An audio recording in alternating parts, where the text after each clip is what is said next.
Jennifer Crumbley, case number 222799990, Chairman McDonald on behalf of the people. Thank you, Marquise, on behalf of the people. And good morning, Your Honor. I'm Shannon Smith on behalf of Jennifer Crumbley. Good morning, Your Honor. Sean Godwin on behalf of Jennifer Crumbley. Good morning. We did get a note from the jury this morning, just for your edification, that telling me that the media is describing who they are. Someone is a radiation or veterinary oncologist or radiation oncologist or something, and has 2 children or whatever it is. I think that they are have a belief that I have more control over the media than I do. But anyway, I plan to do nothing about it. So I think they were letting me know. Okay, thank you, Judge. Okay. Thank you. They don't use anyone's names or where they live, what city they live in. So just so you know. Okay, who's the first witness? Edward Rogrowski. Okay. And Your Honor, we're not ready. And You're this not is, ready? No, we're ready. But before Mr. Wagowski comes in, there are exhibits that I have previously objected to. Okay. That Who is he? Who is he? He was Computer Crimes, Oakland Sheriff's Office. Okay. It's my understanding or belief that he's going to testify to some of the messages that were sent from the shooter to his friend, who we're not going to name B. And I previously filed a motion and asked that they were excluded. I understand the court's ruling and that they're included. Yeah, that was a year and a half ago, right? Yep, but since that time, I have received further documents that show information that is critical to the defense from the psychiatrists who evaluated the shooter, and it appears that we have an issue that the shooter will not waive privilege. Okay, let me ask you something. When we left yesterday, I asked whether there was any issues. I really do not like to use the jurors' time talking about these things. I'm aware of this issue. I'm frankly irritated because I feel like the court has been very timely in responding to the attorneys, and I don't, the scheduling order had a motion cutoff date in December, and I don't appreciate the during the trial homework assignments for the court. That being said, I'm aware of this issue. That's why I asked about it last night. I do plan to make a ruling on that. We've done some of our own research. I've gotten motions from those 2 psychologists, but I'm not going back a year and a half and changing my ruling that could have been appealed at that time. Well, I know that things have happened since then, but those things were subject to appeal. The motion to quash the denial was appealed. All kinds of things were appealed. This case went to the Supreme Court for a year. I'm pretty sure it was coming back, which it did.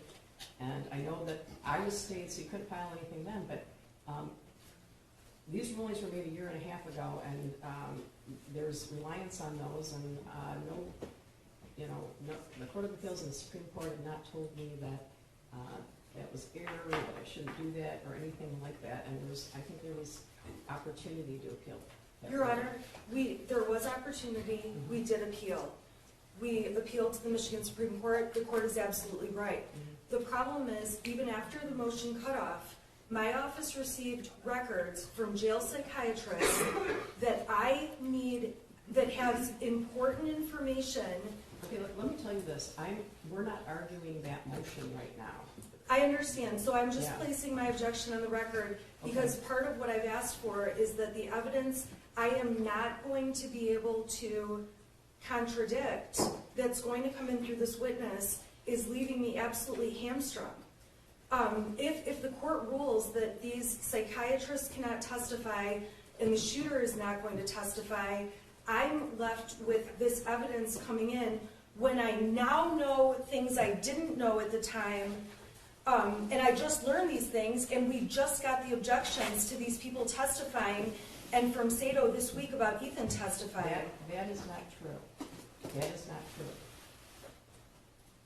The shooter's attorney, Ms. Lofton, asserted that privilege at the time that I provided the records. The records were provided under a protective order. The records are subject to an absolute privilege that we have been researching for the past week.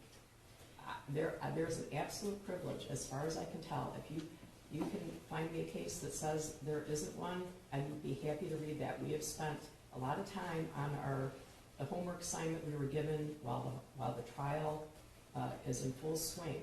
I have found nothing that says those records aren't privileged. The privilege was asserted by Ms. Lofton at the time that you requested the records. I know it was asserted again by Sato, their new attorney, but it was asserted back in November. I could give you that date if you want. At the time that I provided those records under protective order because they could the prosecution had the records, and because they could potentially lead to exculpatory evidence on behalf of your client. I didn't plan on ruling about this today, but I guess I would direct you to the Stanaway case that talks about review of records, but that's of a victim witness's records, and in that instance, there was an in-camera review, but there has to be a threshold showing that there would be relevance. I don't have that either. So I'm working as hard as you guys are right now. So at the moment, I'm not going to go back and change my ruling from a year and a half ago. I think everybody has had ample time. When something is filed, I respond to it in a very timely way, despite the fact that I have one or two other cases. And I'm not changing my ruling from a year and a half ago. You could have appealed it to the Court of Appeals, the Michigan Supreme Court, the U.S. Supreme Court, whoever. So, Your Honor, I'm not asking the court to change its ruling from a year and a half ago. I'm asking the court to make a new ruling based on new information that I literally got this week.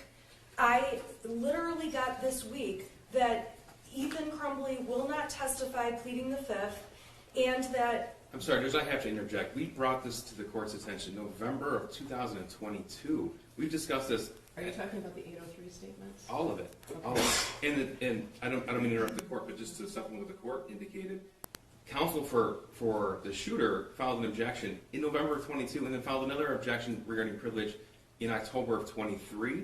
And at one of the very first hearings in this case, we talked about how it would be near impossible for this attorney to call somebody with a Fifth Amendment privilege. We have Fifth Amendment privilege, we have the privilege in the mental health code, and there's also the issues of hearsay, Judge, and there's nothing inconsistent in any of this, and counsel's had all this information. Well, and Your Honor, I subpoenaed those three doctors. Those three doctors coordinated with my office to find time to come in and testify. How did they testify? And then they had attorneys file motions this week while we've been in trial, and I filed a motion while we were in trial asking for alternative relief. I'm not asking the court to change its prior ruling. Okay, I'm asking the court... I have found no legal basis for your alternative relief, and I have tried mightily. Well, the alternative relief... I agree with you. I'm not talking about the privilege, but I'm saying when the privilege is absolute, if the privilege holder will not waive it, the court rule says, and it doesn't have to be a complainant, it doesn't have to be a victim, it says if the privilege holder will not waive it, their testimony cannot come in. And what this court is going to allow to come in through this next... The privilege holder is not testifying. I understand that, but the problem is the evidence coming in are statements this privilege holder made, and I have no way to cross-examine to show the inconsistencies and the important information. I've received no offer of proof about that. I don't know if there's inconsistencies in it. There's not. This argument isn't based on a false premise, and this is something we've been saying for months. I know that. There's been no supplemental filing saying that there should be an in-camera review for some reason. This person is not testifying. The shooter is not testifying. So how is he someone who's providing testimony? He's not. Those are statements that were provided under 803. I was not prepared to have this discussion today, because this morning, that's why I said last night, anything. The jury is waiting. I would say that I also asked that in the Zoom we had last week.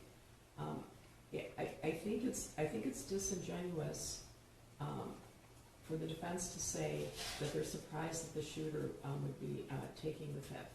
you are a very smart, very experienced attorney, and all this stuff is sitting on my desk. There's a case, Jackaloni, right? You can't put someone on the stand knowing that they're going to take the fifth. And aside from Shooter, what's your favorite color? What question could you ask him that would not implicate his Fifth Amendment rights? Okay, I'm sorry, this has to be a clear record. No, it's not going to be a clear record now, because the jury is sitting there. I asked to have the shooter brought in after the issue of privilege was brought up by the shooter's attorneys and by the attorneys for the doctors. I was not planning to call the shooter until this privilege issue came up this week. No, the privilege issue came up in November. On the actual records, Yes. not on the testimony. The testimony is all impeachment. What testimony?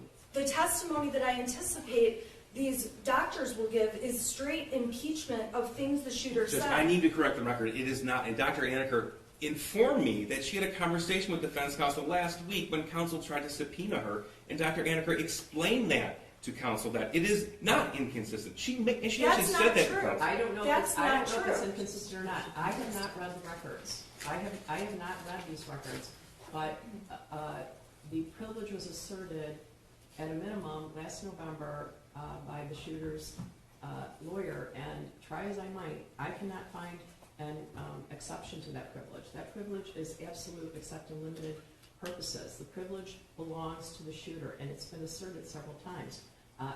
I have personally, and my staff attorney, been looking for something that would support your position. The closest I've gotten is Stanaway, and that is a victim witness, and there was a threshold offer of proof by the defense regarding what should be searched for in an in-camera review. I am obviously not in a position to do an in-camera review of those records right now, nor have I been provided with some glaring thing that the shooter said. I lied when I wrote X in my journal, whatever it is. So, Your Honor, I am going to put together an offer of proof of exactly what these doctors would testify to. I understand the court has not ruled yet about these doctors, aside from the fact that the privilege is absolute. I understand that. I cannot file that because of the protective order. No, you can't file it. So I'm going to put it together. I'm going to get it to everyone, and obviously we'll go from there. But I also want to state the privilege. Obviously, we all know the Fifth Amendment. This shooter has pled guilty. He's been sentenced. It's our position that at this point, he does not have the same Fifth Amendment rights as, for example, James Crumbley, It's just not the whose law. trial is not. Okay, support it, because every lawyer in this room knows that sentence is going to be appealed until well after I retire. Well, and the other thing is the evidence I intend to put in front of this jury, quite frankly, is evidence that the entire world knows about because it came out at the Miller hearing. That's Okay, not the so- test for the law You're or the telling evidence. me why it's relevant and why it would be fair to you to admit it. I understand why you want it. I understand why you want it. I haven't seen it. I understand why you want it. But I have to follow the rules.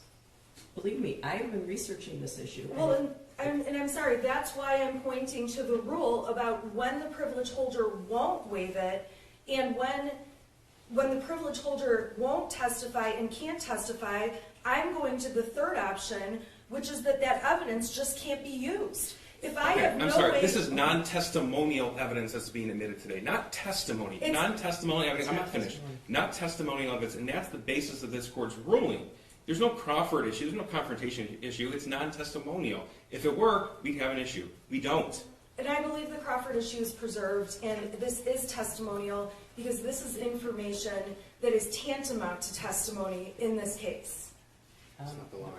The rules of evidence, 803.3 specifically, I'm sorry, 803.1, talk about present sense impression. I did a thorough evaluation of some of those statements at that time, which was, what, a year and a half ago?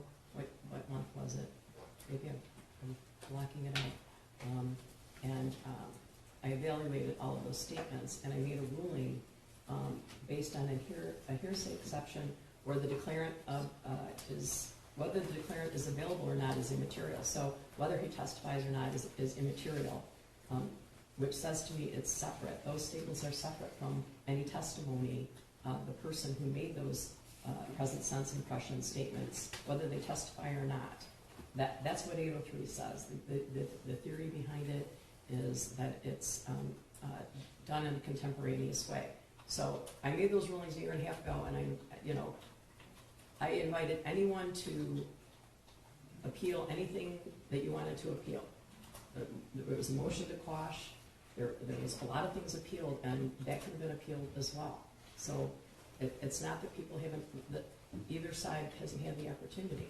So I will read any case you provide. I have been researching whether or not those records could be admitted, and I have found nothing that would direct me to allow doctors to testify about privileged records that have not been waived by the person who holds the privilege, and that person is the shooter. And that privilege has been asserted repeatedly by Ms. Lofton and by Sato. I will read any case you give me, and I've been frankly trying to help you. I can't find a case that allows for that. So, Your Honor, the only cases I can find, and I think it's because this is a unique issue, and there has probably never been a case like this, with parents who are also charged with murder-type crimes, and the shooter is charged with a murder crime that he pled to. So this is a very unique situation. Unfortunately, it's a case of first impression. I know the court knows this. And so when I look at the cases, I agree with the court that most of the cases deal with a complaining witness or an alleged victim and their rights. But the court rule says privilege holder. It does not limit it to complainant. And I agree with this court. There's not case law. And that's why I'm asking this court to make a decision to not allow these statements pursuant to the court rule, because I have no way to defend them. But if the court's ruled, the court's ruled. okay, well, I did plan on ruling on that this morning. I will still file an offer of proof, and I will still file a list of what the evidence would have shown. And I understand the court will make a decision about the doctors testifying. That's the best I can do. Okay, well, I'm doing the best I can do. So, I know you are. anything else? Just really quickly, what the court rule says is that if the privilege is absolute and the privilege holder refuses to waive the privilege to permit disclosure, the trial court shall suppress or strike the privilege holder's testimony. Testimony. I'm not done. Testimony, and this is non-testimonial evidence, what we just said. There's nothing more. This isn't a case of first impression. This is the law. It's been the law for a very long time. Well, the problem is, I want the testimony, and I'm being told I can't get the testimony. That is directed at a person who puts, like someone who is in a car accident and they're suing an insurance company and they're putting an issue. They say that I've been depressed, I can't leave my house since this accident, whatever it is. If they testify to that and then they object to having their mental health records admitted, it's problematic because that person, the witness, put their mental health issue in that case at issue. They put their mental health at issue. And so you can't use your shield as a sword. That's what that is about. Correct. So if you are a witness who's alleging damage to your mental health, yet you will not waive the privilege with regard to your psychological records from mental health treaters, then that testimony is stricken. There's a reason for that. You can't use your shield as a sword. That is the reason for that. That is wholly separate from this issue. With regard to asking the shooter to testify, it's not that I'm saying you can't call him as a witness, but two of his attorneys have said in no uncertain terms that he's taking the fifth. Both sides, not just the prosecutor. Again, I think that's Jackaloni. I don't know. All of this stuff is sitting in my desk. You are not allowed to put someone on the stand knowing that they're going to take the fifth. And I cannot think of a single question beyond what is your name that would not implicate his Fifth Amendment rights. So I don't know what you could even ask him that he would answer or that his lawyers would let him answer. So it's not. I am going to prohibit you from putting any witness on the stand who takes the fifth in front of the jury. That is strictly prohibited. So are there other questions that you could ask him? I can't even imagine that would not implicate his Fifth Amendment rights. That's the problem. I understand your problem. I understand the difficulties. I do. And if you knew how much time I have spent and my staff attorney have spent on this, it's mind-boggling. But at the moment, I have nothing that lets me say, I have to rule in a way that is the most fair for the defendant, but goes against the law as I know it. I don't have something that lets me do that. If someone has something that lets me do that, I would be happy to hear about it. Okay, I'm going to adjourn again. Okay. Thank you, Judge.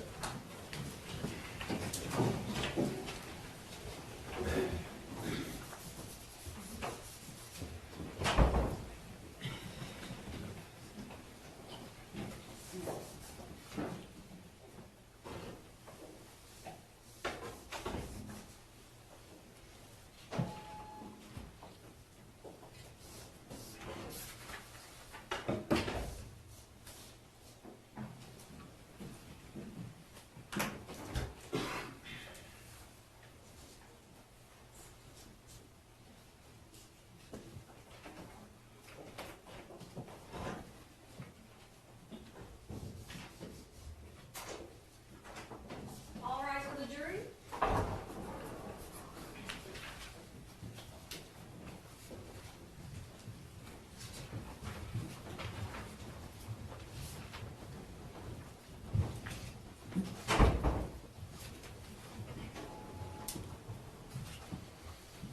Good morning. You may be seated. Thank you for being timely.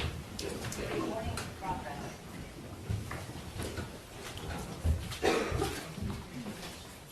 Who's the next witness? Ed Woodgrowski. Could you raise your right hand? Do you swear or affirm the testimony about to give is the truth so help you God? Yes, ma'am. All right, would you take your seat there? Please, recording, have a seat. And then could you state your name for the record and spell your first and last name? Edward Wogrowski, E-D-W-A-R-D, last name W-A-G-R-O-W-S-K-I. Go ahead. Thank you. Good morning. Good morning. Sir, how are you employed? I am employed with the U.S. Secret Service, And how long have you been with the Secret Service? just a couple weeks. Now, prior to this current job, where did you work? The Oakland County Sheriff's Office, How long were you with the Sheriff's Office? 28 years. Okay, in those 28 years, where did you work? I started out in dispatch and went to corrections after that, the road patrol, and then eventually to computer crimes. Okay. And tell me, when you say computer crimes, what does that mean? Do anything that has to do with the computer, cell phones, forensic examinations of computers, DVR equipment, call detail records. And how long were you in computer crimes? 10 years. In your time in computer crimes, did you receive specialized training with forensic analysis of electronic devices? Yes, sir. May I approach the witness? Sure. This is Exhibit 422. Sir, just confirm for us that that's your CV. This might be a fact to submission. Oh, no, I'm sorry. No objection to his admission, and Yes. also no Right. objection to his qualifications. CV, so you would stipulate his qualifications, you would stipulate that he's an expert in forensic examination of computers? Yes, yes, Judge. Forensic. Cellular cell phone forensics, historical cell site analysis. Yes, the defense stipulates to both of those, the CV and that he's qualified as an expert. Historic, same again. Cell site analysis, and cell phone forensics. Historic cell site and cell phone, okay. You may consider him as an expert in the area of historic cell site analysis and cell phone analysis. Is that right? Yeah, okay. Yes, sir. Thank you. Well, sir, now we don't have to go through the entire CV, but let's just talk a little bit about your training as it pertains to cell phone downloads and forensic analysis. Okay. Okay, so is it fair to say that this field is evolving? Always. So you said you spent 10 years there? Yes, sir. What sort of things did you do in computer crimes 10 years ago? Well, things were a lot different. It was actually a lot easier to do forensics back then, because with updates of how the phones operate, how Apple or whoever Android operating system, they just make it more difficult, and now we have to figure that out. What do you mean more difficult? With encryption, file-based encryption on a hard drive, so data that you hold personal can't just be taken off the phone and given out to whoever.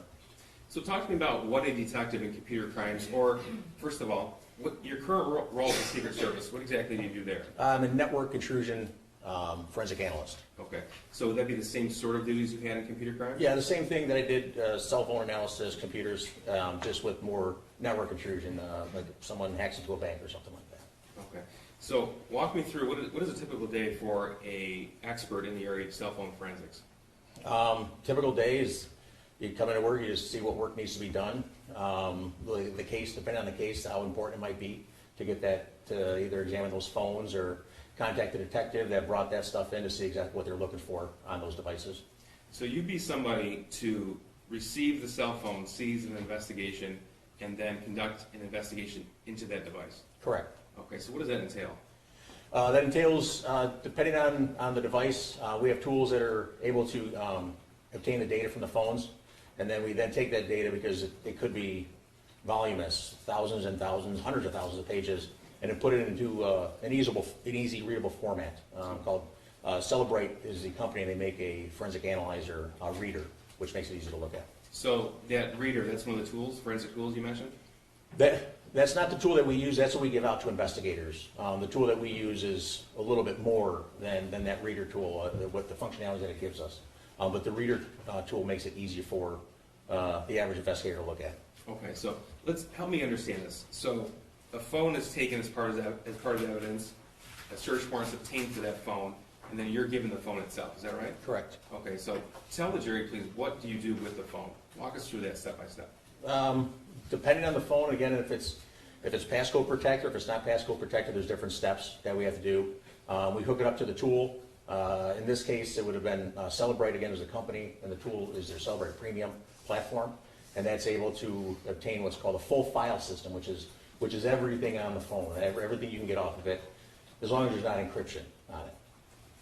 What is encryption? Encryption is, how do I describe it? I don't make it easy, it just jumbles up the information. It makes the word "the" look like absolutely nothing that you can understand. Okay.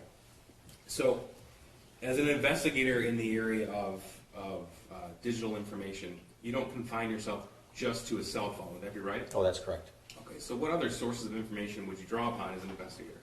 Someone's social media accounts, Facebook Messenger, Snapchat, all that stuff, anything you would download to your phone. And obviously the phones are cell phones, so you'd want to get the cell phone records from the carrier. Okay. Now, talk to us about how you obtain that information from other sources other than just the device itself. Via search warrant. Okay. And before a search warrant is sent, do you send something else? Yeah, there's something called a preservation letter. What that does is in order for us to get a search warrant, you have to have probable cause, a judge to believe that the information you're looking for is going to be there. So while we're trying to gather that probable cause, we tell AT&T, don't destroy these records under any circumstances for 90 days until you hear back from us. Okay. Now, as an investigator, why is it important to not confine yourself to just the device itself? When I say device, I'm talking about cell phone. So why would you not confine yourself just to that cell phone? Because sometimes the stuff isn't always stored on the phone. It could be stored on a server, and the computer system, like, again, Facebook, for example, or Instagram, that information isn't always stored directly on your device. It's stored on a server that your phone just accesses. Okay. So, is it your goal then as an investigator in computer forensics to gather as much information as possible? Always. And then when you gather the information, what do you do with it? Start talking to the OIC, as it's called, the officer in charge of the case. What are you guys looking for? What do you need? How can we help you, basically? Okay. Now, is every cell phone the same in how they store and transmit data? No, sir. Okay, tell me the differences. The difference is, like, to put it plainly, the more advanced the phone, Apple, for example, or a higher-end Android device like a Samsung, could have file-based encryption, where a lower-end phone doesn't necessarily have that file-based encryption. Do you know why that is? It's just whatever the manufacturer wants to put on the phone. To keep the cost down, to not have as many developers and all that stuff, you just keep the cost down by not having that as part of your platform. So if the user of a phone is spending more money for the device from a certain manufacturer, they can expect to have a higher level of encryption. Would that be right? Yeah, and features, yes. And features, okay. Yes. So then, is it possible to recover deleted content from a phone? Potentially. And why is it potentially? Potentially because, again, you go back to that file-based encryption that I've said over and over. Is if it's Once you delete something on your phone, it's not necessarily always deleted on the phone, it's just encrypted. You telling it to delete it just erases the path to get you that encrypted data, and so we can't find it. So it has nothing to do with the forensic tools at your disposal, it's regarding the manufacturer of the device itself? That's correct. Okay. Now, you talked about how some information can be stored on a server as opposed to a device. If something is deleted from a phone by the user, are you still able to recover it from the server? Potentially, yes. Okay, and tell me in what circumstances. For this situation in particular, I did some research. Facebook Messenger, for example, two people are having a conversation. I delete it on my phone. All I do is I tell my phone I don't want to see it anymore. Where Facebook, as the other person wants to see that conversation, won't delete it so that person can still read the conversation on their end of the phone. Okay, so let's say you and I have a Facebook Messenger chat with each other, and I delete that from my phone. If the investigator wanted to recover that information, it wouldn't be on my phone. Is that correct? Possibly, yes, correct. Okay, but then you could send a search warrant to Facebook, to the server, and obtain that information. Correct. Okay. Now, what if you and I both deleted it from our phones? What would happen then? According to what I looked up and looked into Facebook's website, that it won't be available. Okay, so then it's deleted completely if both users of the chat delete it. Correct. Okay.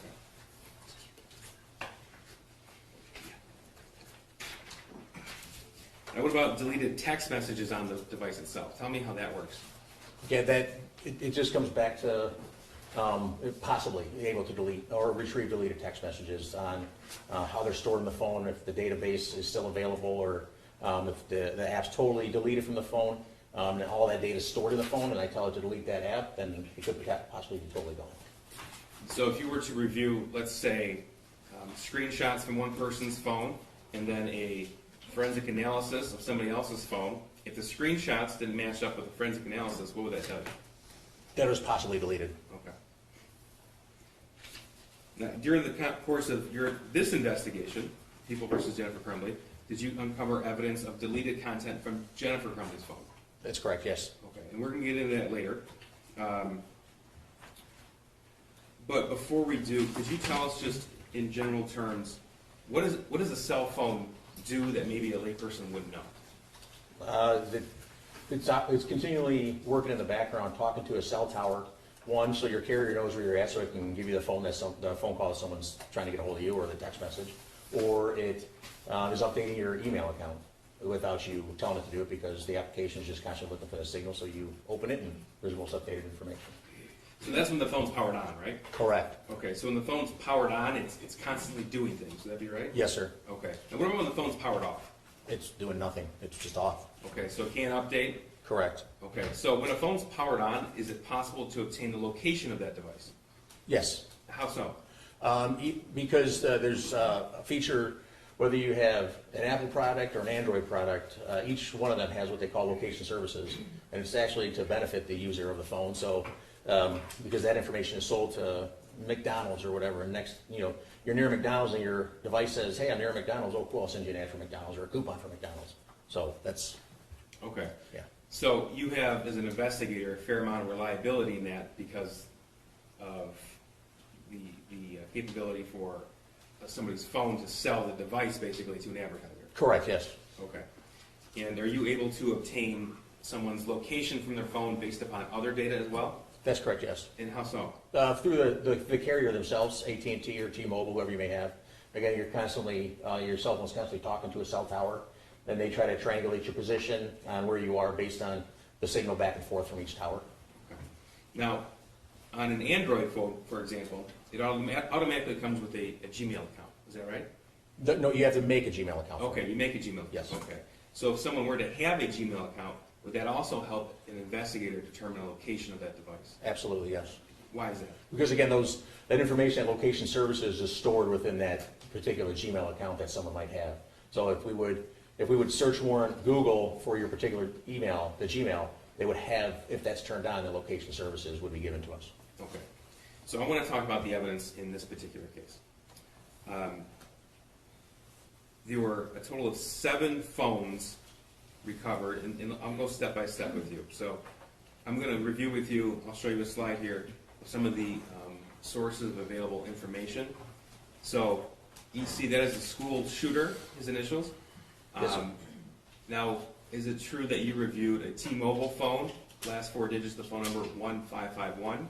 That's A correct. Facebook account Correct, and an Instagram account. correct. And you were able to determine, and we heard testimony yesterday, that both James and Jennifer Crumbley followed that particular account. That's correct, they did. Okay. So you were able to review not only the shooter's phone, but also social media, Facebook and Instagram for that individual. Correct, Okay. Now regarding Jennifer Crumbley's electronic information, you reviewed information from 3 phones. correct. Okay, so we have one listed as an original phone. Are you aware that her original phone was seized on November the 30th in the evening? Yes, sir. Okay. And then you're aware that she purchased what we refer to as a burner phone or a track phone that night? Correct, Okay. And then that's the number, the 947 phone number? correct, that's right. Okay. Yep. And you're also aware that subsequent to turning over her original phone and prior to arrest, she obtained another phone, Correct, and that was with her same original phone number? correct. Okay, so you reviewed that device as well? Exactly, yes, sir. So just so we're clear, when I say you review the device, we're talking about forensically analyzing the data on that cell phone? Correct, yeah, exactly. Okay. You were also able to obtain information from Facebook, from 2 different Facebook accounts, Correct, okay? And information from a search warrant served on Google regarding her Gmail account, correct. okay? And that Gmail account and that Yahoo account, did that include location data? The Gmail account, yes, yes, it does. Gmail account did? Yes, Okay. Now regarding James Crumbley, again, 3 cell phones, is that right? correct, Okay. His Instagram account, correct, his Yahoo account, correct, his Gmail account, correct, an email through Charter Communications, correct, yes. and then a search warrant was served on DoorDash to obtain his DoorDash driving location history. Correct, Okay. Now, your goal with obtaining all of this information as an investigator into digital evidence is to obtain the who, the what, the where, the why, and turn that information over to the officer in charge and ultimately the prosecutors in the court. Would that be right? correct, everything we can get. Okay.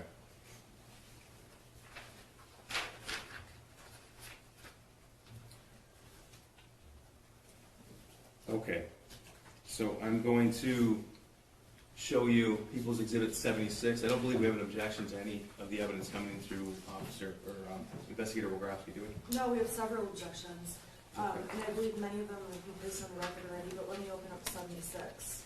This is 76? We have no objection to 76. Okay, 76. And I'm sorry, with this witness, we're gonna have to go exhibit by That's all right. exhibit. That's all right. 76 is admitted. Okay, so what are we looking at? That is what it would look like, a printout from the Celebrate Reader or Celebrate Physical Analyzer program of someone's information as obtained from their phone. And it's Jennifer Crumbley's, followed her son's Instagram account. Okay, so just to give us an idea of what we're looking at here, this is a snippet from a PDF export from that forensic tool they use. Correct, yes. Okay, so tell me how that digital information comes to you and how it ends up looking like this. The reports, the information that we have, you can put it in any number of formats. You can put it in a PDF like this is, in a Word document or Excel spreadsheet. And you just tell the software what you want it to show you and export the software, and this is what it produces. Okay. So moving on to Exhibit 77, this is a portion of James and Jennifer's Facebook messages. And Judge, I did want to place on the record that we do have an additional exhibit, 423, that'll be introduced through this officer too. That's the entire Facebook message thread between James and Jennifer Crumbley. Counsel placed an objection on the record yesterday regarding that, so we're introducing the entire 2,000-page thread. And Your Honor, I until I look at that 2,000-page thread, I object to it. My objection, I need to look through it. I might not object to it. Okay. My objection yesterday was about the exhibits the prosecution was showing, those individual exhibits. They deleted parts of those. Hold on. Nobody deleted anything. This is Well, then demonstrative aid. The exhibits are the same, and Okay. we're giving the whole thing.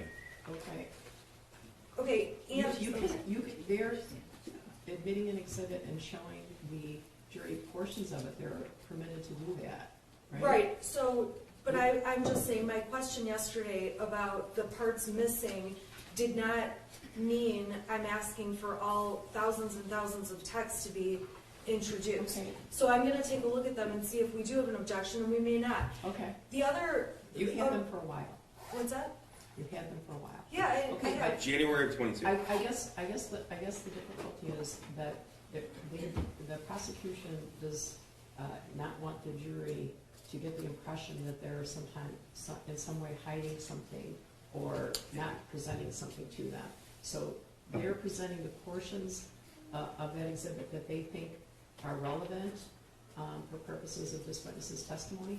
In the event that you want the entire exhibit in, the prosecution is saying we don't object to that. Right. So it's up to you, you can let us know. Right, and I believe the only problem is this court's made other rulings where things are discussed in those texts that are not a part of this. Okay. So when I reviewed their exhibits, as a whole. They're allowed to show different pieces of the exhibits, but that didn't mean I was suggesting we just admit the whole thing, because you've made other rulings about, Okay. All right. okay? Okay, they don't want the jury to think that they're not willing to provide the boxes and boxes of evidence, I'm sure that there are in both of these cases. But I'll leave it to you. They want to ask this witness questions about specific Right. portions of those 2,000 pages. They don't want to show the jury 2,000 pages and then ask questions about it. So, I completely understand Okay. that, I get that. The other thing I would ask the court is, until the exhibit is admitted, I would ask that the exhibits are not being published to the jury. yeah, Because- yes, That's correct, fine. Yeah, that's correct, fine. Okay, well, correct. Agreed. okay, thank you. Yeah. So, I'm sorry, we're on exhibit 78. This is 78. Okay, and Okay. let me just find my list really Okay, quick. so 75 is admitted. In 78, we have no objection to. Okay, yeah. Tell us what the exhibit is. 76 was admitted as well. Yeah, just try to put tell us what the exhibit is prior to, so that she knows which one. I have that 76 was admitted, 78 was admitted. The prosecution indicated they are skipping what was proposed 77. exhibit 77. Correct. Okay, so, Although we have no objection to 77. okay, so you don't object to 76 or 78, so they're admitted. Okay. All right, go ahead. Thank you, Judge. Okay. Do you remember my question? No, sir, I don't. I don't even. Okay. All right. So this is Exhibit 78. It's been admitted. This is from the James and Jennifer Facebook message thread.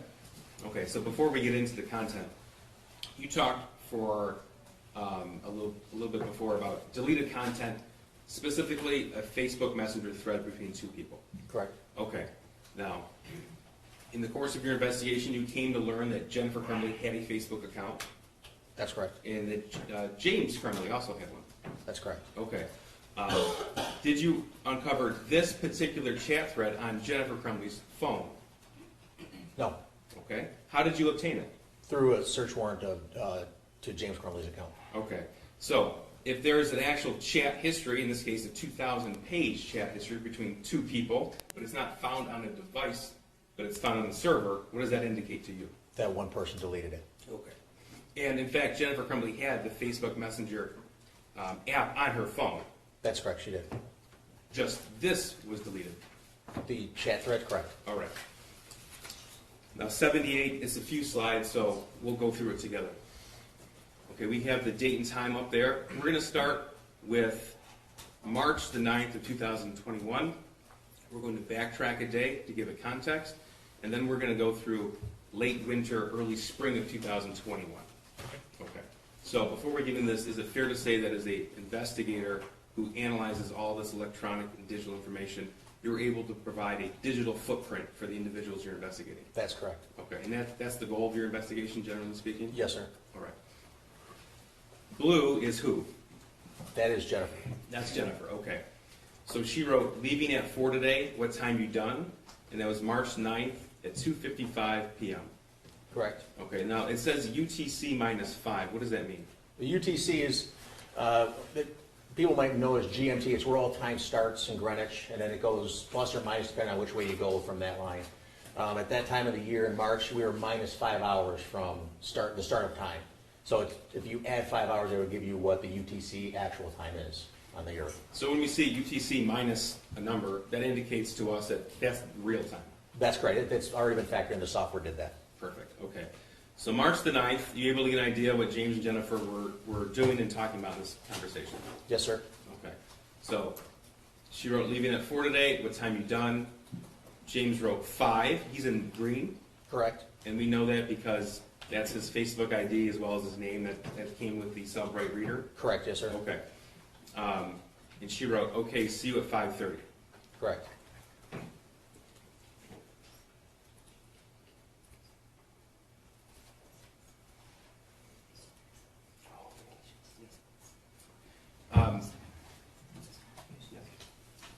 Sir, in all the information that you recovered, is it fair to say that James and Jennifer Crumbley communicated quite a bit through Facebook Messenger? Yes, sir, they did.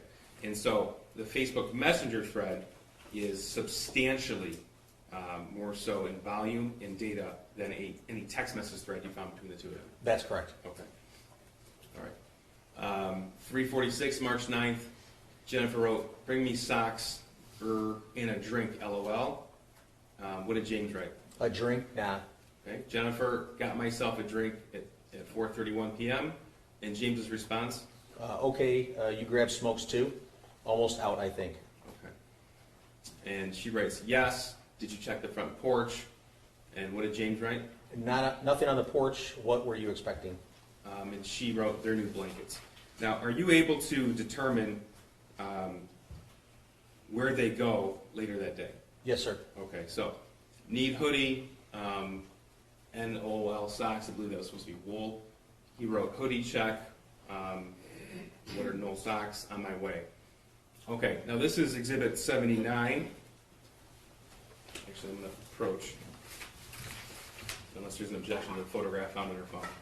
I have no objection, but again, I would ask. That's fine. That's fine. Before they, Yeah, I agree with you. Thank you. I agree with you.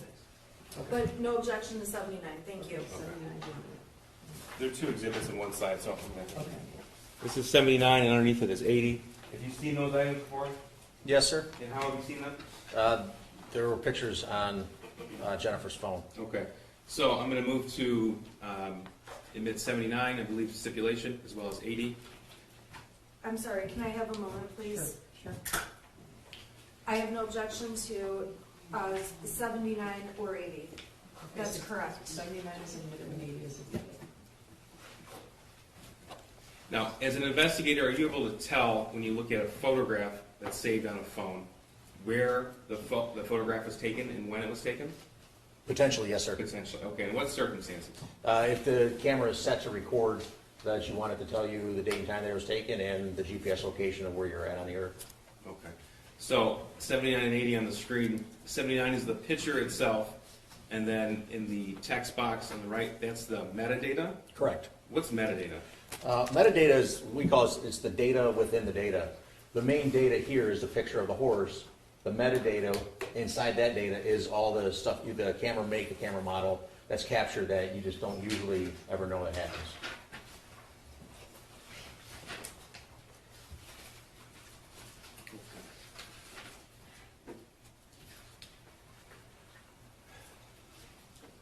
You know, I think before we get into your investigation into the phones itself, I want us to back up a little bit and talk about your involvement, how you got involved in this case.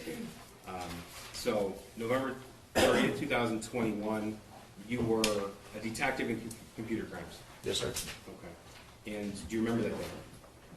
Yes, sir. Okay. Were you working? Yes, sir. Okay. Where were you at 12:51 p.m. on November the 30th? At 12:51 p.m., I was sitting in my office, I believe, at the Oak County Sheriff's Office. Okay. Did you learn of the school shooting in Oxford? Yes, sir. Tell me how you learned that and what you did next. Our captain came in, and well, prior to that, our sergeant, who was off that day, had said that there was a shooter at the high school, and we thought in the office like it was just somebody near the area that fired a long gun or something like that, you know, from a house, and you know, the police didn't show up and do their job. And then probably a few minutes after that, our captain came in and said that there was a shooting at Oxford High School, and the phrase used was all hands on deck. Okay. So what'd you do? I being what is referred to in the business as a computer nerd. You just grab your stuff, your computer, your laptop, what you think you might need, what we had no idea what we were getting into. And I knew Oxford was a long ways away from the Pontiac area. I figured by the time I got there, it was going to be long over, and me and my partners were just going to do what we do. Okay, so did you get in a squad car? Did you get in an unmarked car? I have an unmarked, at the time I had an unmarked white minivan with emergency lights and siren in it. Okay. So did you start heading north then? Yes, sir. All right, tell me about that.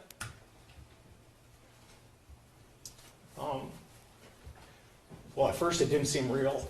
I remember pulling out of the parking lot, and I looked to my left, and there was some patrol cars coming around the corner. There's the medical examiner's office down there.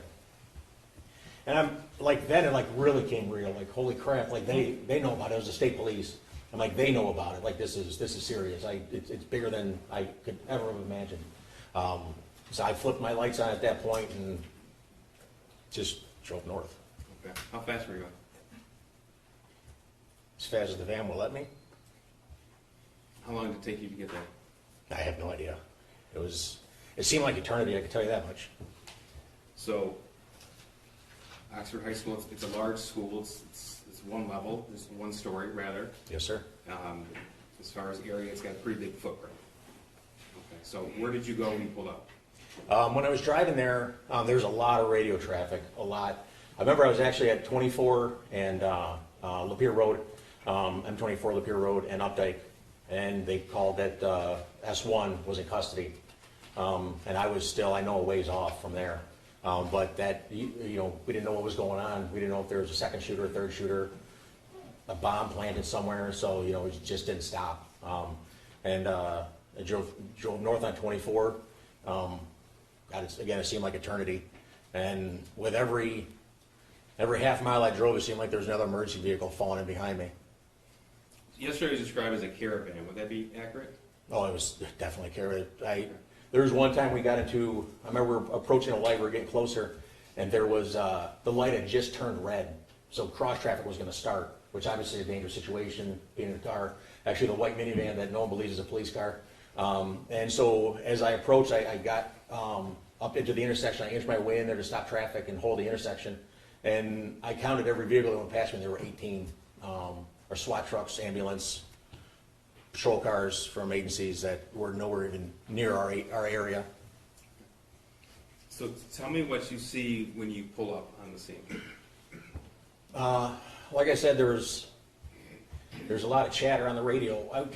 I wasn't familiar. I'm not familiar with the area of Oxford at the time. I had no idea where the school was. All I could hear was the staging area and Ray Road. And so I'm just thinking, I'm just going to drive north. I'm going to follow this caravan. We're going to go up there. And as soon as I see the Meyer, I'm going to stop there because I have no idea where the heck I'm going. I didn't bother putting in my GPS, of course. And I turn onto Ray Road, and all I see is I see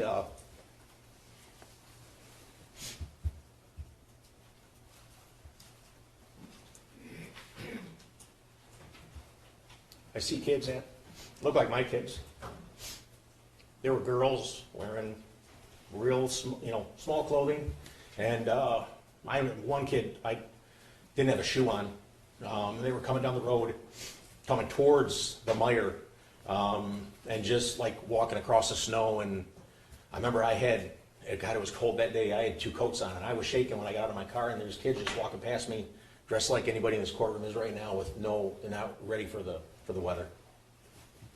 So you said he went to the Meyer on Ray Road? Yes. Did you learn that was the reunification point for parents and children? At the time, I didn't know that was a reunification point. I just saw that there were a ton of kids going there. I got out of my car, walked down there. They were sending everybody down to the garden area to try to get, the names of people that had gotten to that point. And once I got, that would be at the south end of the Myers. Once I got to the garden area, there were kids just everywhere, just staying in the cold or making their way into I'm sorry. It's okay. It's okay. What did you do when you arrived? Where did you go? Like I said, I went to the garden area. I picked up on what they were trying to do. They were passing out notebooks just to write down everybody's names and phone number, all the students that were coming in. So I first started just collecting that. And then they started telling everybody, you know, we gotta go outside and get all the kids inside, because again, it was freezing out there. And so I go back outside and I start like trying to direct people like to go inside, and I know the trauma they just experienced, so I'm not gonna force them in the building. I'm not gonna grab them and drag them in there. And I remember putting my arm on a couple of the kids' shoulders, and like they didn't move, they didn't nudge, they didn't do anything. There were parents there, just standing there. There were some parents that had made it reunified with their kids. I remember seeing school buses pull up, School buses with who? students on it that had made it out of the school. Did you go to the school? Yes, I was probably at the Meyer for like 15 minutes, 10, 15 minutes maybe. And then Detective Jeff Enger had called me and said that he was attempting to obtain the security footage from the school. Where does Jeff Enger work? He's also a detective in the computer crimes unit, worked with me. So you were asked to go to the school. Yes, sir. Why were you asked to go there? At that time, I was a little more versed in DVR systems. Jeff had told me, Detective Enger had told me that he was looking to, trying to get that off of there, and he just didn't, you know, he wanted to get it right, of course. And so he asked me to come up there and help him. Okay. So, you drove to the high school from Meyer, or did you walk? I drove. Okay. And where did you go when you got there? I drove to what would have been the north entrance of the school. The main entrance? Yes, the main Okay. entrance. And tell me what you saw when you walked in. When I first walked in, well, there's vehicles people walking in and coming in and out, crazy chaos. And I walk in, and Sergeant Sean Wilson was standing at the door, keeping security, so to speak, you know, at the time, making sure people aren't coming in that shouldn't be there. Okay. And where did you go? I asked where the security office was, because that's where Detective Enger told me he was, and people pointed me. Eventually, it was back behind the main office. Okay. So tell me what you did when you arrived and who was there. Jim Rourke was there, who was a school security at the time. He was trying to get the video footage. Detective Jeff Enger was in the room. Lieutenant Marsban was in the room. Deputy Lewert, who was a school resource officer, was in the room. And ATF agent was also in the room. It was Mr. Brandon? testified Yes, yesterday? exactly, yes. Special agent, not Mr., I'm sorry. Yes. Did you know him at the time? I had no idea who he was. Okay. And you said you had a familiarity with DVR systems, that's why you were called. Correct, yes, sir. Okay, so what was your specific role at this part of the investigation? I'll be honest, I wasn't given a direct mission or anything at that time, because they were looking for a second bad guy or a third bad guy. And so I knew that people would want to know, the bosses would want to know what happened, like where did it start, who was it if they didn't know that, or were there more people or whatever. So we just starting to look for the shooter in the hallway that it started. Was the school made safe at that point? They were still clearing the school? No, it was not. Okay. So the officers were still conducting their searches, because like you said, they weren't sure if it was one shooter, two shooter, three Yeah, shooters? it might have been, I'm sorry. It might have been 1:30, 1:45 at this time, maybe a little bit later than that. Okay. That's the time you arrived at the school? And got to the office, correct? Got to yes. the office, okay, thank you.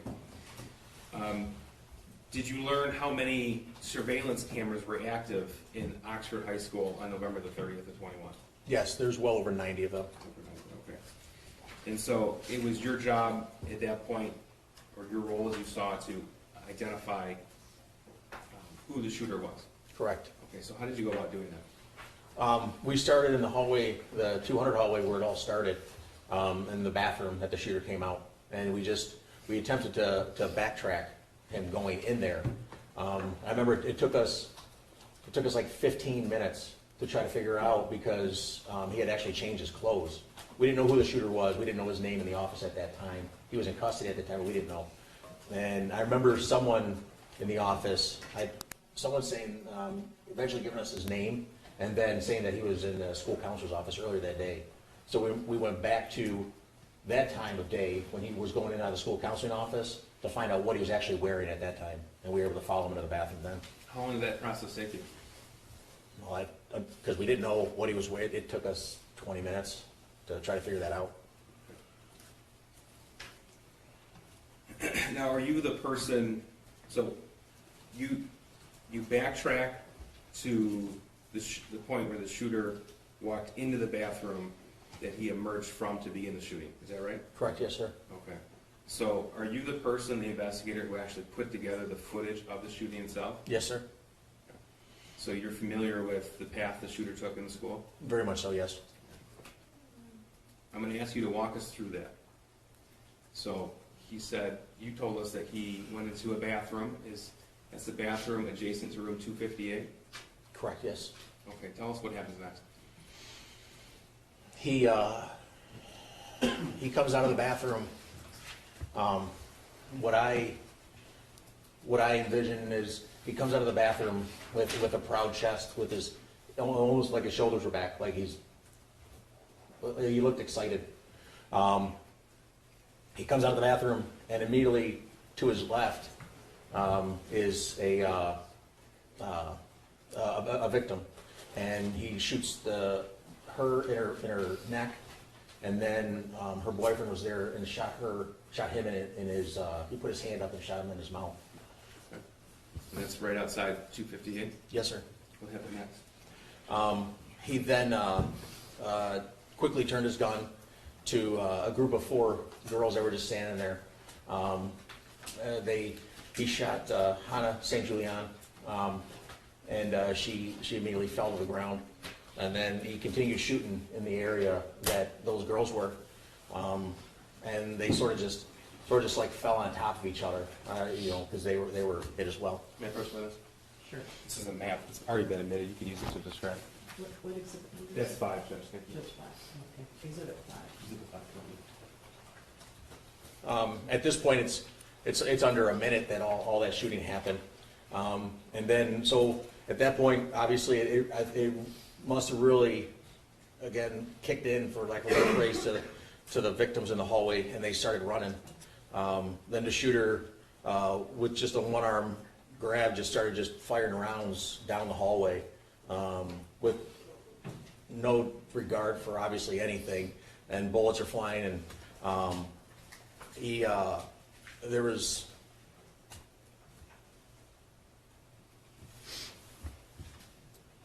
there's one girl who is, you see at the end of the hallway, she just, as the shooting starts, she drops down into the fetal position in an attempt to protect herself. And the shooter runs up to her and just puts the gun right to her head. And that was Madison. And you see her fall over. He then goes around the hallway, and there's, at this time, all the kids have gotten out of the area, most of the kids. You see 2 girls. One stops at a classroom that obviously the victims inside have already locked the door, so you can't pull it open. You see her trying to tug on that door.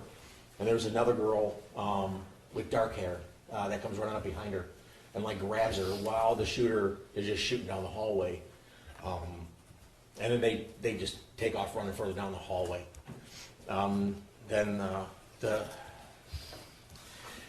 Now he's rounded the corner from where it all started.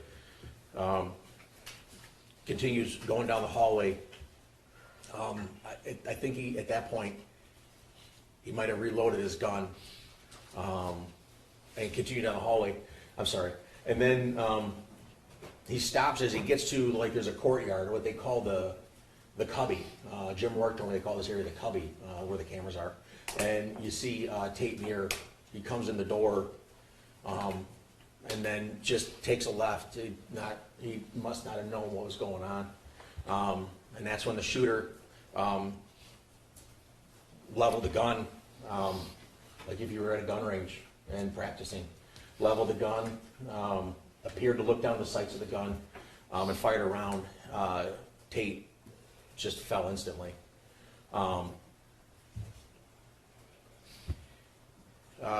He continues on down the hallway,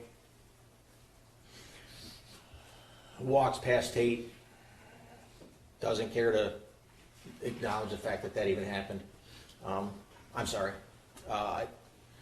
prior to walking down the hallway, that's right, while Tate's body was laying there, you see the shooter with the gun still level fires another round, and it causes Tate's body to jerk. I don't know if it hit him in the hip or the backside or whatever. Tate's body jerks, and then the shooter walks past him. You see his feet at the top of the camera frame. There's not a camera that picks him up because if there's not enough movement, they don't start recording. But you see his feet stop in what I later found out to be a teacher's classroom, and he turns, and then he fires into that classroom. He continues on down the hallway, looking into classrooms and stuff like that. There was one, as he gets so far down the hallway, he had fired a couple rounds down the hallway. Once he gets to a certain point, all the children are gone at this point. The teachers had gotten him out of there. They had ran, out of the building, and out through the door, wherever the heck they could get out of there.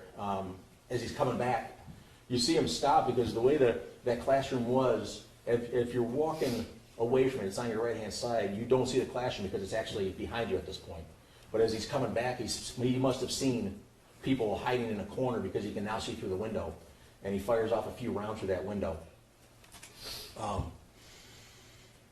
He keeps coming down. He's coming back down the hallway now at this point. And then the assistant principal, Gibson Marshall, I didn't know her at the time. He walks right past her, and sort of, I don't know what she said to him, but if she said anything. But you see the shooter as he's walking by, and the gun's in his hand, and he sort of just turns his head and just, I don't know why, but he turns his head and looks away from her, doesn't even look at her as an acknowledge her as he's walking past. And then he continues on down the hallway and stops at the bathroom where Justin was killed. And just like an abrupt stop, like, okay, well, and he just turned right and went to the bathroom. So, I didn't tell you I was going to ask you that. You obviously have this committed to memory. Oh, yes. How many times have you seen this footage? Like I said before, I don't know, it's burned in my brain. And it was your responsibility to obtain that footage, to get the information to officials at the sheriff's office and federal law enforcement as well? Yes, sir. So you were the person that had to watch, rewind over and over again? Countless times, yes. Judge, this might be a good time for a short break. Okay.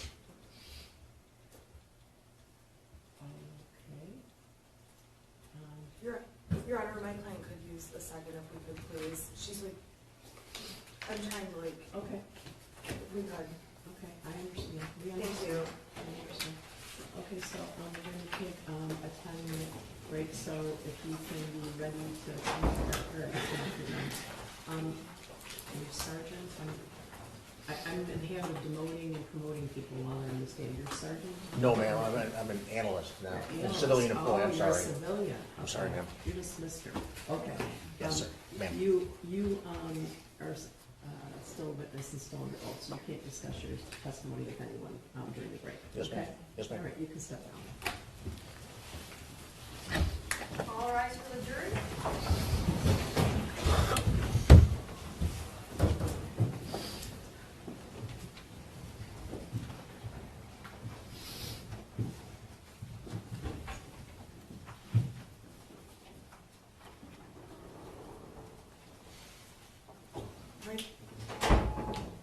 Someone okay. You can take her downstairs. You can be seated.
Yes, Judge. Yes, Judge, thank you.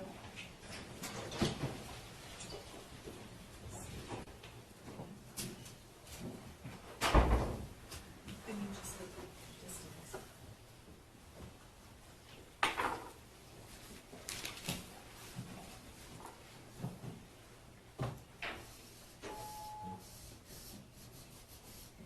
Is it, oh, here's the witness. You can retake the stand if you like.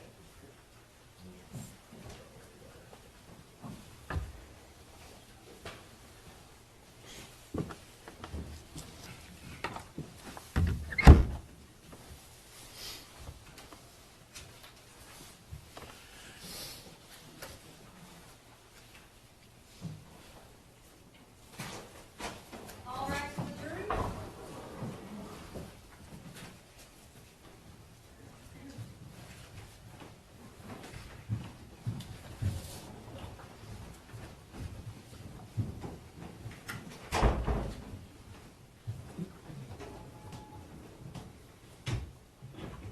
All right, you may be seated.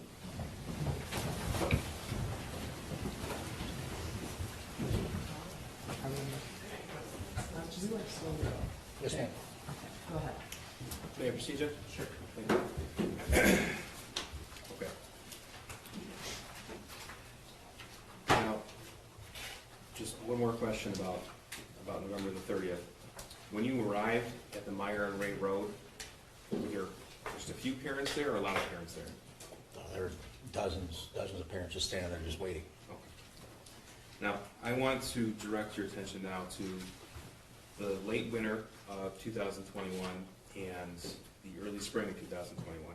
Specifically, how you came to know about information regarding that time period in your review of the defendant's device. So I had already introduced this exhibit. 79 is the photograph, 80 is the metadata. Okay. And if you could tell us, did you recover evidence around this time frame that was of note to you of an investigator in this case? Yes. Okay.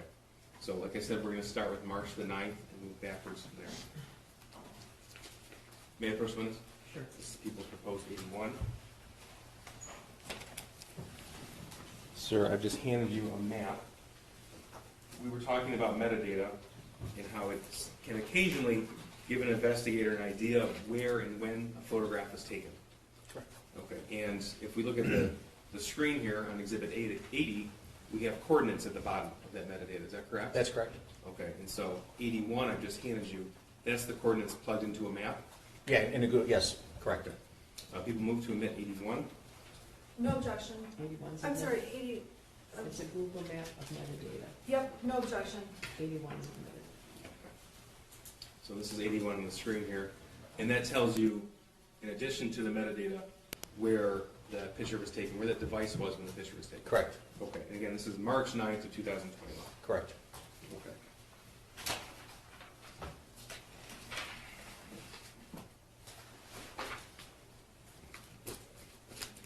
Okay, now I'm going to ask you about what Jennifer's son was texting Jennifer about on March 9, 2021. May I approach the witness? Sure. This is People's Proposed Exhibit 82. Sir, those are text messages exported from Jennifer Crumbley's phone. Have you seen that in the past? Yes, sir, I have. Okay, and how did you come to see that? From the phone extraction. Okay, and you extracted information, you reviewed those messages? Correct, yes. People moved to omit 82. Any objections to 82? I'm sorry. Remember, 82 is the text message between Shooter and Jennifer, pages 105 to 106, dated March 9th, 2021. Yeah, I believe that the court, I've previously done. lodged an Thank you. objection that I've had it rolled on. Correct, it's preserved. 82 is omitted. thank you. Sir, I'm going to publish that because it's multiple slides, and then you can look at the screen. So this information is from Jennifer's original phone, is that right? Correct. Okay. And so People's 82, we have multiple slides here. The blue is the defendant's son, is that correct? Correct. Okay. And what is he writing at March 9, 2021 at 7:50 in the evening? He's asking if Jennifer could come home. There's someone in the house, I think. Okay. And what's the next text he writes? The third one says, someone walked into the bathroom and flushed the toilet and left the light on. Okay, that's March 9, 2021 at 7:50. Correct, yes, sir. Okay. And then March 9th, 7:50 and 52 seconds, what does he write? And I thought it was you, but when I came out, no one was home. And then he writes, there's no one in the house though. Correct, Dude, my door just slammed. That's at 8 p.m. yes, Maybe it's just my paranoia. That's at 8:01 p.m., March the 9th. yes. Okay? And then this is 8:01 p.m. text to his mother, the defendant, but when are you going to get home? And when was the next text response in the phone download that you recovered? The next response was the following day on March 10th, where she said, where's your dad? At 10 a.m., 10:21 a.m. May I approach the witness? This is People's Proposed Exhibit 83. Sir, take a look at that and tell me if you recognize the witness handed you. Yes, sir. And how do you recognize that? It's an extraction report in a PDF format of a call log from a cell phone. Okay, and that call log specifically was recovered on the shooter's phone. Correct. Okay, and this is from March of 9th, 2021 to March the 20th, 2021. That's on the last page. Yes, correct. Okay, thank you. People move to admit 83. And I have no objection to that. 83 is admitted. So the slide I'm going to show you, it's a snippet of that. We're going to go back to Exhibit 83 throughout your testimony. Okay. Specifically, because we're talking about March the 9th right now. March the 9th, 2021, the phone call to either his mom or dad to his father, James Crumbley. It was a missed call at 7:31 a.m. Is that right? That's correct, yes. And his mom called him at 8:38 p.m. March the 9th. I'm sorry, March the 10th. Correct, on the 10th. Okay, so the time those text messages were being sent to his mother, there were no phone calls or texts back in that relevant time period. Correct.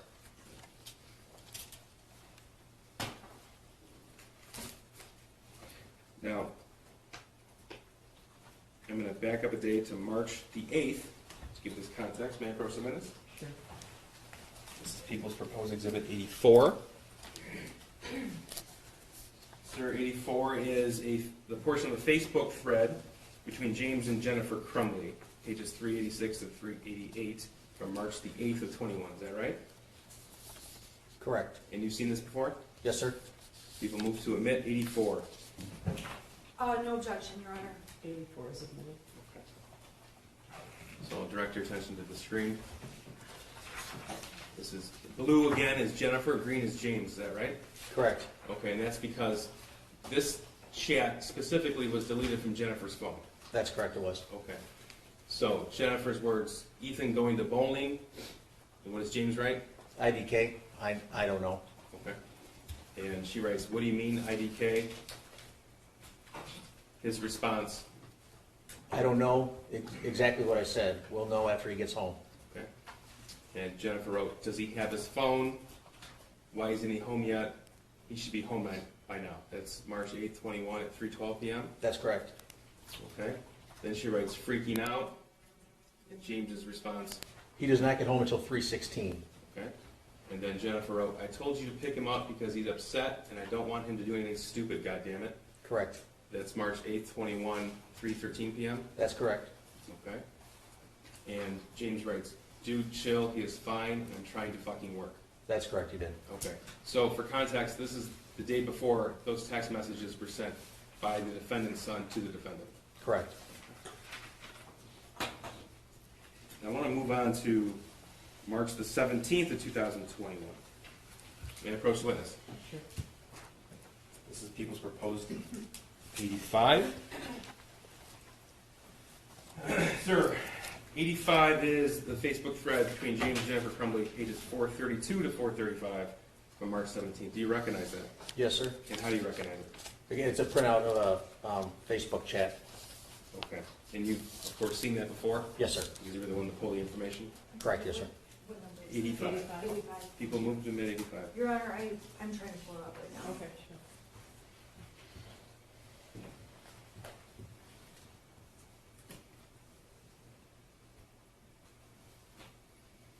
It's hard for me to determine from this list, Your Honor, I which believe, exhibits have been subject to previous rulings, just so you know.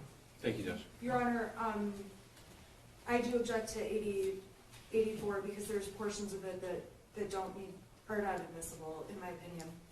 84 is I'm already- sorry, 85. I'm sorry, 85.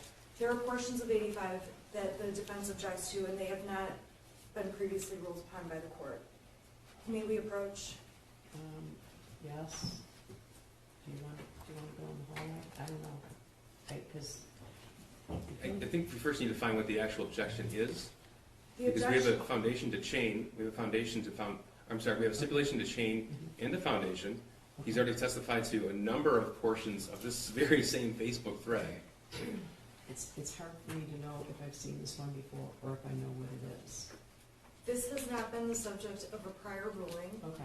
I object to portions of page 432.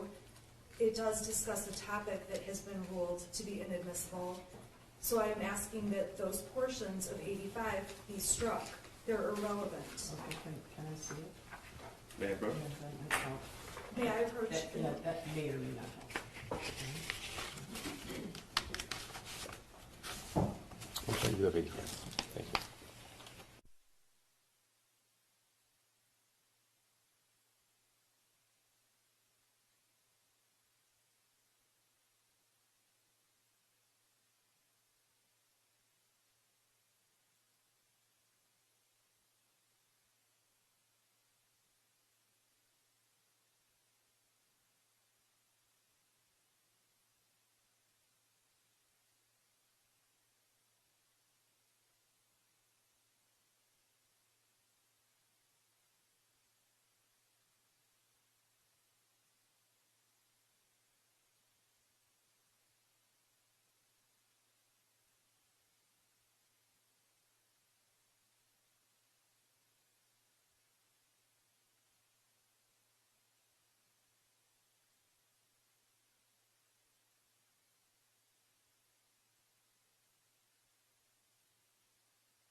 All right, you can step down if you want to, it's up to you. Is it okay if I stay? Yeah, you can step, yeah, it's up to you. Most people don't want to stay seated there, so. Oh, I'm fine, thank you. All right.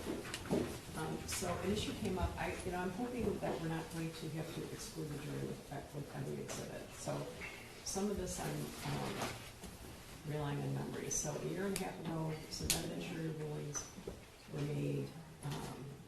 This might be an overgeneralization, indicating that the fact that there was alcohol in the home in and of itself was not relevant, right? And then there was a ruling about, I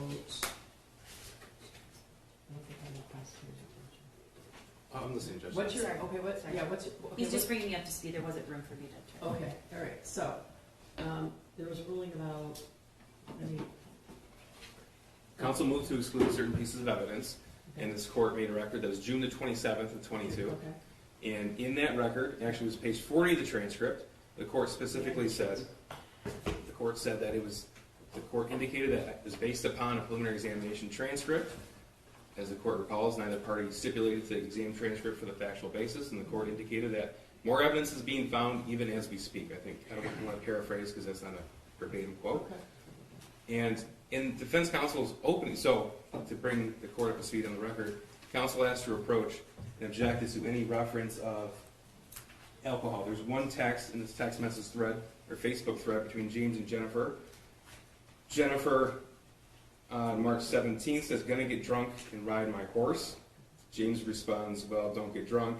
They have a couple of more text messages in the midst of a conversation that is pertinent to our proofs.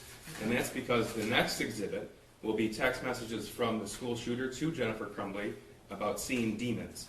And then there'll be evidence of a lack of phone calls, lack of text messages back.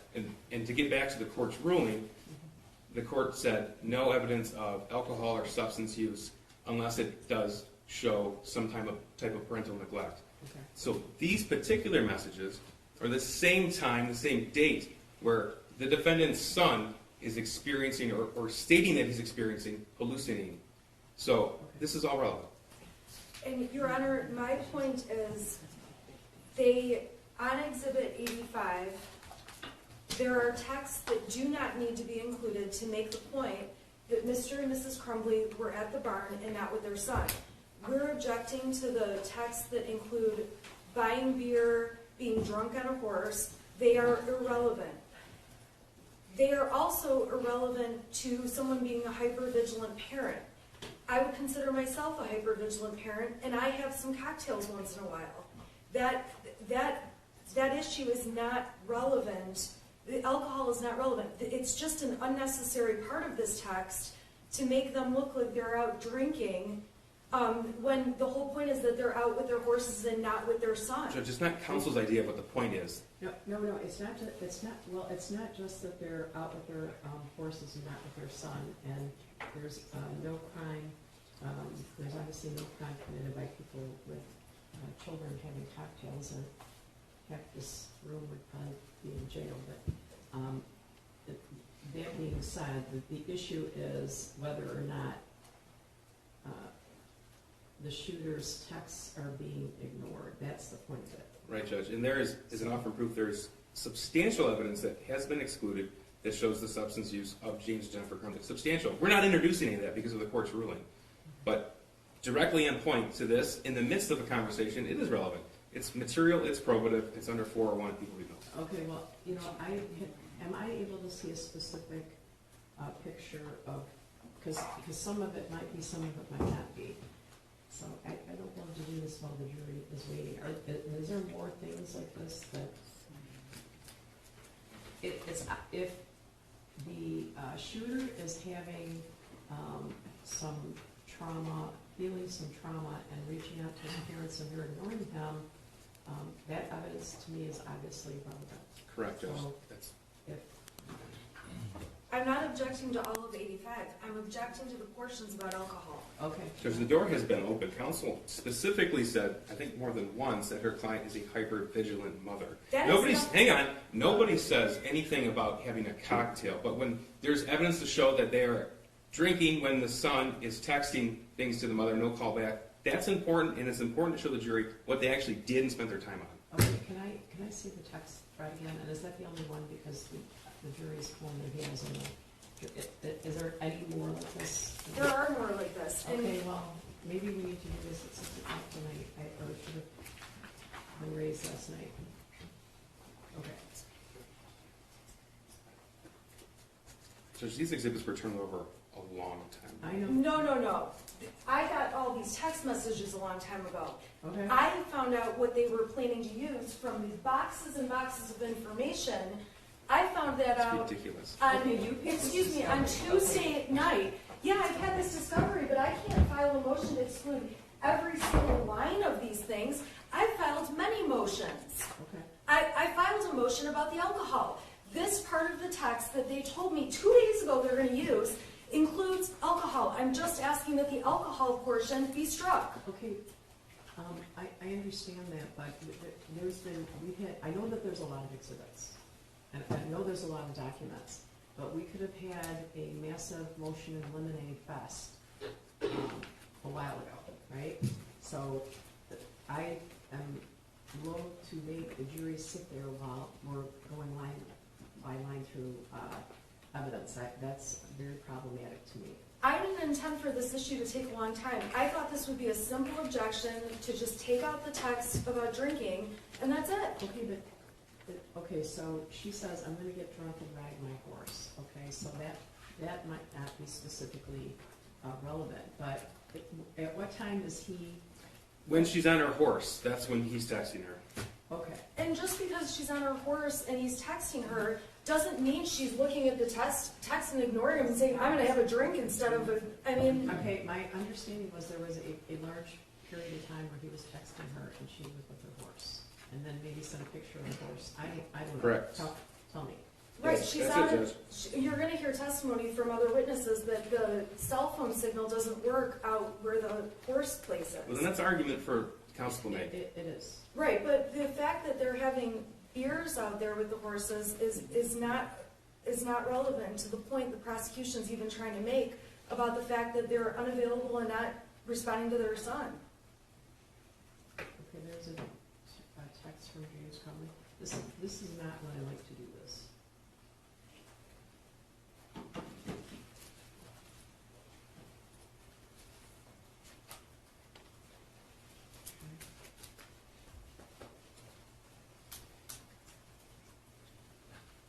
Okay, she says, gonna get drunk and ride my horse, that's at 1:30 in the afternoon. When do you say he's trying to contact her? That was a day during the week when she was at work. After work, she went to the barn, the text being around 5:50 p.m. When she's at the barn, we know that from pictures and metadata.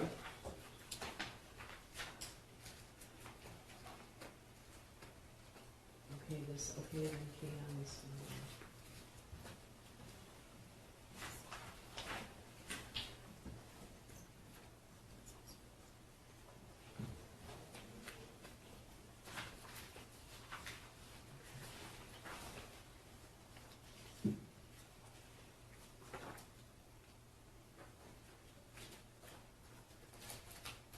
And so the court is aware there are no other, we took all other reference out prior to trial of alcohol use in accordance with this court's order.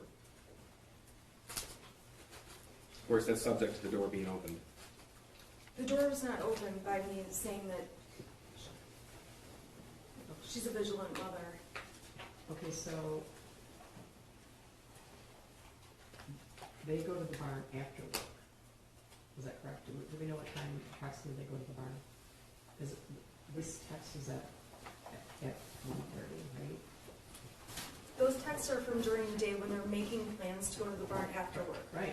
And then I believe, Wait, that's what I asked. I believe the text says something about leaving now at, Okay, so when are they at the barn in relation to his texts about demons? At the same time. Okay, but is that at 5 o'clock, 6 o'clock, 7 o'clock? The first text, the house is on at 6:03 p.m. Okay. There's a picture of James on a horse taken by Jennifer. There's a picture of Jennifer on a I have horse no at the same objection to time. that. Okay, all right. So she says, I'm going to get drunk and ride my horse, that she's expressing her intention for that evening. Correct. I'm going to allow that text, but not the next one about, well, don't get drunk, we are definitely gonna have some drinks, I need to stop and get me a 12-pack of Budweiser bottles, please, I'm gonna keep that out. All right, and, all right, I'm gonna keep that out. She is indicating her intention to go later and ride her horse and get drunk. And when she's riding her horse, when she's at the barn later, is when he is texting and getting no response. So I think that could be relevant to her ignoring her son. All right? Yeah, approach. Sure. But this text from James Crumbley, I'm going to exclude. Is there anything else in there that Okay, needs to so be excluded? Just for the record, page 432, Yeah. the second text, or Yeah, message one back from James Crumbley. Crumbley. Is there anything else in there? I'm looking now. Yeah. Because I don't want to, No, we were making good headway yesterday, but now we're moving at a snail's pace, so.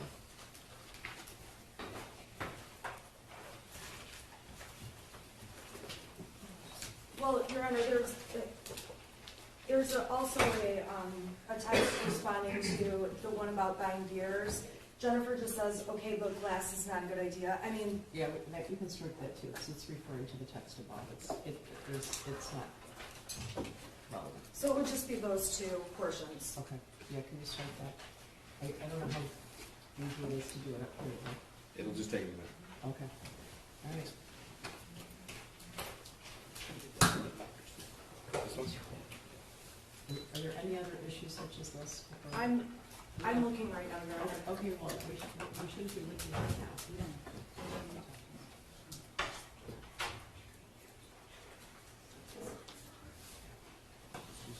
Your Honor, I mean, the next exhibit has been the subject of a prior ruling. Okay, I'm, good, that's a good way to do it. okay, exhibit 87, 88, 89, 90, 91, 92. We're trying on the fly Okay. to edit an exhibit, Okay, go or an ahead. objection we just got, and now there's, like, Okay, I want to find out if there's any looming issues, because we do too. they're gonna because get their 10,000 steps here. We do too. Your Honor, I did not think this objection would be such a process. I simply was asking for like one little part of this to be struck, and Okay, objections during trial are common. This is Okay. just a very simple. all right, but is there anything else coming up that would require the jury to step out? There's photos. Well, I don't know what objections to such photos. I have objections to many photos that are gonna be brought in through a different witness, but what are they planning to use? Because I have 450 right now. If I know what's coming, I can tell the court. Okay, well, there's a list of exhibits, and there's, coming after that, after the text messages are pictures. It looks like there's pictures of James and Jennifer. And we have no objection to those. Okay, I just want to know if, Your Honor, if I could just say, Yeah. there's a lot of inquiry as to exactly who we're calling next, which exhibit we're, and, this isn't a math formula. We really are changing this organically because we're working. I get it. So we're trying to be cooperative, but things Okay. do change. I know, and you're not required to divulge your trial strategy and your order and all that. I'm moving a lot of people around, and I just want to know if there's anything else that needs to be handled right now on the record.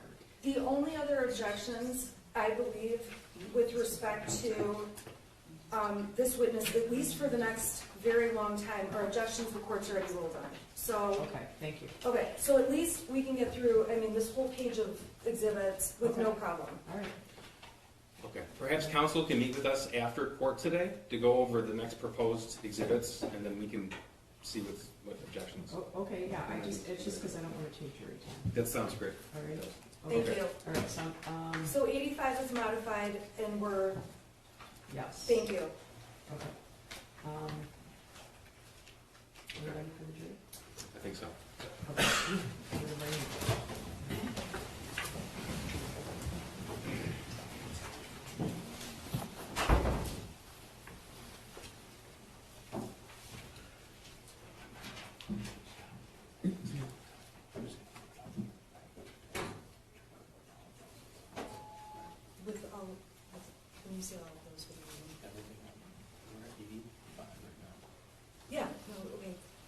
ones? Just tell me how far you wanna go, because I do agree with all those. Up through 100. All rest of the jury? Right, which is already preserved, and that'll be easy. That's fine. And then I don't have any objections. I mean, yeah. That's fine. That's fine. Issue. I didn't expect it. Yeah. You may be seated. I apologize, there's a large volume of information, and we want to streamline it for you as much as possible. Right? You're still on your, Yes, ma'am. okay, go ahead. Thank you. Okay, we're on Exhibit 84, I think. All right. This is between James and Jennifer Crumbley. Again, Jennifer is in blue, James is in green. We'll start at the top because I don't recall where we left off. Does he have his phone from Jennifer, March the 8th? I'm sorry, you said you're on exhibit 84, but I believe it's 85. 84 was admitted. 84 was admitted. Yes, because 85 is March 17th. The 84 was on March 8th. Okay, so you're on 80, I'm on 84, okay, but mine 84 was, is on March 8th, and this one is on March, Yeah, Yes. this is 84 on the screen. that's 84, yeah. okay, I'm sorry, there, He went back. it's scrolled down, so, okay, thank you. James responds with, yes, but he won't answer while he is walking. I will let you know the minute he walks in. Okay. Jennifer's response, I'm serious freaking out. Is he home yet? And then, okay, now we're moving on to 85. So, James and Jennifer Facebook messages. This is from March 17th of 2021. And you've seen this before. Yes, sir. And this is admitted pursuant the order that we just had on the record, correct, Judge? Thank you. Okay, March 17, 2021, 1:23 p.m. Jennifer writes, cool, leaving at 4 today. Fuck this place. James's response is what? LOL, you have your stuff for the barn? Okay. And then Jennifer's response, yes, gonna get drunk and ride my horse. That's March 17, 2020, 1:30 p.m. Correct. There's a response back. And then what does James say? James says, okay, then cans, you have the debit card. And Jennifer's response, I know, hate my job. Can you bring out last, please? He says yes. Correct? Correct, yes, I'm sorry. Okay.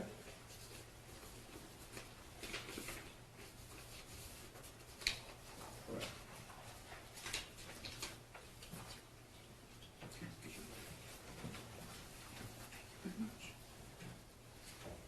Okay. Now, on that same day, did you find any text messages from Jennifer's son to her of a concerning nature? This is March 17, 2021. Yes, sir. Okay. This is People's Proposed 86. I don't believe we have an objection to this. No objection, thank you. Is this 86? 86. 86 admitted. Okay. All right. What does Jennifer's son write to her on March 17th, 2021 at 6:03 p.m.? He says, okay, the house is now haunted. And then what? Some weird shit just happens and now I'm scared. Then it follows with, I got some videos. Okay. Okay, Your Honor, I apologize. This was previously the subject of a motion. I do object, however, the court has already ruled it's admissible. I'm sorry, I misspoke. Yes, Okay. yes, I have already ruled on this hearing. Okay, Yes. sorry about that. No, that's all right. Okay, please, at the top. And then Ethan says, continues with, and a picture of the demon. It's throwing bowls. The word bowls is in all caps. He then says, I am not joking, it fucked up the kitchen. And the next message after that? He says, I'm just going to be outsider for a while. Can you at least text back? Okay, so that's from 6:03 to 6:29. The last text, can you at least text back was 6:29 p.m.? Correct, yes. Okay. And the next response from the defendant to her son is when? 2 days later, at 4:11 in the afternoon, where's your dad?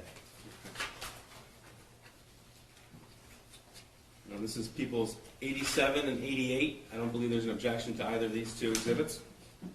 No objection. Okay, 87 is the picture, 88 is the metadata with the picture. So, could you please tell us when and where this picture was taken?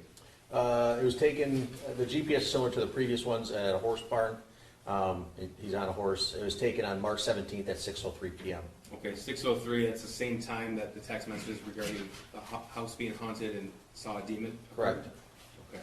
And this was actually found on Jennifer Crumbley's phone. That's correct, it was. And who's that a picture of? That's James Crumbley.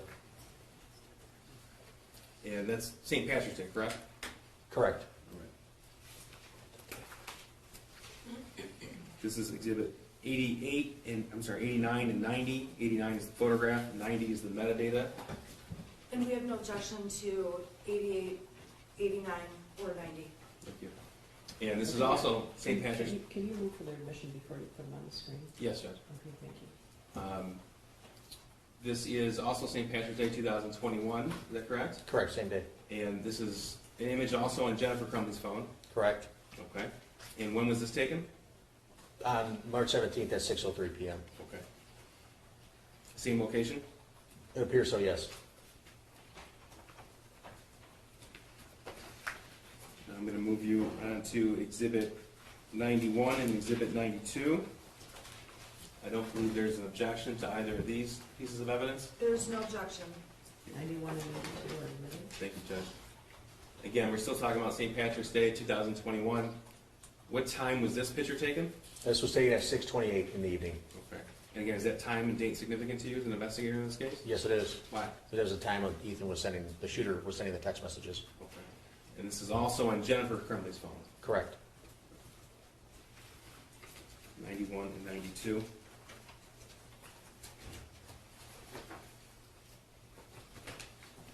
'93 and 94. We have no objection to 93 and 94. 93 and 94 are admitted. Thank you, Judge. Exhibit 93, also a picture captured on Jennifer Crumbley's phone. This is also St. Patrick's Day, 2021, and this is at 6:30 p.m. Correct. Okay. Same location as the other photographs you It just appears so, mentioned? yes, sir. Okay.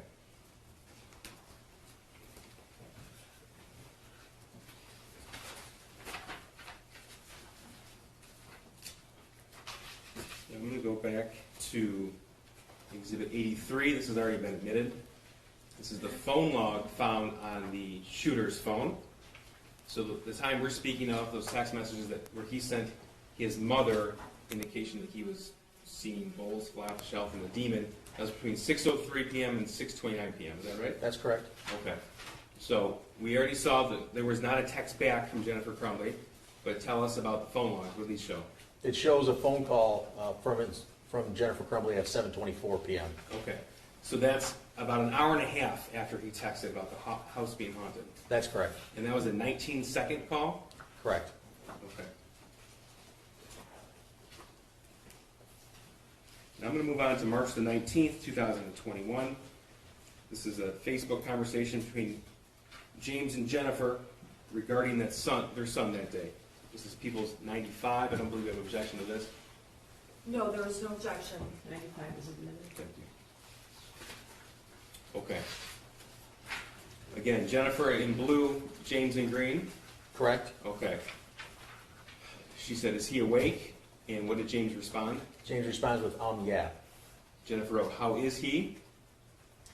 James then responds with, he woke up looking like he had way, in all caps, W-A-Y, too much to drink last night, complaining about a headache.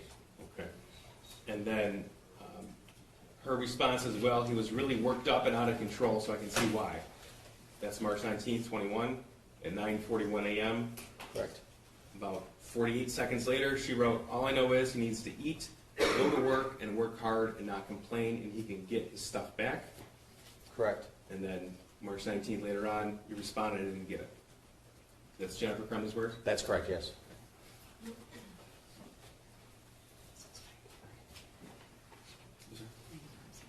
Yes. Just you did have Mark 95 down for admission, correct? Yes, it's Thank you. Okay. Now, the next day, March the 20th, did you find text messages from the school shooter to his mother, the defendant, of a concerning nature from that day? Yes. This is Exhibit 96. I believe this was subject to a previous ruling. Any objection, aside from what was already admitted? No. 96 is admitted. Thank you. We're still on 95 on the slide. James wrote, Jesus, yes, he said, referring to their son, let me ask you a question, why am I in your guy's room, LOL? And Jennifer's response is what? OMG, oh my God.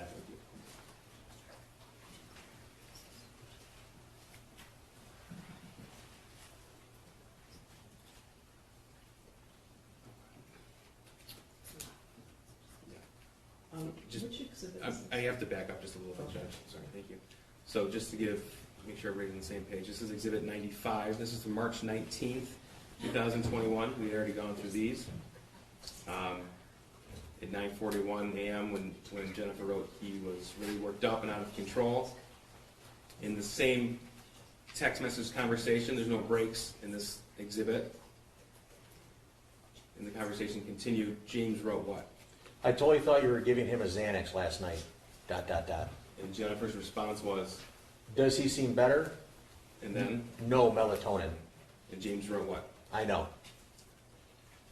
And Jennifer wrote, But he hasn't had one before, so I should have only given him half.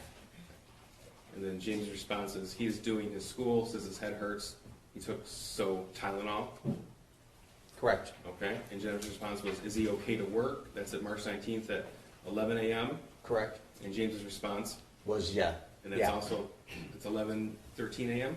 Correct. Okay. And then Jennifer wrote 11:38 a.m. on March 19th. Does he remember what he did? Correct. Okay, and what was James's response? James responds with, Dude, I am working on a demo right now.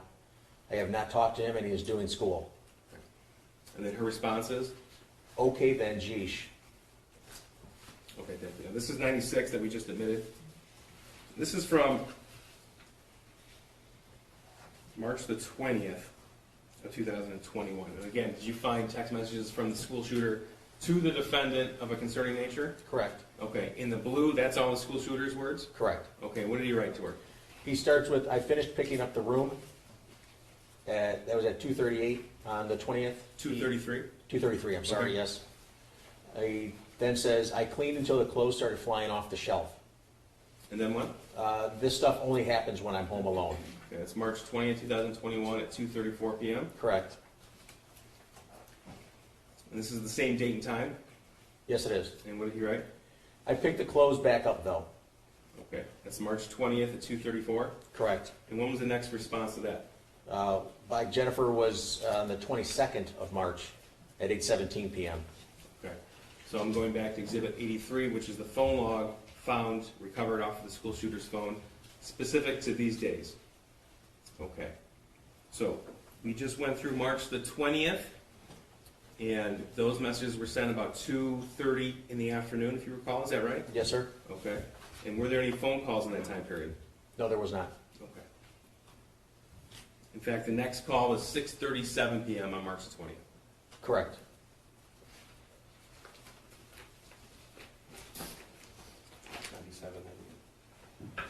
No objection. Oh, sorry, you can say the numbers and then also no objection. 97 and 98, Judge, I believe will be admitted. We have no objection. 97 and 98 are admitted. Thank you. So, sir, were you able to tell where James and Jennifer Crumbley were yet again on that day? Yes, sir. Okay. This is 97 and 98. 97 is the photograph, 98 the metadata. This is March 20th, 2021 at 1:51 p.m. Correct. Okay, and if you recall, the text messages from the school shooter were sent to his mother about 2:30 in the afternoon. Correct. Okay, so tell us where Jennifer and James Crumbley were at this date and time. They're riding the horses again.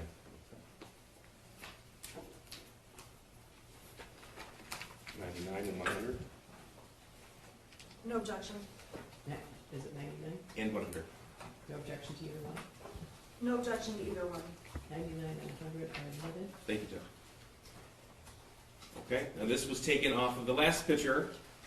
Was taken off of James Crumbley's phone, 97, 98. That's correct. 99 and 100 were taken off of Jennifer Crumbley's phone. Correct. Okay, so the capture time here, March 20th, 2021, 11:58 a.m. That's correct. Okay, so then that would indicate to you that they were at the barn at least from that period of time until at least 1:51 p.m. Correct. Okay.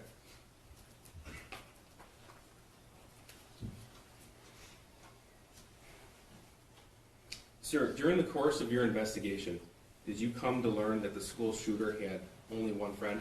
Yes, And did you also learn that that individual was abruptly taken from the state of Michigan about a month before the shooting occurred? yes, he was.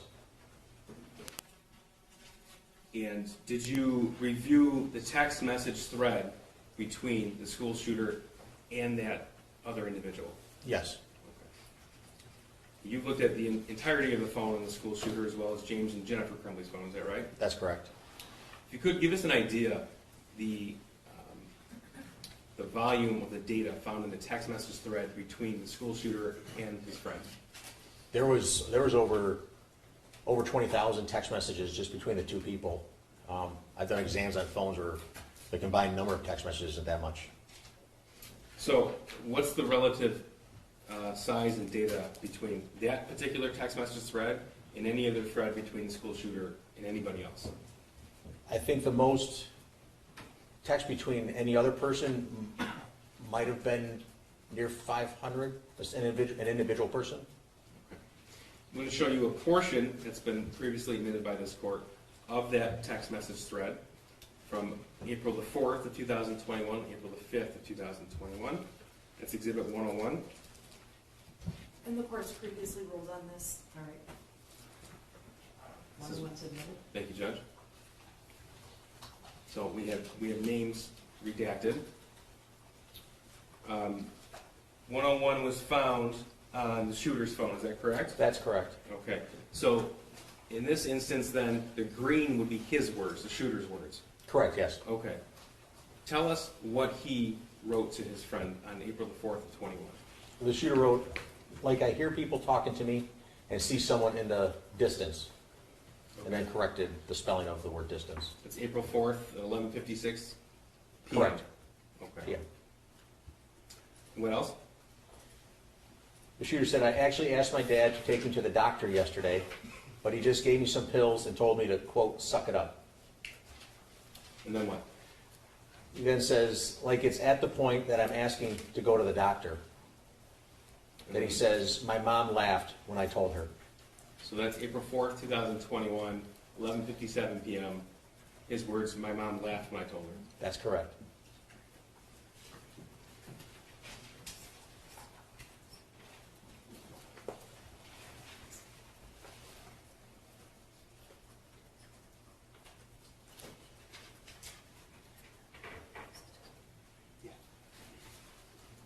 Okay.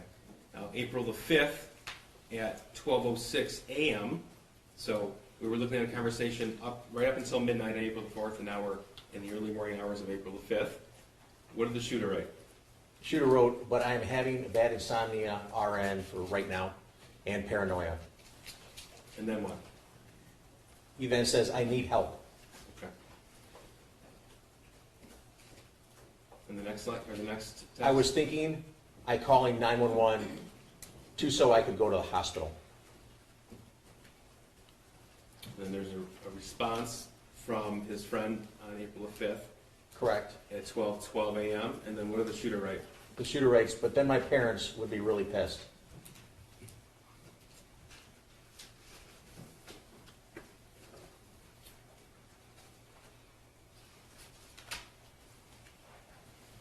Now, April the 5th, 2021 at 12:38 a.m. What did the shooter write? The shooter writes, I'm going to ask my parents to go to the doctors tomorrow or Tuesday again. Then he says, but this time I'm going to tell them about the voices. Okay. Next text. He then says, like I am mentally and physically dying.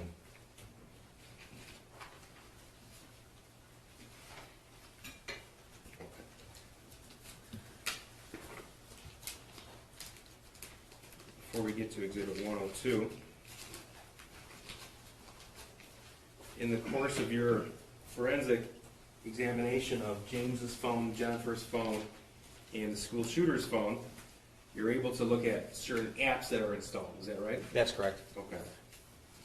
And did you discover if an app called Life 360 was installed on Jennifer Crumbley's phone? Yes, it was. Okay. And what is Life 360? Life 360, it's a tracking app that friends and family can install on their phone so they can know where they're at. I have it on my phone, and there's a family group that my kids are on it, and I'm on it, my wife. Did you find that app on James Crumbley's phone? Yes, it was. And through that app, you can see where someone's at and where they've been. Is that right? That's correct. And you looked through the school shooter's phone as well, the defendant's son. Correct. Was that app installed on his phone? No, it wasn't. So it was just installed on James's phone and Jennifer's phone. Correct, it was. And that was on April the 5th of 2021. I believe that's when it was installed, yes. Okay. And it's the same day as these text messages, like I am mentally and physically dying and asking to go to the doctor. Correct. Exhibits 102 and 103.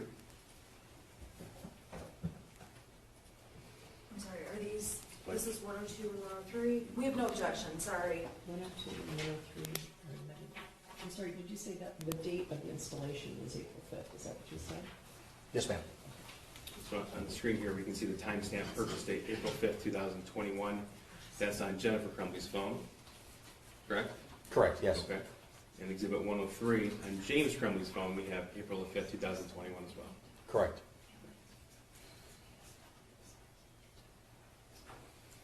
During the course of your evaluation of all the electronic information, digital evidence available to you, did you uncover evidence in the spring of 21 of Jennifer Crumbley talking to a friend about what she saw as depression in her son? Yes. And were you able to review a Facebook conversation between Jennifer Crumbley and actually the school shooter's only friend's mother? Yes. Okay. So I want to make sure that I'm clear with you. In April of 2021, which is the same month of these text messages, Jennifer Crumbley texted her son's only friend's mother, correct? Correct. Okay. And in that conversation is when you uncovered concerning text messages as an investigator to this case. Correct. This is 104. Thank you, and let me just take a quick look, I'm sorry. Yeah, I have no objection to this, thank you. 104 is omitted. That's just 104, right? Yes, thank you, Judge. Okay, this is April 29, 2021. Now, this is from Jennifer Crumbley's search warrant return, correct? That's correct. So she's agreeing in these. Correct. All right. So what does she write? She starts with, Ethan isn't bowling tonight, just want to let you know. Not sure if they need a partner or not. Okay, and then her son's friend's mother, also named Jennifer, writes, is he feeling okay? Correct. And the defendant's response? She responds back with, yesterday he wasn't, and he's been acting kind of depressed, so I don't know what's going on. Okay, this conversation continue? Yes, it does. What does the defendant write? The defendant says, I'm not sure if there's something bothering at school. He really doesn't feel good. I can't get anything out of him. Okay. And the person she's communicating with writes her son's name too. He stayed home from school today. The only time he's happy is when he's with the school shooter. Correct. And then her son has 2 E's and 2 D's. I'm wondering if he's worried about that. That's the other individual worried about her own son. Correct. Okay. That's 5:24 p.m. on April the 29th. That's correct. The conversation continues. What does the defendant write? The defendant says, yeah, this is all new to me. I'm not used to Ethan being moody. He's usually pretty happy, and we'll talk about anything. I do know Ethan's been stressed about school and his grades. We called the school, but she wasn't in. Social, do it tomorrow. I think his grades have a lot to do with it. He just got to a point where he got so far behind, and we were out of town. He's having difficult time making it up. And then the other individual writes, I'm sorry, her son's struggling too. To be honest, I'm sick of fighting with him about it. Stupid online school really messed him up. I'm thankful her son has the shooter as a friend. They laugh and have a great time together. That's April 29th at 5:31 p.m. That's correct. Okay. And then what does Jennifer respond? Jennifer responds with, yeah, me too. I'm just glad they're still getting along. And it wasn't an issue with those two as to why he was being depressed. The online school is horrible. I've given up too. I just told him to do the best. Don't worry about it. Next year is a new year. Okay, and then what's the next text? She says maybe if, is referring to the shooter's friend, feeling better, if he wants to come over after work on Saturday, he can take him up to go bowling and make up their scores. He's more than welcome to stay the night and go to work in the morning. We set up a little shooting range in the backyard for Ethan's BB gun, they could do that. Okay. Okay, and the response was her son's been excited to shoot. Correct. Okay, and that was April 29, 2021? Yes? Okay, now, around this time frame, in the text message conversation and the videos on the school shooter's phone, did you discover extremely disturbing information? Yes, sir.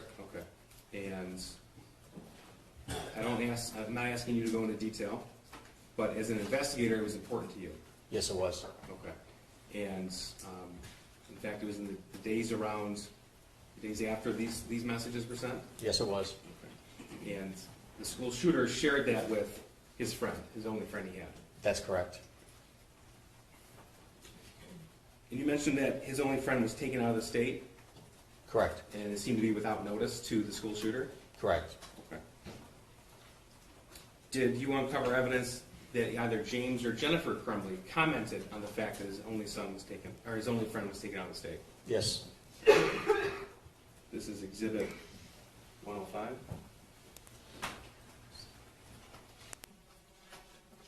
Yes, I have no objection to 105, thank you.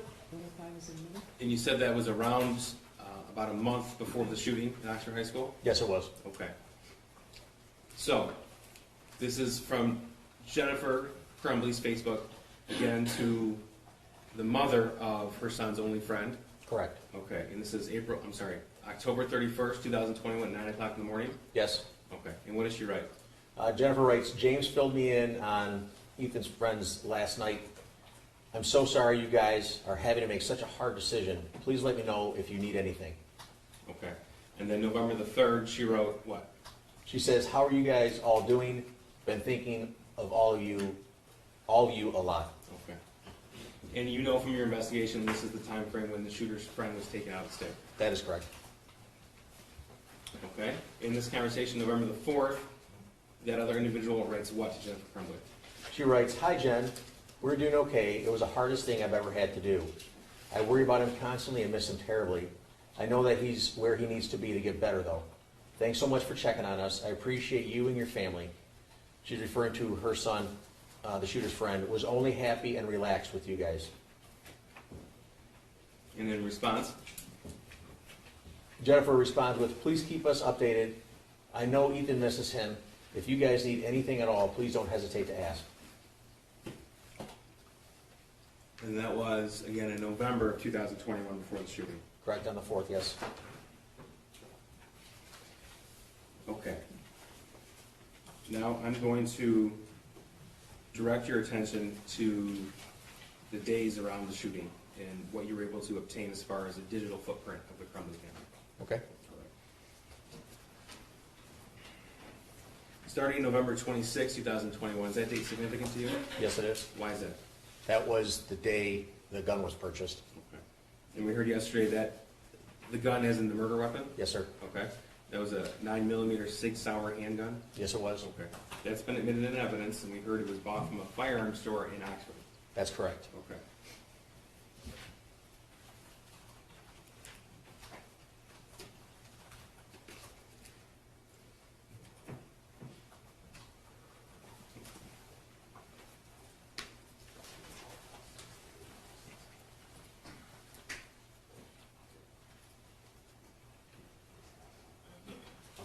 This is 106? I have no objection to this one. Okay, 106 is in the middle. Okay. This is just as an example, what information you can obtain from a search warrant on a Gmail account. That's correct. Okay. And so this is from James Crumbley's Gmail account, November 26, 2021, confirming that he was in fact at that firearms store at 12:08 p.m. Correct. Okay. Now, we talked about obtaining locations from somebody. This is 107. We have no objection. 107 is in the middle. And before we get into 107, Exhibit 417, it's a video. Sir, in your analysis of the shooter's phone and Jennifer Crumbley's phone, social media accounts, you were able to obtain videos taken by the school shooter with that handgun, the murder weapon? That's correct. Okay. So 417, people move to admit and publish to the jury. It's a video taken from November 26, 2021. And Your Honor,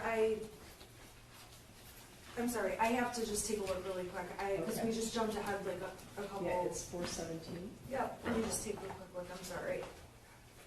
No, it's already, there's a lot. And actually, I don't have 417 in the exhibits that I was given. Can I see?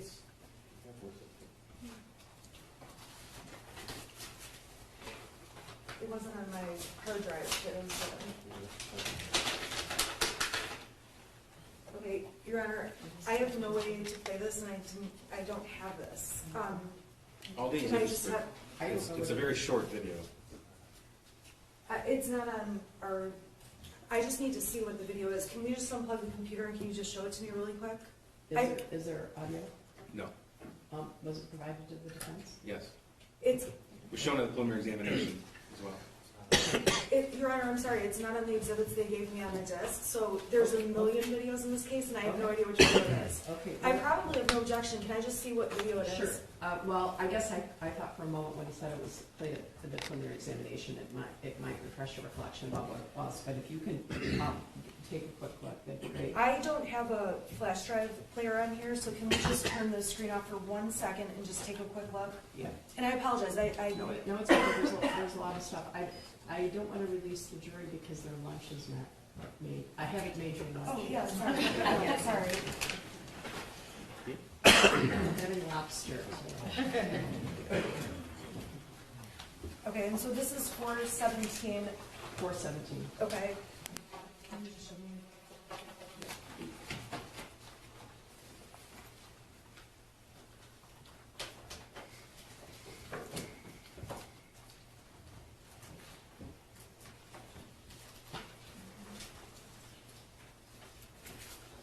Okay, we have no objection to this one, and I apologize, I just didn't have it. No, I Thank get you. it. I get it. Yeah, it's a lot of stuff. Okay, so 417 is admitted.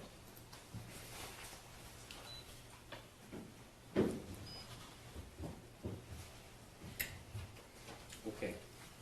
May I, Judge? Sure. Thank you. This is what you obtained from the shooter's phone, and it was captured 6:39 p.m. on November the 26th, 2021? That's correct. Okay.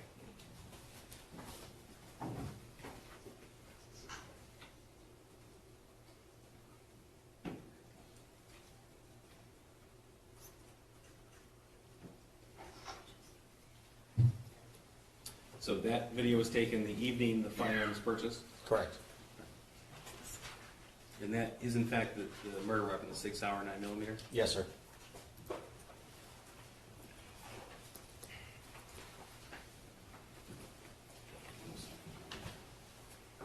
I have no objection to those. What number is it? 107 and 108, Judge? 107 was previously admitted, 108 is admitted. Thank you.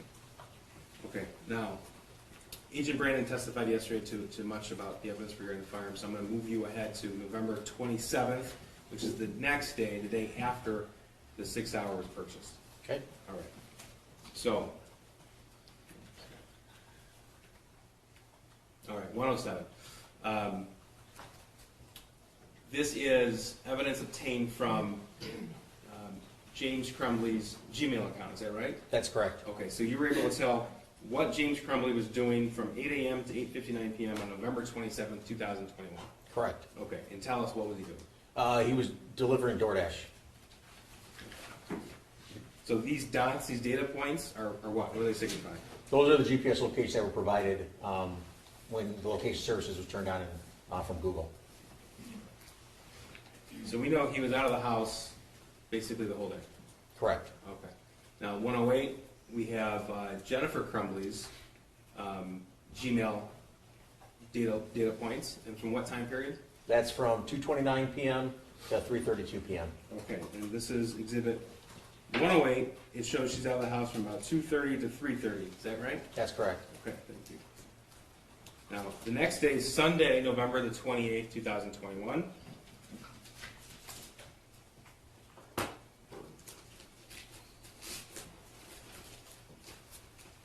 Could you get a feel for what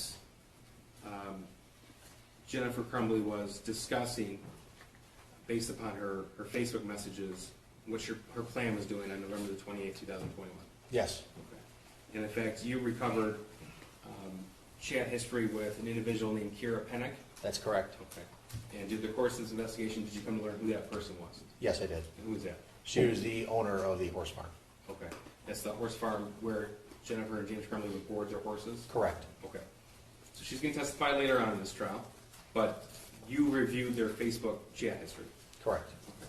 So that's 109. People who commit 109. Your Honor, can I just have one moment? This is a, It says it's a thread between your client and Kara Pennick on November 28th. That's what it reports to me. okay, and the exhibit that I received from the prosecution is 967 pages long. So I'm thinking that what I got is not It's what- pages 930 to 933. We're not going to go through 1,000 pages. Well, no, I'm Well, just, let's do it. okay, I'm sorry. So what pages are they admitting as things? 930 to 933. Okay, 9:30 to, okay, give me just a moment. I'm Okay. sorry.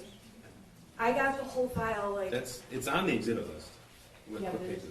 the exhibit list indicates, this exhibit list is what I got on Tuesday. I'm not sure when it was shared with the defense, if it was the same day or not, but it says pages 930 to 933 are the only ones they're seeking to highlight. I know, I'm just scrolling. Okay, It's go it's ahead. just taking me a little bit to scroll through.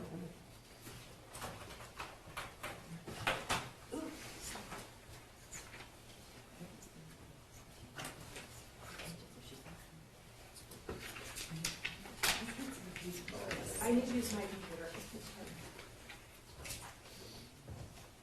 I'm sorry, I'm trying to get to 900. It just takes a little bit to load because it's such a big file.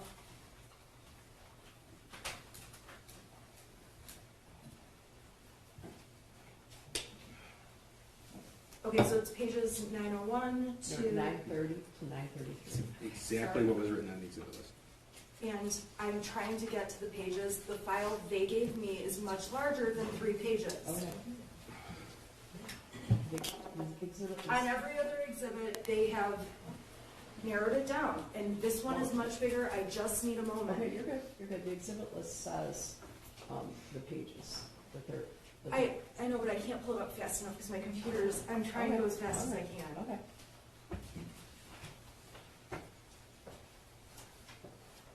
Okay, I have no objection to this. Okay, thank you. All right. 109 is in there. Thank you. And this is a portion of exhibit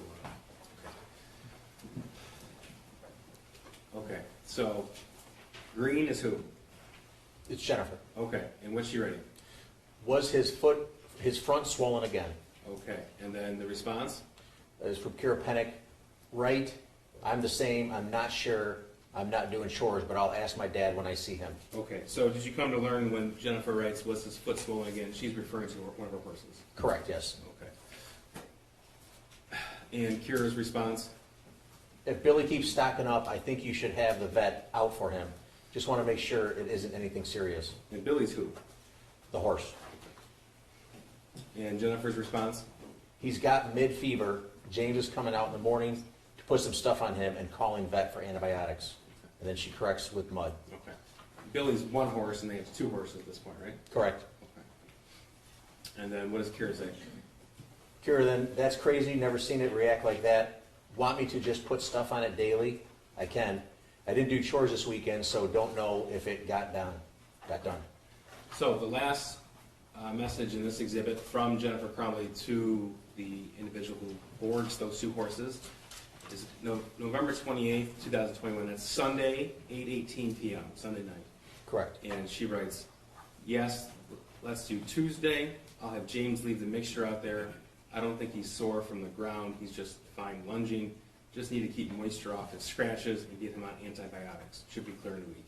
That's correct. And that's again in reference to one of our horses. That's correct. Okay.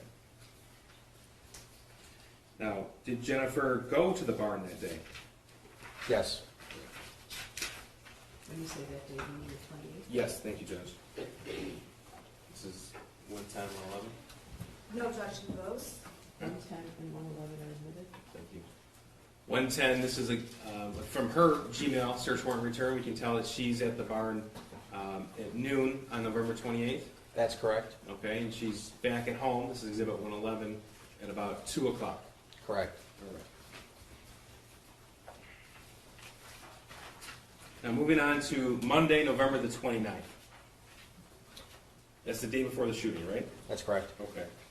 Now, what's the first thing that you see of importance to you as a forensic investigator from the day before the shooting that occurred on one of her devices? It was a web history search, or a web search. Okay. This is exhibit 113. We have no objection. I just want to make sure, I'm sorry, 112 was admitted. No, 112 was not omitted, that's Yeah, 112 is not admitted. Correct. Yes.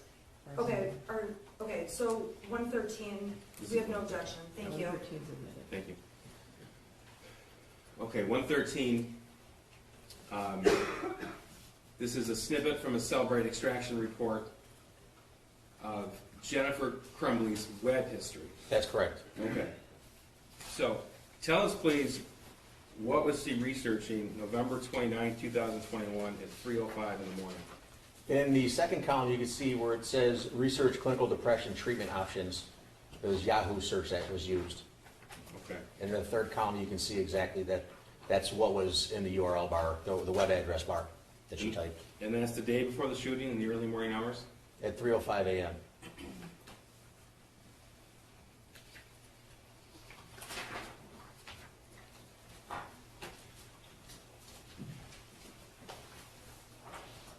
All right, now let's talk about the Facebook conversation between James and Jennifer from later that day, Monday the 29th. This is 114. I have no objection. 114 is admitted. Thank you. Okay. November the 29th, 2021, 8 a.m. Jennifer writes to James, "Are you at the barn?" And then about 40 minutes later, she sends a question mark. Is that right? That's correct. Okay. And then James responds to what? He responds with, starting with the question mark, working on Billy. Okay. So it appears, at least from this message thread, that he's at the barn with their horse Billy. That's correct. And then he sent a picture. That's correct. Can you tell what that's of? It's horse's legs, it appears. Okay. And what does Jennifer respond to that picture? Do the fronts too. Okay, and this is 9:21 a.m. What does Jennifer say? Jennifer asks, did you call the vet? And then what? Make sure you get back in between his heel balls. Okay, and James's response to that? He responds with, I did, and then fronts too. And that's at 9:34 a.m. on November the 29th. That's correct. At 9:35, what does James say? He texts, what exactly should I tell vet? Type out for me, leaving barn now. Okay. And then Jennifer responds, Billy looks to have scratches / mud fever. He's starting to stock up on all fours and concerned about infection. He's not lame, sensitive to the touch, and they go down when he moves. Is there an antibiotic I can get him on? We just put Desitin and antibacterial on his legs today. That's November 29th, 9:41 a.m. Is that right? That's correct. Okay. And then she sends a message to him. Correct. And what does she say? She says, was he stocked up this morning? And then James's response? James responds with, he was stocked up more in the back than in the front. In fact, the front didn't really look stocked up at all, so I launched them for a few minutes before I put the stuff on it. And it took the swelling down a little bit, but I got the cream all over, in between his heel bulbs and stuff like that. I'll call the vet here in a minute. Okay. Now, sir, it's been a little tedious going through all of the messages regarding the horses. Give us an idea, because you're the one who actually extracted that information from Facebook and reviewed it. How often will they show concern over their horses? Quite often. Okay. Okay, and Jennifer's response, this is the same conversation, November 29th at 9:58 a.m. She responds with, it made sense, LOL. Okay, and then James responds more about the horse, is that right? That's correct. Okay. And Jennifer responds to that message, Yes, she did. and that's at 10:15 a.m. Correct. Okay. Now, this same day, same time period, did you uncover evidence that someone from Oxford High School left a message for Jennifer Crumbley? Yes, correct. Okay. And in fact, that was at 9:40 9:41 a.m. That's correct. Okay, so that was in the midst of the Facebook conversation between James and Jennifer about their horse. Correct. Okay. And were you able to obtain that voicemail from Jennifer Crumbley's phone records? Yes. Okay. People move to admit 115. No objection, Your Honor. 115 is a minute. Thank you. Hi, Ms. Crumbley. My name's Pam Fine, and I'm calling from Oxford High School, and I'm here with Mr. Hopkins and Ethan Counselor. I was just calling to let you know that we just spoke with Ethan, had a really nice conversation. One of the teachers had sent an email to the office that she was concerned because Ethan, when she was walking around the room checking assignments, but he was on his phone looking at bullets and that sort of thing. So she just wanted to have a conversation. We did. He said he was at the shooting range with you this weekend, and we were like, yeah, guns are a hobby for a lot of people, and shooting ranges, and that's perfectly normal.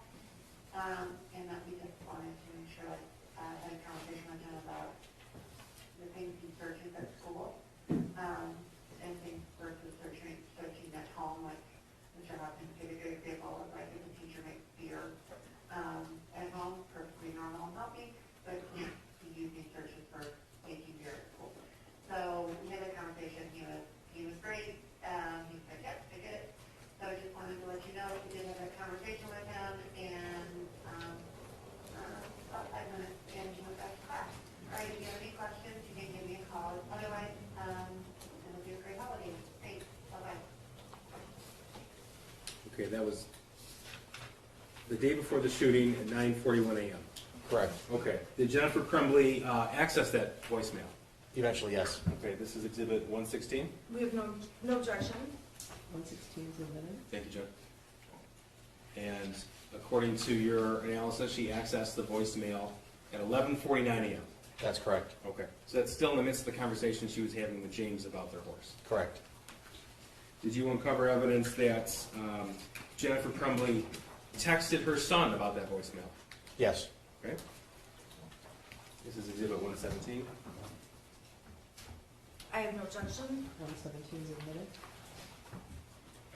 Okay. Now, owner, Green, this is Jennifer because it's from her phone. Is that right? Correct. Okay, and in fact, you were able to take the whole text message conversation that existed between between Jennifer Crumbley and her son. Is that right? Correct. And if it were to be printed out, it'd be over 200 pages or so. Is that right? Sounds about right, yes. Okay. So I'm going to show you portions from November 29th, and we'll refer back to this. So November 29th at 11:53 a.m., this is a few minutes after she listened to the voicemail. What did she write to her son? She says, seriously, 2 question marks, looking at bullets in school, question mark, question mark.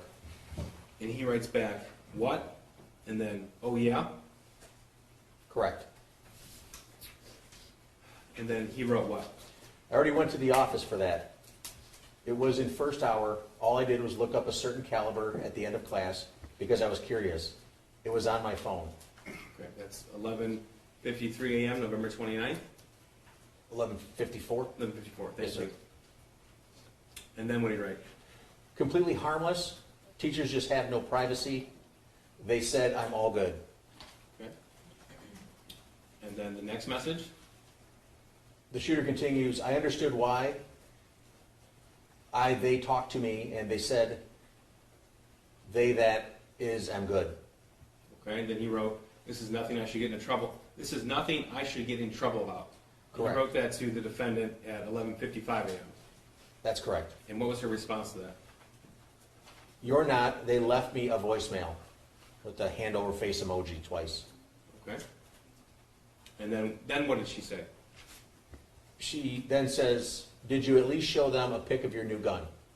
So she wrote at 12:14 p.m., did you at least show them a pic of your new gun? Correct. And his response? No, I didn't show them the pic. My God. And then what? I only told them I went to the range with you on Saturday. Okay. It was, I only told them I went to the range with you on Saturday. Correct. Okay. And then what did he say? It was a harmless act. Go ahead. I have this bullet cartridge in my room that I didn't what kind of bullet it was, and it said it was a .22. So at the end of first hour, I just looked up different types of 22 bullets. And I guess the teachers can't get their eyes off my screen, SMH. And then what did Jennifer respond to that? She responds with, LOL, I'm period, not mad. You're not, you have to learn, not period, to period, get caught, period.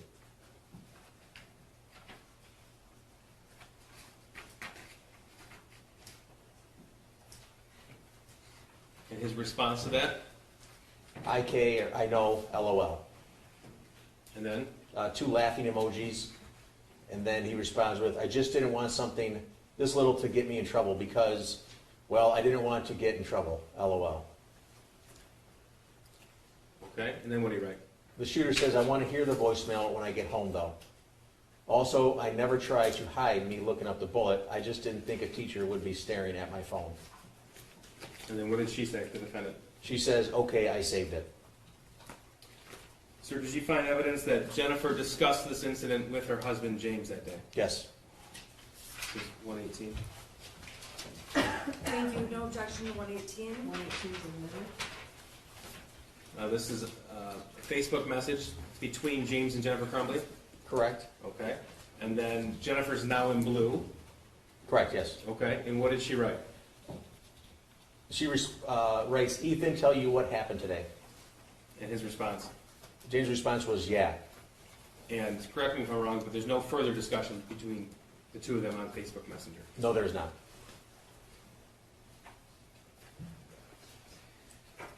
Now, sir, I want to take you back to the day of the shooting, November the 30th, 2021. And what we'll do is go step by step with what you were able to discern from your available sources of information. Okay. All right. Exhibit 119. Well, first of all, we already talked about how you were the individual who went through all the surveillance video. Correct. And it was your responsibility to put together that timeline. Correct. Okay. And did you also put together the timeline when the school shooter was dropped off at school? Yes, Okay. And he was dropped off at 7:46 a.m. on November the 30th? that's correct. Okay. Any objection to this? No objection. 119 is admitted.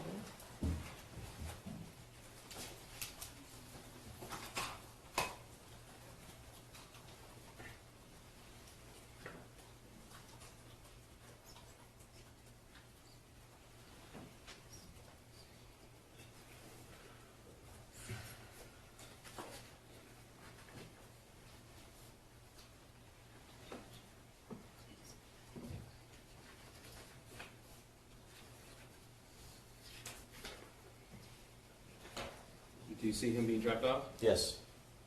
It's him with the gray hoodie and had a black t-shirt on.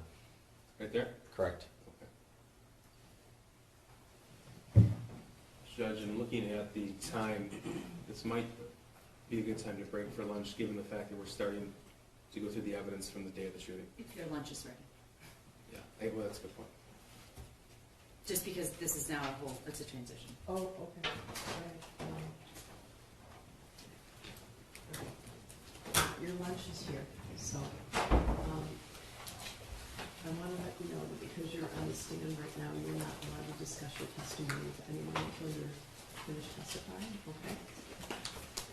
Thanks. Oh, I'm sorry, ma'am. I apologize. I apologize. Yes, I didn't mean to ma'am. wake you up. No, I'm awake, ma'am. I'm sorry. All right. I was thinking. We're in the middle, don't do that. We're in the middle of your testimony, so you can't discuss your testimony. Absolutely. with the other Yes, side. ma'am. Okay, You you can't, can step can down. eat lunch.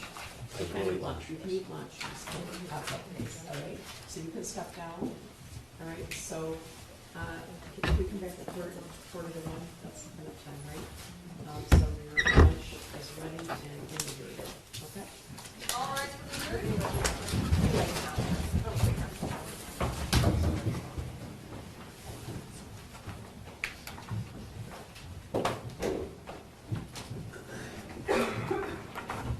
I thought you were going to dismiss them first, but I'm sorry. No, it's all right, it's all right. I like the jury to know that I'm telling you that. So Yes.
to now direct your attention to Exhibit 119. We spent a lot of time, oh, I'm sorry, Judge, just for the record, so the jury knows, we have paralegal Natalie Nell at table to help with the exhibits. Okay. Because once again, he does not trust me with glitter. This is true. This is true. Sir, we spent some time talking about the background of the Crumbley house. So we're going to talk now about November the 30th, 2021. And you stated that you were able to put together sort of a digital footprint from that day. Correct. Okay. So Exhibit 119, which has been admitted, this is the Oxford High School surveillance video from when the defendant's son was dropped off. Is that right? Yes, sir. Okay.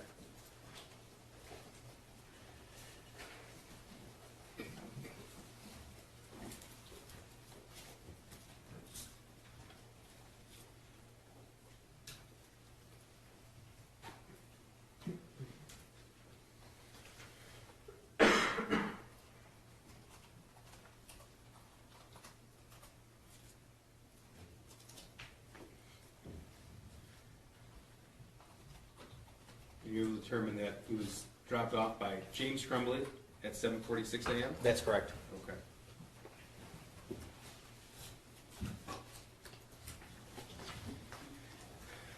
We will determine the time that Jennifer Crumbley got to her place of employment that day. A little after 9 in the morning. It's Exhibit 120. We have no objection to that. Thank you. Sir, this is a screenshot from surveillance footage of her employer from November the 30th, 2021. And that's Jennifer Crumbley on November 30th, 2021, entering that building at 9:04 a.m. Correct. Now, shortly after she arrived, did she receive a phone call from the school? Yes, she did. Exhibit 121. We have no objection. 121 is admitted. And this is a snippet from her phone log, would that be correct? That's correct. Okay, so November the 30th, 2021 at 9:24 a.m. was a missed phone call, and that's from Oxford High School. That's correct. Okay. And she called the school back at 9:27 a.m., is that right? That's correct. And they had a 5-minute and 43-second conversation? Correct. Okay.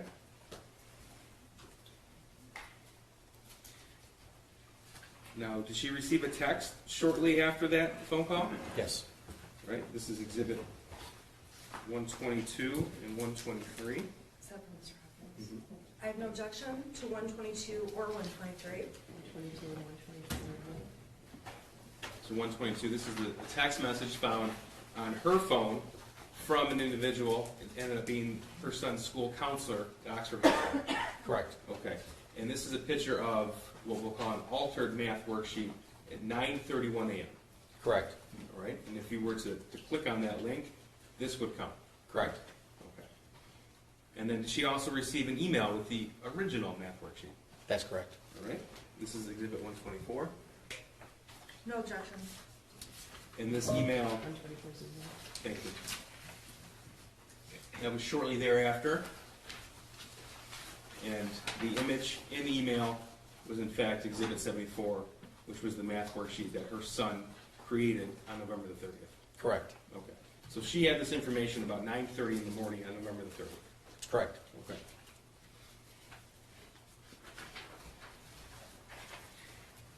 Did Jennifer contact James right after that? Yes, she did. Exhibit 125. No objection. 125 is admitted. So, this is the Facebook message chat, the one that was deleted from Jennifer's phone. Blue is Jennifer Crumbley, is that correct? That is correct. And green will be James Crumbley. That's correct. Okay. So, at 9:33 a.m., what did Jennifer write to James? Call now with now in all caps, emergency. And then she texted again, less than 2 minutes later, emergency. Okay. And she sent these two pictures, both the original and the altered worksheet to James? That's correct. And this is at 9:38 a.m.? Correct. What was James's response at 9:44? James responded with, my God, WTF. What is that? WTF, what the fuck? Okay. Excuse me. Then responds, vet not here yet. It's McElmurray for Kira's horse, still waiting on vet. And we already talked about that they were concerned over one of their horses' medical issues. Correct. Okay. And what was Jennifer's response at 9:50? She responded, he said he was distraught about last night. And James's response to that? We talked about it this morning, and then he asked her, you talked to him? Okay, and that's 9:51. And what was Jennifer's response? 6 minutes later, she texted, can you call?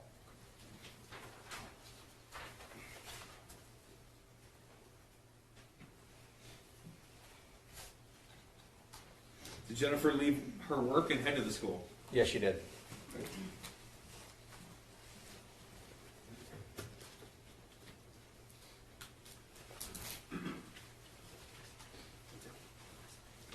Did Jennifer Crumbley also text this picture, Exhibit 74, to anybody else at that time? Yes, she did. Okay.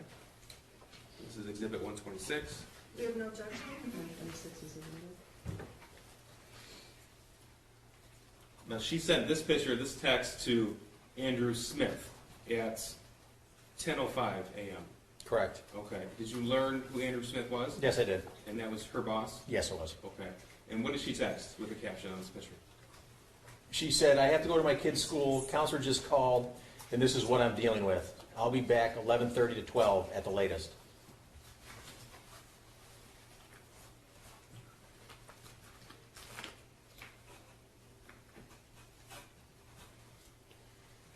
And did she leave her employment? Yes, she did. Okay. This is 127. No objection? 127 is amended.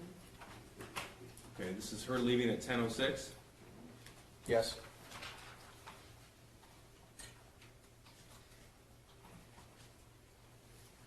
You want to go back to Exhibit 125 briefly?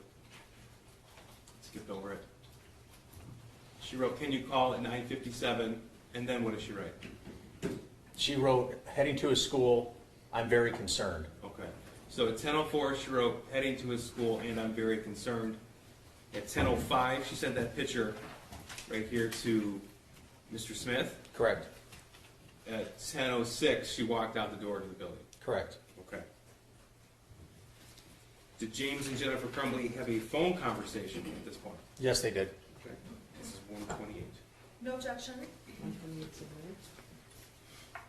And sir, this is a snippet from the call log found on Jennifer Crumbley's cell phone. Is that right? Yes, it is. Okay. So, well, first she got a phone call from the school. This is a phone call to the school counselor at 10:07 a.m. That's correct. That's a 40-second call. That's correct. Okay. I'm sorry, that was Exhibit 121, not 128. I'm sorry, you said 121. That's 121. 121. Okay, and Your That's Honor, part of the call. 121 was previously amended. I would just ask that the witness answer questions instead of the prosecutor stating essentially all the information as he goes along. Okay, Trying to so move I through. guess it's the objections leading. Leading. Okay. I'll rephrase. All right. All right, 128. No objection? Okay. Did James and Jennifer have a phone conversation after this? Yes, they did. Okay. Well, first, this is part of Exhibit 125. What time is this? This is at 10:12, Okay, and then what did she write? heading to his school. Okay. And here's Exhibit 128 from James Crumbley's call log. What is this? It's a call to Jennifer at 10:29 a.m. Okay.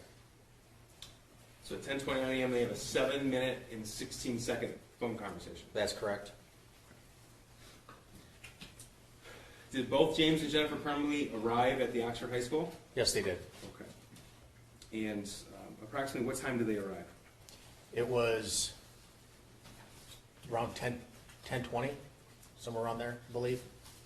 Okay. If I showed you a timeline that indicated 10:37 arrival, would that sound right? Yes, I apologize. Yes, That's not. yes. Okay. Now, we had discussed this portion of the case at a previous hearing, and you had indicated they had arrived in one car and left in one car. Did you find that to be accurate? No, it was inaccurate. Okay, so tell me what happened.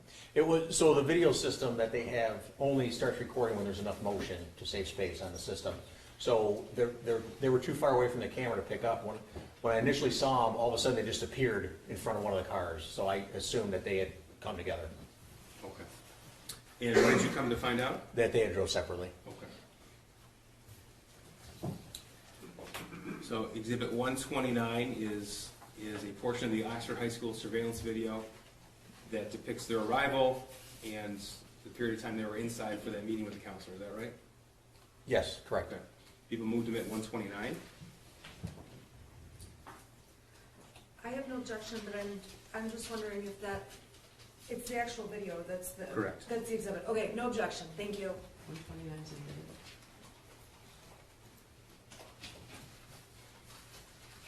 So there's a timestamp at the bottom. I want to make sure we see this. 10:36 a.m. and this is November 30th, 2021. That's correct. Okay.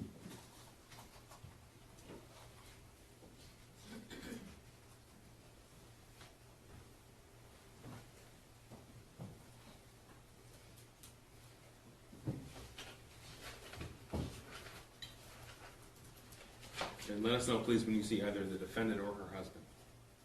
The one vehicle is already backed in, and then there they are walking up.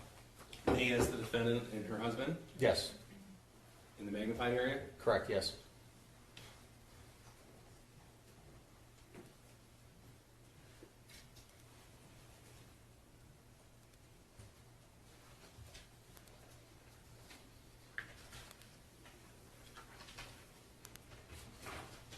What's this portion of the video depict?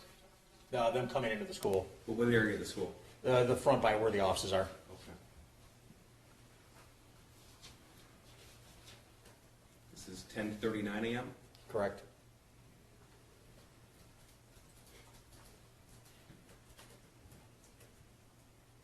What portion of the school is this? Looks like the front office of the school.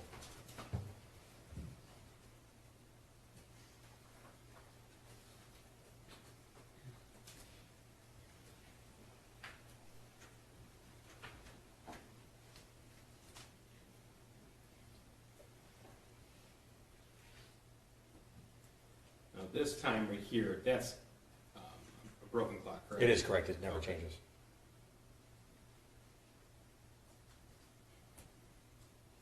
So this is 10:40 a.m. Correct. The counseling office. I'm sorry? They're in the counseling office, Thank sorry.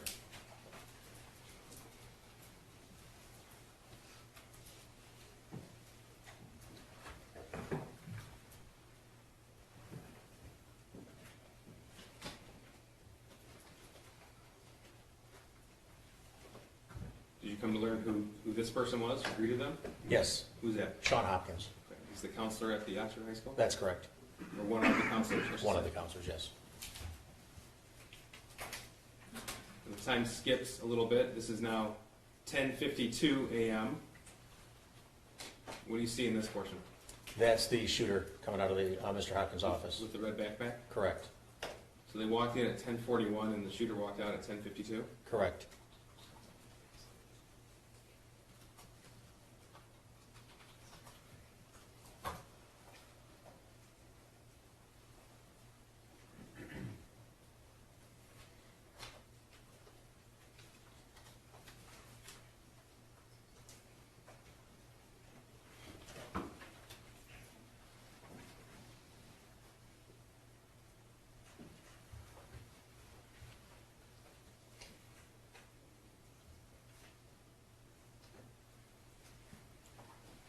This is 10:53. Who do you see? That's James and Jennifer Crumbley coming out of the Mr. Hopkins' office. Now, there was something in his hand here. What is that? If you can tell? I wasn't able to tell what that is. Okay.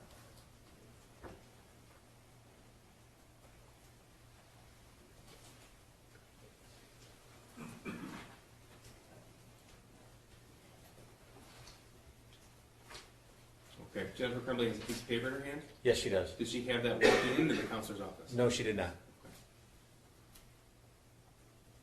And then right there, she handed that piece of paper to James Crumbley? Correct.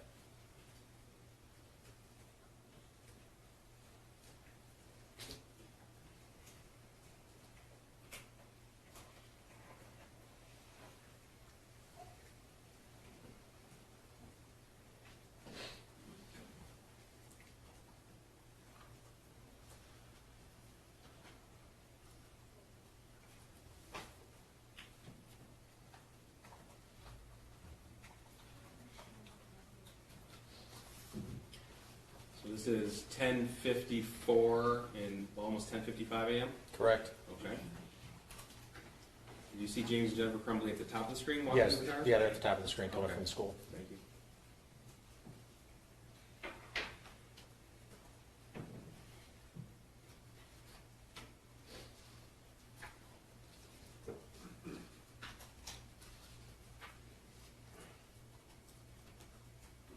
What are we seeing in this scene right here? The one of their vehicles is leaving right there, the black one.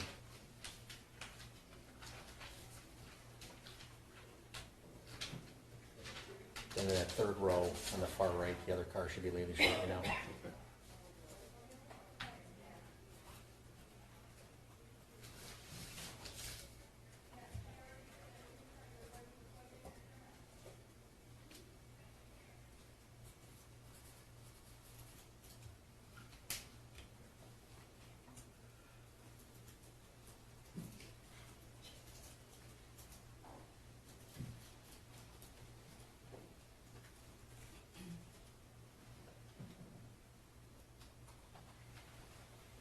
Okay. This is one of the Crumbley vehicles? Yes, it is. All right, and this is 10:57, about 10:58? Correct. Okay.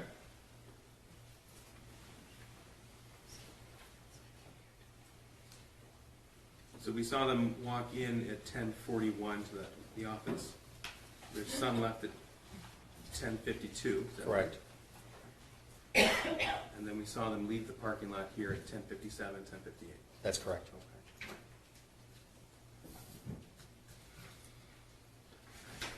So how long total, if you know, were they in the counselor's office? It was about 12 minutes. What's the first thing that Jennifer Crumbley did on her phone or social media after that meeting? She sent a message to Kira Bennett. Okay, this is 1:30. We have no objection? So this is a screenshot, Correct. is that right? Okay. And these were taken from Kira Pennick's phone. That's correct. Okay. So the icon there, the picture on the horse, this is Jennifer Crumbley's words, correct? Yes, that's correct. Okay. And what did she write at 10:58 a.m.? Kay, I'll bring some out later. Just had to get my son's school, go to my son's school, and meet his counselor. Shit day. And then Kira's response? Oh man, everything okay? Do you still want to do lesson tonight? And then what did Jennifer respond to that? Yeah, I still plan on doing the lesson. Everything's okay. He's just having a hard time after losing Tank, his friend going away to a treatment facility, and who knows what else. But he was caught drawing this on his math assignment today. And then this is Exhibit 74, the math drawing that she was sent. Correct.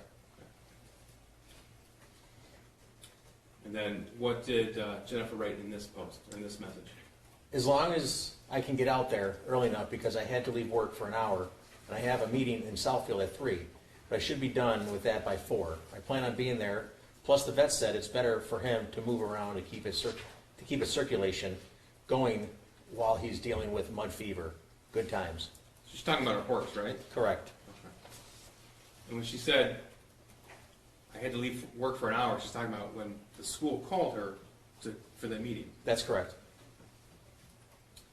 And what was the response at 1:26 a.m.?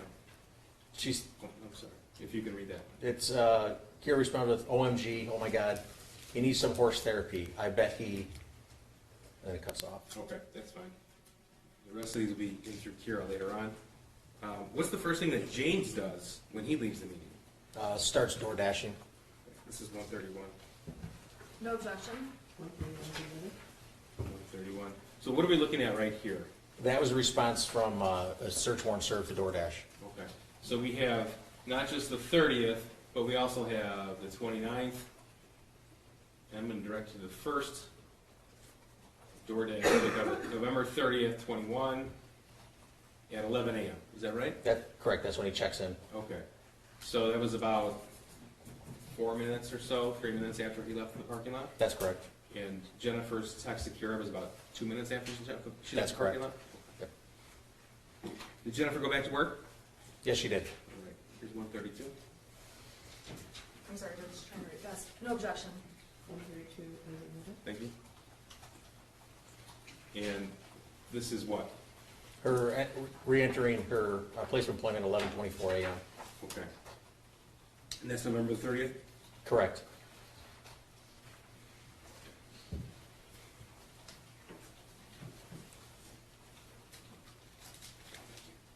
Going back to Exhibit 130.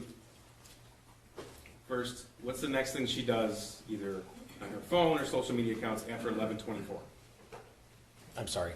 If you recall, what's the first thing that she does after 11:24 on either her phone or social media account? I don't recall. Well, that's fine. We have Exhibit 130 already admitted. So 11:26 a.m. Correct. Okay. So you read the very top line of that OMG needs horse therapy. Correct. This is at 11:26 a.m. So she received this 2 minutes after she walked in the door at her employment.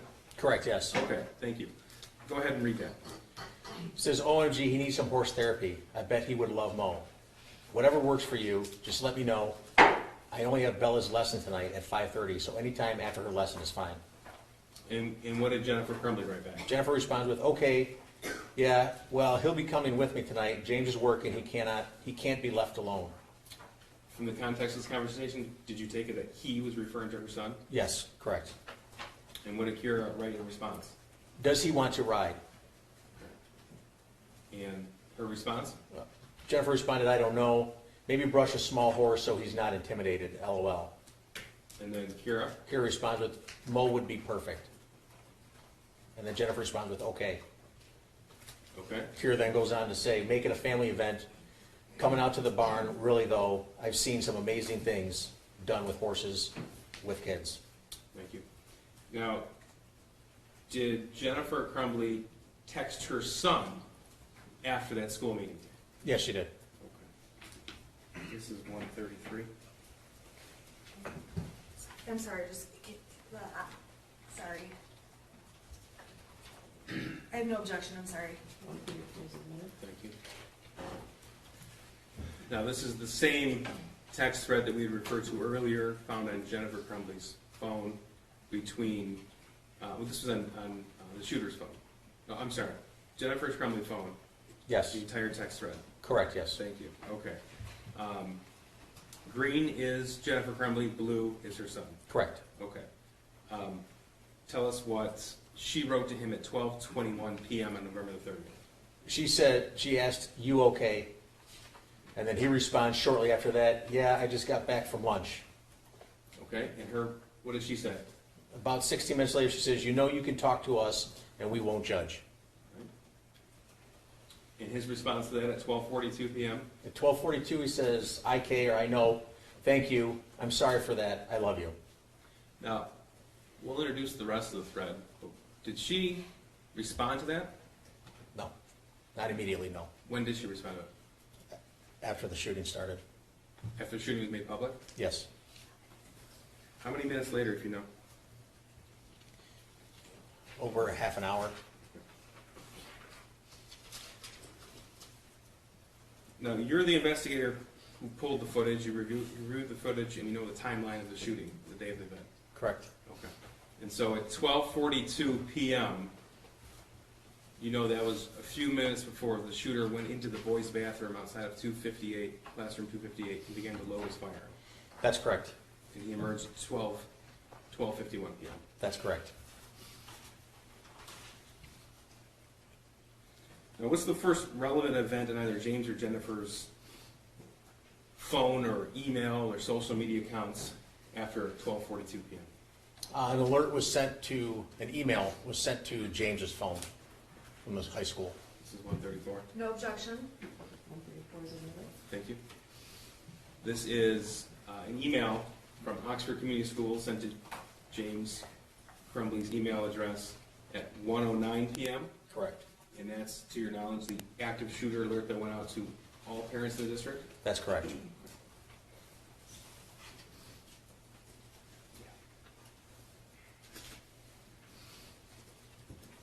Now, when James received this, he was still making DoorDash deliveries? Yes, he was. Were you able to pull location history from his device? Yes, correct. Okay. Yes. This is 113, I'm sorry, 136. No objection? Is this 135 or 136? 136, Judge. We skipped 135. No Oh, wait. objection? Yeah, I have no objection to 136. 136. And then, are you gonna do it? No, we're skipping 135. You're skipping, okay. Sorry, I'm just trying to keep my numbers straight. 136 is okay. Thank you, Judge. So this is location data from his email, the email that he received the active shooter alert, Correct. November 30th, 2021, and this is at what time? This is at 1:13 PM. Okay. And where is this? This is at the Meyer. He's in the parking lot of the Meyer. Okay. And that's the Meyer off of Ray Road? Yeah, it's the one that I responded to, yes. Okay, so that was the reunification location for all parents? Correct. Okay. Did he stay there? No, he did not. Okay. How long was he there? I think just a matter of minutes.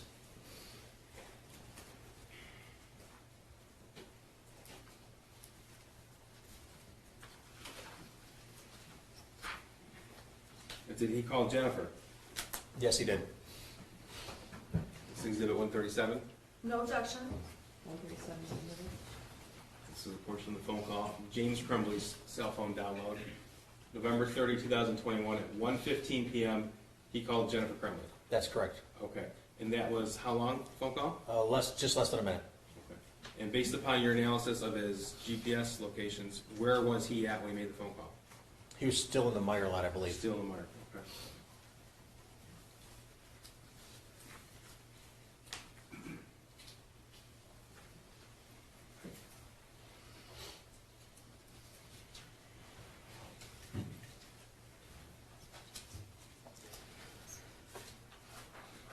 Now, did you find out that Jennifer Crumbley left her work around that time? Yes, she did. Okay. Exhibit 138 is a surveillance video of Jennifer Crumbley leaving work. Objection? No objection. 138 is admitted. So this is 1:18 p.m.? Yes, it is. Okay, so this is after the active shooter alert went out at 1:09 and after she was on the phone with her husband. Correct.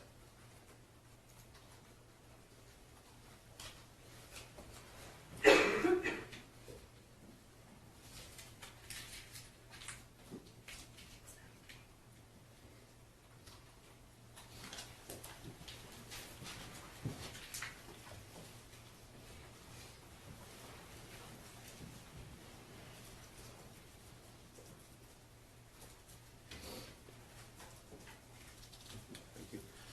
Sir, did it appear from your analysis that Jennifer and James Crumbley spoke on the phone after she left work? Yes, she did. 1:39. I apologize, just really quick. 138 was the video we just saw. 139, we have no objection to. 139 is admitted. And, okay, both were admitted, right? Yes. Okay, thank you. It's the call log off of James Crumbley's phone. November 30th, 2021, 1:19 p.m. And how long did they speak for? They spoke for a little over 10 minutes, Okay, when I say they, I should be clear. James and Jennifer. Thank you. Okay. Could you tell that while she was on the phone with James Crumbley, did she send any messages? Yes, she did. Okay. Do you recall who she sent a message to? I believe it was Andy Smith she sent a message to. Do you know who else she sent a message to? I don't recall. I know Did she there's no- message her son? Yes, she did. I apologize. Yes, yes. Okay. This is 140. This is location data. No objection? 140 is admitted. Thank you. 140. This is GPS location data for James Crumbley. This is 1:20 p.m. Correct. Okay, November the 30th, and this is at their home at 112 East in Oxford? Hunting Street, yes. Okay, so just to back up, just to make sure we're clear, James Crumbley received the active alert email at 1:09. Correct. He called Jennifer Crumbley at 1:15 while he was at the Meyer parking lot, Correct. and he leaves the Meyer parking lot and he's home at least 1:20 p.m. Correct. Okay, and they had a 10-minute phone call that began at 1:19 p.m. that indicates to you that they're still on the phone? Yes. Okay. This is 141. No objection? 141 is admitted. Okay, so about this time of the day, could you tell if Jennifer was on the move? Yes, she was. Okay, so this is what time? This is at 1:20 p.m. Okay, and this is at her location of her employment, correct? Yeah, Telegraph at Square Lake, Okay. south of here.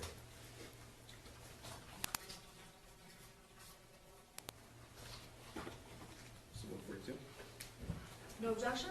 142 is admitted. So you said that while she was on the phone with her husband, she texted her son? Yes, she did. This is 142. Okay, I'm sorry, hang on. Let me just pull it up real quick, I'm so sorry. Okay, sorry, thank you. Sorry, thank you. November 30th, 2021 at 1:18 p.m. Did she respond to the message that he sent her at 12:42? Yes. What did she write? She said, "I love you too." Then says, immediately after that, "You okay?" Then 4 minutes later, she says, "Ethan, don't do it." That was at 1:22 p.m. Yes, it was.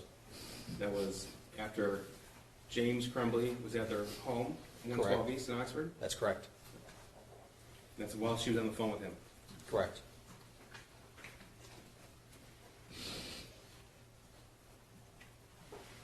You said she sent a message to her boss, Mr. Smith. Yes, she did. We'll go back to exhibit 126. What did she write him at 1:23 p.m.? 123, she texts, "The gun is gone, and so are the bullets." And then what did he respond? He responds with, "I'm praying everything is okay." And Jennifer says, "OMG," or "Oh my God, Andy, he's going to kill himself. He must be the shooter." So that's right a minute after she wrote to her son, "Don't do it." Correct. And that's while she's on the phone with her husband. That's correct. Did you come to find out that James Crumbley called 911 that day? Yes, he did. Was that at 1:22 or 1:20, or was it later? It was later. And was it before or after they had this text message conversation? It's after. Phone call. After. Okay. So in fact, did you find that James Crumbley called 911 at 1:34 p.m.? That's correct. Exhibit 143. It's the actual call. No, no objection, thank you. 143 is admitted. So just so council knows, it's all listed in the exhibit list. It says 911 call. Easier for me. It does, but I'm like, there's one of me. I'm going as fast as I can. I'm Okay. trying. Yeah, that's all right. Exhibit Okay. 143.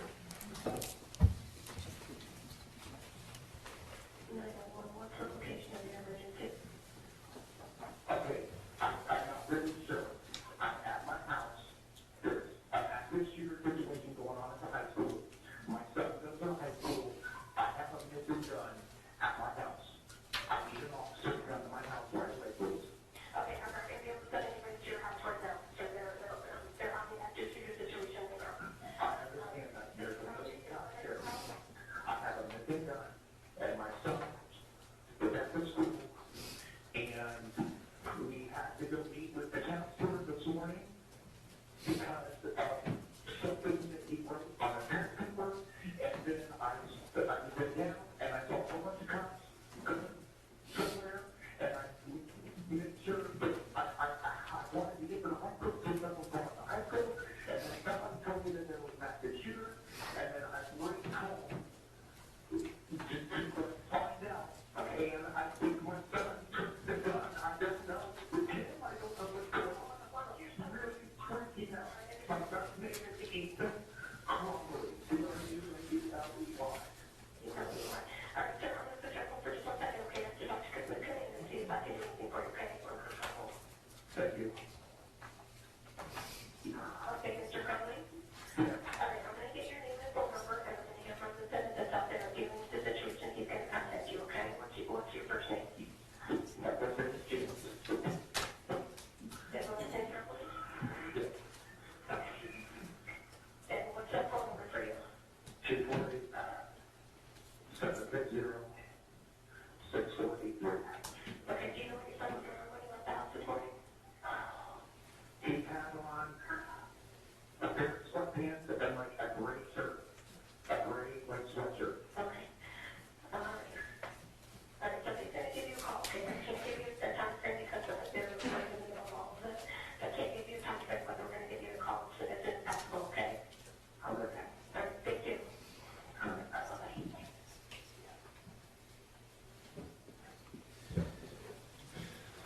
Sir, we saw the location data that James Crumbley left the Meyer on Ray Road at 1:17, and he was home by at least 1:20. That's correct. Okay. What's the relative distance between the Crumbley household and Oxford High School? Less than a mile. Okay.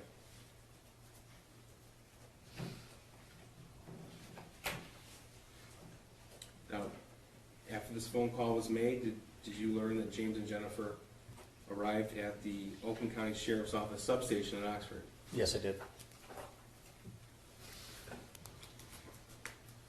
Is this 145? Okay, no objection. Well, what is this, 144? 144, yes. Okay, 144 is in the middle. So this is a call log. James Crumbley's phone call. Correct. Are you aware whose number that is, number 17? Yeah, actually, it's one of the sergeants in Special Investigations, Sergeant Joe Bryan. Okay, so this is after the shooter is taken into custody. Correct. Okay, so you know that he was taken into custody right about 1 p.m. on November the 30th? Yes, he was. Okay, and this is 1:50 p.m. Correct. Okay, so Sergeant Bryan learned who the shooter's parents are, and he made a phone call to James Crumbley. Correct. And shortly after this, did James and Jennifer Crumbley both go to the substation to meet with police? Yes, they did. No objection. 146. No objection to 145 or 146. 145 and 146 are in the middle. Just quickly, this is the verify. They were in fact at the Sheriff's Office 148, both James and Jennifer Crumbley. Is that right? Correct, I'm sorry, yes.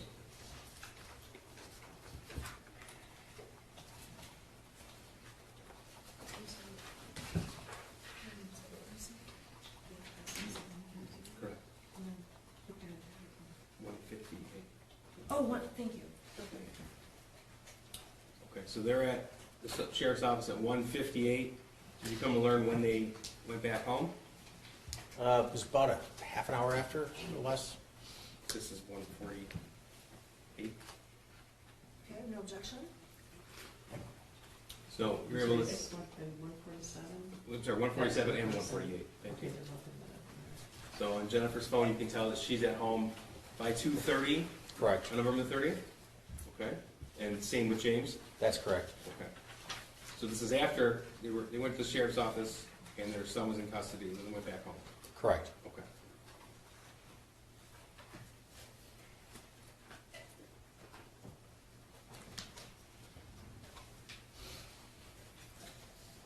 Now, sir, did you have the opportunity in the course of your investigation to review what we have referred to as the burner phones as well as the replacement phones? Yes, sir. Okay. Now, I'm going to move ahead to December the 4th, 2021. Are you aware that they were arrested in the early morning hours of December the 4th, 2021? Yes, I am. Okay. This is 149 and 150. We have no objection to 149 or 150. 149 and 150 are related.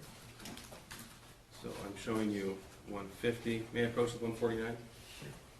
Sir, this is, Why don't you tell me what that is? This is a report from Celebrate, from a phone. okay. And that's from her, what we call burner phone? Correct. Okay. And up on the screen, 150 indicates that she had set an alarm on her burner phone. I would just ask that the witness answer the questions. Leading. That's fine. Sustain. That's fine. What does that show? There's a thumbnail of what is seen on the right side of the screen there, of the alarms being set at 6:30 on Saturday morning and 6:45 Saturday morning. And that's December the 4th, 2021. Yes, correct. Okay.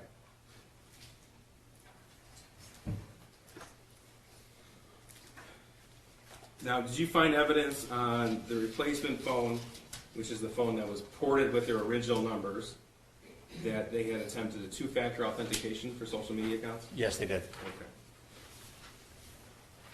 Now, we had talked at the very beginning of your testimony about deleted content and your ability to recover deleted content. Do you remember that? Yep. Okay. Were you able to uncover some deleted content in this particular case? Yes. And we've talked about the Facebook message chat between James and Jennifer Crumbley, Correct. and you've already indicated that that chat was deleted from Jennifer Crumbley's phone. That's correct.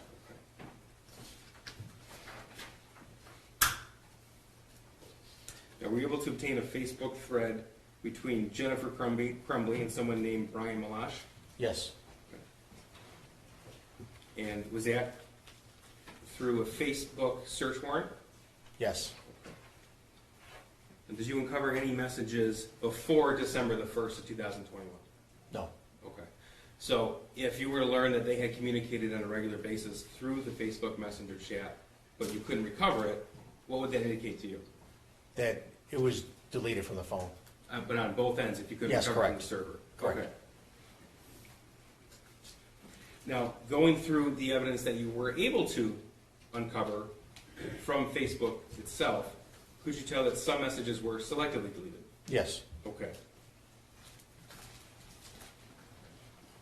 This is Exhibit 151.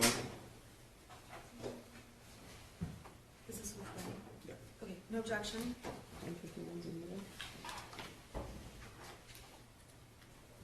So this is portion of what you recovered from the Jennifer Crumbley and Brian Malash Facebook chat. Is that correct? that's correct. Okay. So what are we looking at here? The first message is an automated one sent from Facebook to the device. You unsent the message. Okay, and what's the next? The next one says, from Jennifer, we're on the run again, helicopters, not sure where to, I'll message you. And when was this message sent? You can see it says +0 for UTC, so you have to subtract 5 from the actual time that's displayed there, from there. So that would have been 7:31 in the morning. And what day was that? 8:31. That was on December 12th, or December 2nd, I'm sorry. Okay. So that was, the shooting was November 30th. That was a Tuesday. Wednesday was December the 1st. This was the morning of December the 2nd. Correct. And this indicates to you that they were deleted by Jennifer Crumbley? Yes, correct. How can you tell that? The message, the automated response sent from Facebook saying you unsent a message. Also 151. What time and day is this? This is, well, it's 7 p.m. UTC, which is minus 5 hours, so it's 2 p.m. on December 2nd. Okay, that's Thursday, December 2nd. And Correct. what did she delete from her phone? What message? She had sent him, we're fucked. And she deleted that? Yes, she did.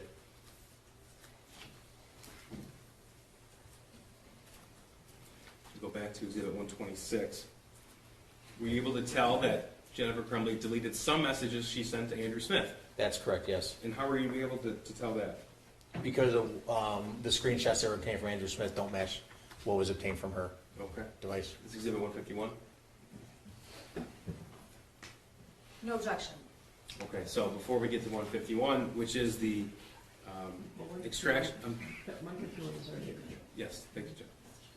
Before we show that on the screen, 126 here, these are the screenshots found from Andrew Smith's actual phone. That's correct. Okay, so at 10:05 a.m., this is Jennifer writing this and sending this picture, correct? Correct. Okay. And then we just gone through this. At 1:23, she wrote, "The gun is gone and so are the bullets." Correct. Okay.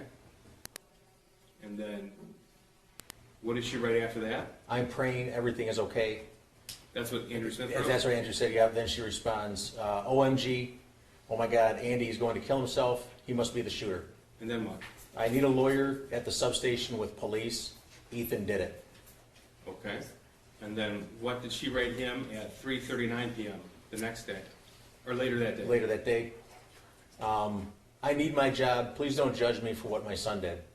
And that was just a few hours after the shooting started, correct? Correct.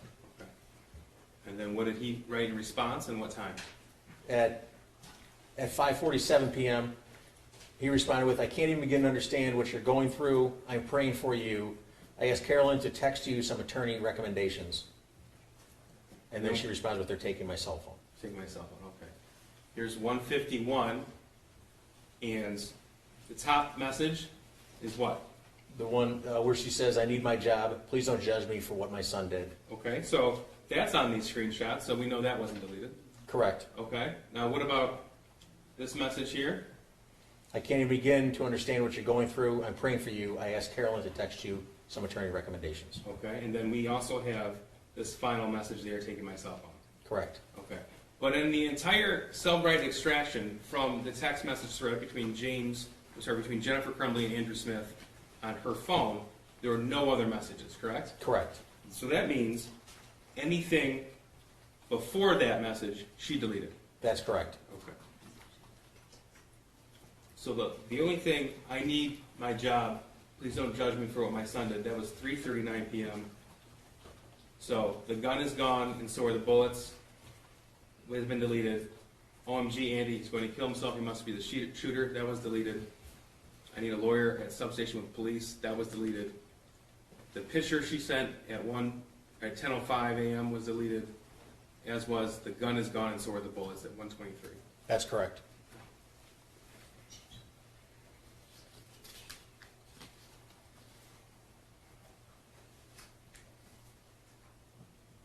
So I'm going to turn now to the Facebook messages between Kira Pennock and Jennifer Crumbley, specifically comparing what was found on Jennifer's phone with what was found from the Facebook search warrant from that particular chat. Okay. All right. 153 and 154. Did we do something with 152? We have no objection Oh, to admitting. This was 152, Judge. We admitted this one. Okay, you don't have any objection. But 152 is in there. No objection, right, okay. No, I'm sorry, what was, 153, 154. no objection, Okay. sorry, To 153 and 154? correct. 153 and 154. Thank you, Judge. Now, first I'm going to show you 153, which was the messages left on Jennifer Crumbley's phone. And I'm just going to show you the top portion of what is the Cellbrite extraction report. So tell us what we're looking at here. We're looking at the participants involved, one of them being Kira Pennock, the other one being Jennifer Crumbley. At the very bottom of the screen, you see the conversation instant messages of 26. Okay. And that's not 26 messages that you selected. That's all that's remaining on her phone. That's correct. Okay. And 154 is what? That's you can see at the top extraction report, Facebook warrant return from both Kira and Jennifer, and it says instant messages 4,047. Okay. So that would indicate that everything other than those 26 messages remaining were deleted by Jennifer Crumbley. Correct. And one moment, Your Honor.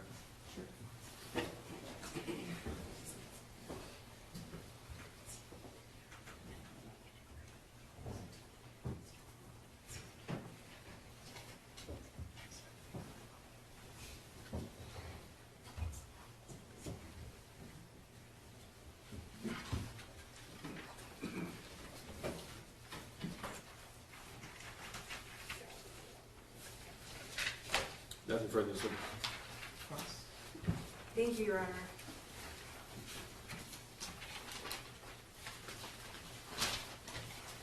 Good afternoon. Good afternoon. I want to go back to, I want to just start, you've been obviously involved in this case since the 30th of November 2021, correct? Correct. And since that time, you have collected and looked at an abundance of evidence related to the Crumbleys, the shooter, the shooting, everything, correct? Correct.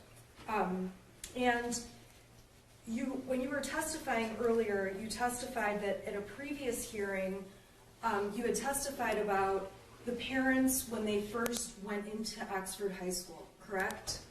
Correct. And on that date, you had reviewed many, many materials prior to coming to court. Correct. And that hearing was a preliminary examination, which is a hearing that's before a trial, correct? Correct. And at that hearing, you did the best job you could in terms of explaining, answering questions. Correct. You were truthful on that day, Absolutely. as you're being today. Yes. And we can agree that you made a mistake about Mr. and Mrs. Crumbley arriving in the vehicle together at the school. Because of the video, how it jumped, yes. Okay, an honest mistake. Correct. And it's fair to say that when you don't have when you didn't have more information, you made an assumption that they had been in the same vehicle together, correct? Correct, I didn't know how many cars they had at the time. You see them walk into the school together, but you couldn't see before that. Correct, And that's why you testified, honestly, you thought they had arrived together, but it was incorrect. correct, And so you would agree with me that the more information you have about any topic, and the less guessing, the more accurate the information will be that you give on this witness stand, correct? I wasn't guessing before, I didn't know how many cars they had, I just saw them appear in front of the car. Right, so when you testified and said they arrived in the same car, that was incorrect. Correct, And I'm saying that had you had more information about seeing the vehicles pull up or seeing each one get out of separate cars, your testimony would have been different, correct? it would have been included in the video, correct. And so my point is, you do the best job you can with the information you have, Yes, ma'am. but you're certainly not someone who can go back in time and see and know every detail of every single thing that's happened, correct? Not every single thing, you could put together a good timeline with all the information that you gather, yes. And it's fair to say for this jury, you have put together as detailed of a timeline as you can about all of the events before November 30th through 11/30th and beyond 11/30th, correct? That's correct. And when you are doing that, you are taking data from cell phones and other investigators, from surveillance, from all these different materials that are a part of the investigation in this case. Correct. And it's possible that at times when you answer a question, you may not be accurate, but you're not sitting here intentionally trying to lie, correct? It's absolutely correct. Okay. I'm going to go back through the investigation that you did. It's fair to say, and I think you testified, you started obviously on November 30th of 2021, correct? When the investigation started? Yes. Yes. Okay. And can you give the jury an idea of how much time it takes to get certain evidence, or kind of what it looked like going forward from 11/30 when you received various pieces of information? So on 11/30th, let's talk about what you saw that day. You obviously saw the surveillance camera from the school, correct? Yes, correct. Okay, on that day, did you have the surveillance camera from Jennifer's office? That came afterwards. Okay, that came down the road. Yes. At that time, did you have the text messages between Jennifer Crumbley and James Crumbley? That came out, no, that would have been afterwards. Okay, when did that come? It would have been within a week, 2 weeks of that. We would have had to, like I explained, the process of getting the data from a phone. Depending on how much data there is, it could take a while, and then to sift through all of it. So it could be anywhere from a couple days to a couple weeks to get everything that you're looking for. And in terms of the investigation, there were materials you had on the 30th, obviously. Correct. There were materials you received in the days following the 30th, correct? Correct. And there were some materials that law enforcement didn't have for weeks and months that became a part of this investigation. Is that a fair statement? That's correct. And as more and more information became available, you would turn it over to the prosecutor's office? Correct. And then you would assume that they would turn the evidence over to the defense for it to be used in court by all parties and the judge. Yeah, I knew my job. I don't know what they're, yeah. They have to give that up. Yes, I understand that. Okay, so at the time on the 30th, it's fair to say all of the evidence that you have in this investigation, I'm sorry, not on the 30th. The 30th was the day of the shooting, and Mrs. Crumbley was arrested overnight between December 3rd and December 4th, correct? Correct. And it would be fair to say that between November 30th and December 3rd, your office and team and all law enforcement were working as hard as they could to collect information and collect evidence, correct? Correct. While you were working as fast as you could, there were a number of materials that you did not see until after Jennifer Crumbley was arrested. Well, just because of the sheer volume of information that we were pulling together at the time, yeah, I mean, it took a while to go through it. And when you're looking at all of the information about Jennifer Crumbley in this investigation, much of what you're doing is looking back in time in hindsight. In hindsight, we're trying to put a story together, a series of events or a digital footprint of what had happened. We're trying to put that together. And as you're trying to put that together, you're doing the best you can to make the timeline and the evidence make sense, correct? Correct. But in terms of what happened in the months before the shooting, the day of the shooting, and the days after the shooting, you obviously were not with the Crumbleys 24/7, correct? No, I was not. I didn't know them before this. And it's impossible to have, there isn't any way to have a videotape, for example, of all those months, that shooting day and the days following, correct? Correct. So you take bits of information and try to put it together the best you can to make sense of it. Are you referring to this investigation or throughout life? Well, both. I mean, I guess we do that in both, right? I guess if in my life, if my son had hallucinations, I would have taken serious pause with that. All right, let's stop for 1 second.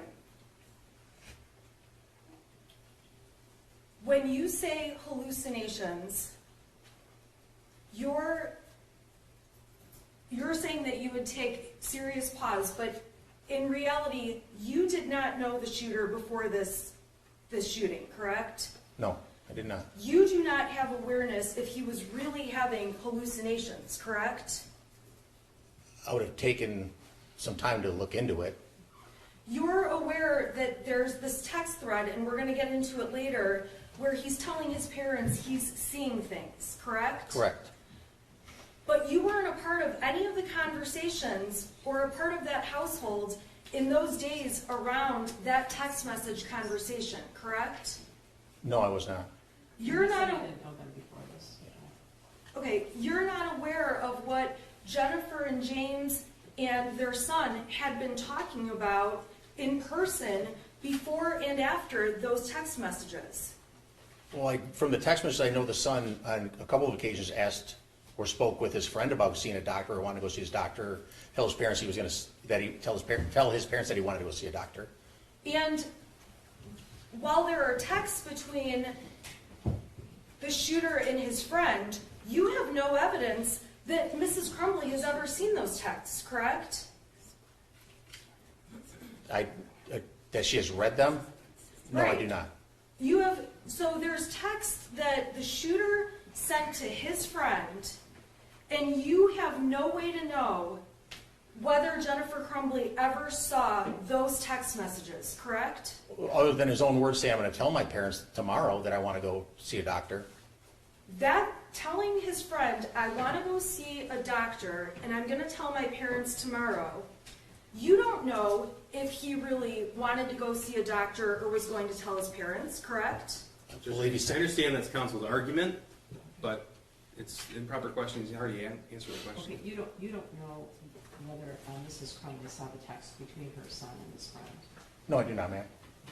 And I'm also making the point, Your Honor, and the question is, you also don't know if it's true that he really planned to tell his parents anything. He has a text to a friend saying that, but you don't know whether that's true or not, correct? Other than him saying on a couple occasions, no, I don't. Okay? And when you say a couple of occasions, there's text messages on certain days that we've talked, that you testified about, but there's many, many, many other days, we can agree, that that you have not testified about, correct? In reference to what? In reference to what he said to his friend, or in reference to what he said to the Crumbleys. I mean, did he have are you asking, did he have conversations with them? I don't understand the question, I'm sorry. I'm sorry, my question is, you've given us bits of information about certain days, about March 9th, about a date in April, about a date in November, correct? Correct. Okay, there's a lot of other dates that you did not give us information about what exactly was texted to and from Ethan Crumbley and Mrs. Crumbley, correct? Correct, there wasn't much texting between them. Okay, you also, there's certain messages that you testified about between the shooter and his friend. Correct. There's also a lot of other text messages between them that you have not talked about.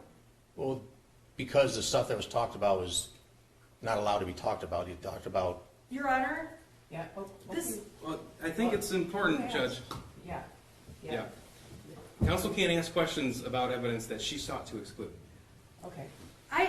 telling this jury that I sought to exclude evidence that was irrelevant is very unfair, and that is improper. Okay, well, there's a lot of improper things here. No one's hiding any evidence from the jury, okay? So I don't want any implication that this witness is hiding what evidence from someone. So, Thank you, Judge. so don't ask about the messages if you don't want to know. So. Okay. When you're talking about the text messages, let's back up and do this differently.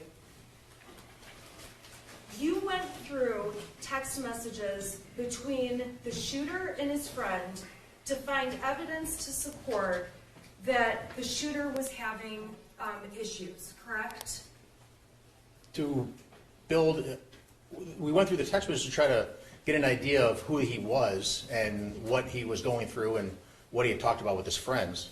And when you saw His friend, text I'm sorry. messages like you testified about involving seeing things and dishes flying and demons and things along those lines, you gathered those, and that was the evidence that you've presented to this jury to support your case, correct? Well, because those are things of importance that he was hallucinating and seeing stuff flying off his shelves. And there's no other evidence or that we could find on the phones or communication between them to say that that problem was remedied or that a phone call was made to the shooter to what's going on or how can I help you, son, or anything like that. None of that was found. So it was important that that was what he was struggling with. Okay, you're guessing that is what he's struggling with. You're doing the best you can, but you're getting pieces of information out of text messages, and really you don't know these people or what was going on, other than what you see in these texts. He agrees with that. He didn't know any of them before this. Yeah. Okay, I apologize. Well, I keep ending up in a situation where we're trailing off and repeating, and I would just ask that stop. He doesn't know them.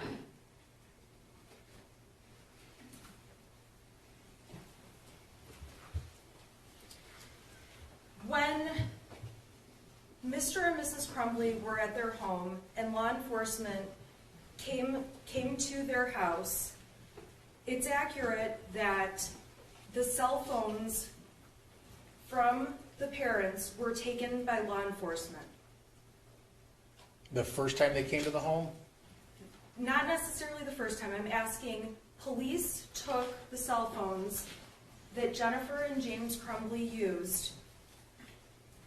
Police took those phones, correct? Yes, they did. Okay. And when police took those phones, Mr. and Mrs. Crumbley obviously went and bought burner phones or track phones. Correct.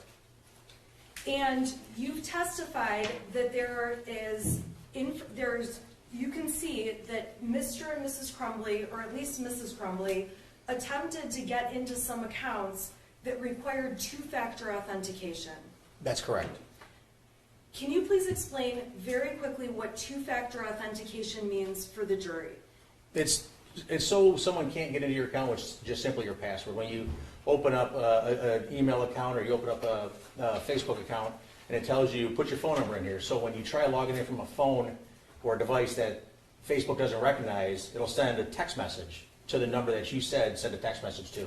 So then you enter that code into the app as you're trying to log into it. So it's two-factor authentication, your password and then text message from the provider. And so for things like sometimes bank accounts or portals to get into doctors, things along those lines, sometimes two-factor authentication is required where you would need your original phone, correct? Correct. Or at least your phone number to be able to gain access to your own accounts.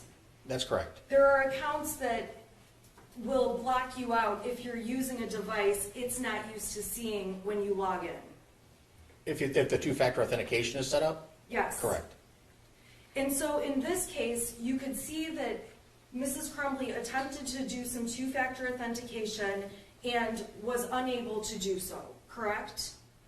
I don't know if she was unable to do so. I know there's a text message that was received from Instagram with a two-factor. I don't know what happened with after that. Okay, so after buying the track phones, the burner phones, it's fair to say that Mrs. Crumbley and Mr. Crumbley went to their phone carrier and purchased new phones that have their regular phone numbers on them, correct? Was that after the burner phones, is that what you're saying? Yes. Yes, they did. Okay, so when we're talking about the Crumbleys having 6 cell phones between them, the 6 cell phones include their original phones that were given to police, correct? That's correct. It includes these 2 track phones that have different phone numbers where you can't do the two-factor authentication, correct? That's correct. And it includes the 2 phones that were purchased after that so that they could have their phone numbers back on devices and then access accounts. That's correct. And from the phones, when you seize them, there is evidence that Jennifer Crumbley attempted to deactivate and delete a number of social media applications, correct? There was talk about it in text messages, you need to delete this account or whatever. I don't know if you have something in particular that you're, a certain account that you're asking. There are text messages within the exhibits the prosecution has admitted, and I can put them up, that show Mrs. Crumbley and Mr. Crumbley were trying to deactivate Facebook accounts and Instagram, correct? I know there were text messages people texting them telling them to do that, yes. Okay, and people were, part of the reason people in those text messages were telling them to do that is because after the shooting there were threats and, there were a lot of threats against Mr. and Mrs. Crumbley. Judge, respectfully, I don't believe this officer can testify as to the reason why people said that. He can testify that there was attempts to delete and things were deleted, but the reason for the motivation, he can't testify. Well, you can't testify about the motivation, but did you see anything? Did you see any threatening messages to them? I don't recall seeing any no ma'am, I don't. Okay. Do you recall that when, in the text messages that Jennifer Crumbley sent out, she told Brian Maloche, she told Kara Pennick, she told multiple people that she was being threatened? Are you telling me that or I'm asking asking me? you. I don't recall. If you have something to show me, I don't recall that off the top of my head. Okay.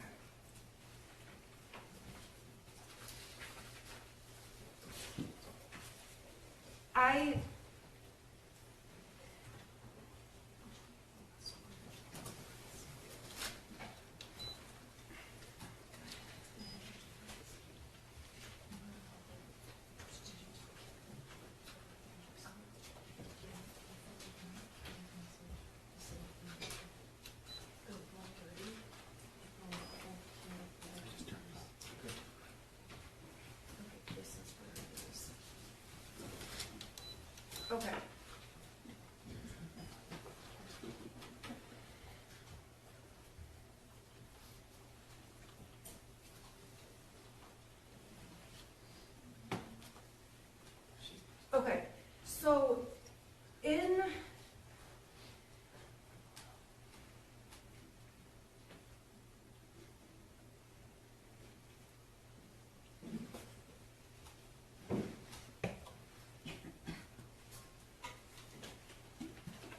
Okay.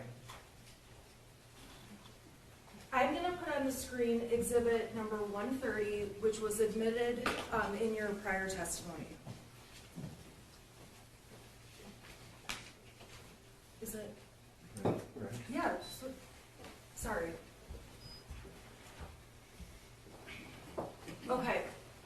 Now, within the text message thread between Jennifer Crumbley and Kira Pennick, this is a screenshot that was in that text thread, correct? You assume Kara Pennick's a screenshot of hers? Is that what this is? This is in Exhibit 130 that's been admitted. These are screenshots with Kira Pennick.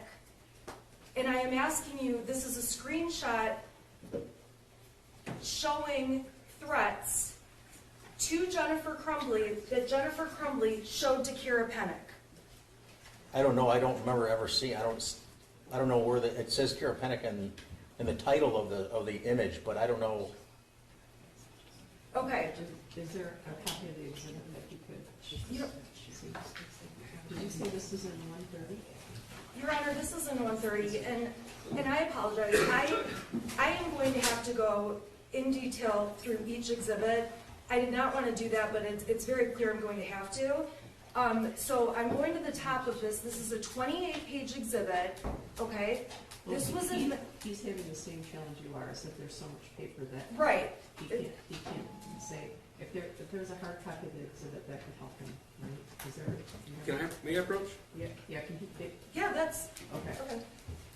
Okay. Okay, so this was admitted, these were admitted screenshots through your testimony. Do you recall that? Yes, I do. I see the, Okay. Does that document refresh your recollection? well, this part at the where it says, met with his counselors. Yeah, that part, I remember that. Okay, and in the thread, we see what you testified about in terms of Jennifer Crumbley sending over a copy of the math assignment. Correct, I see that, yes. Okay, we see the testimony you gave about Ethan being upset, having lost his friend, and going away, and his dog.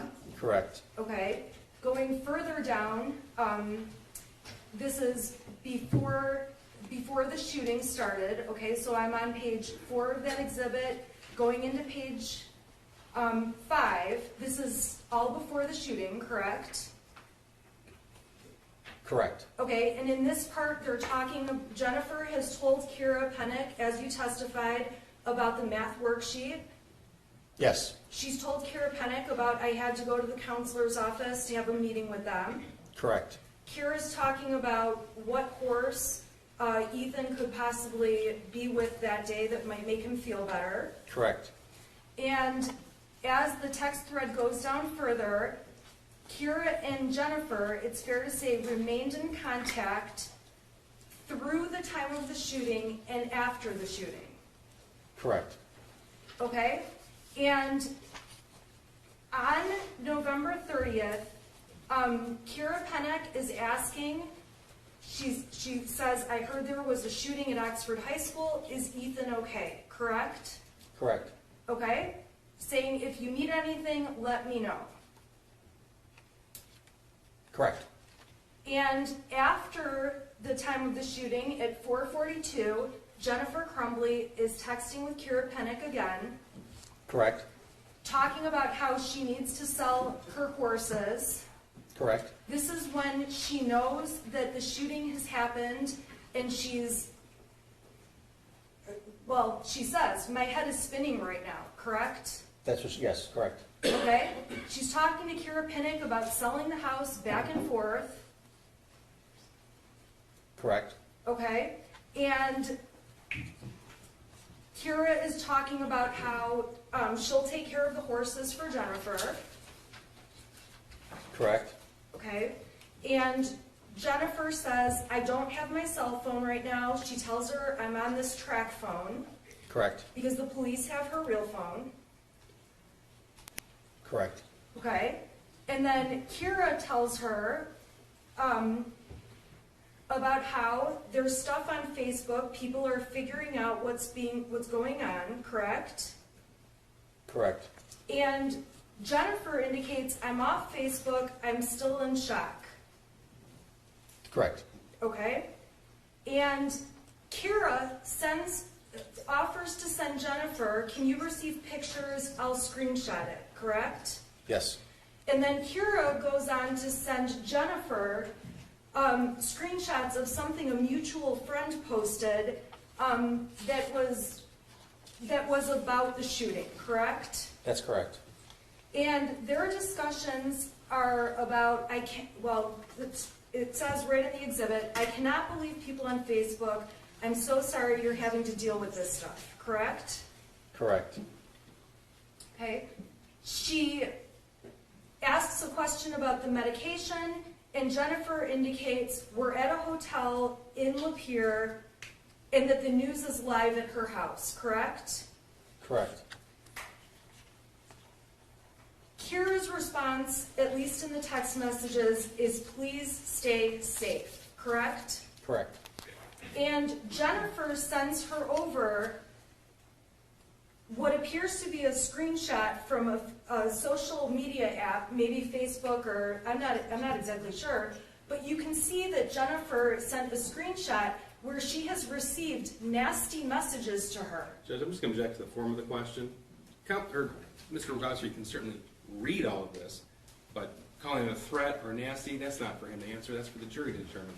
Well, yeah, they can characterize it.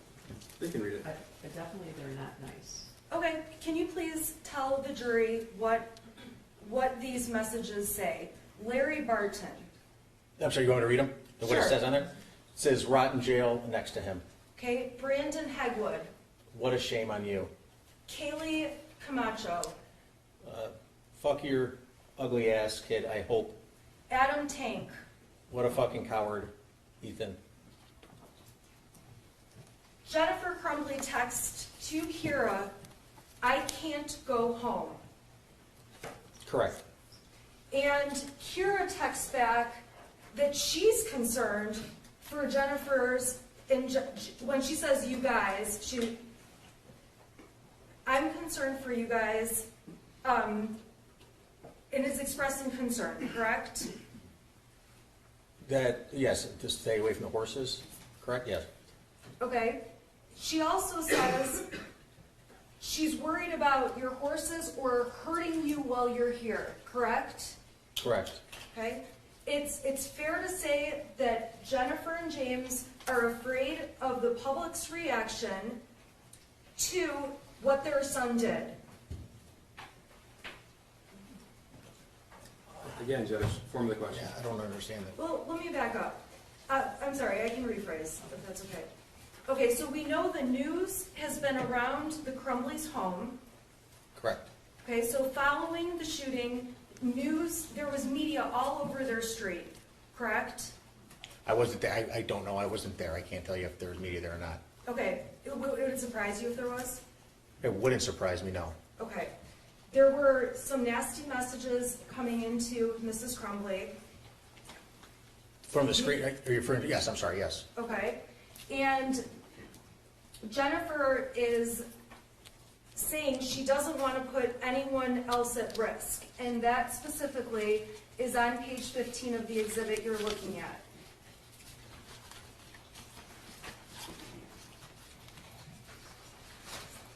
Correct.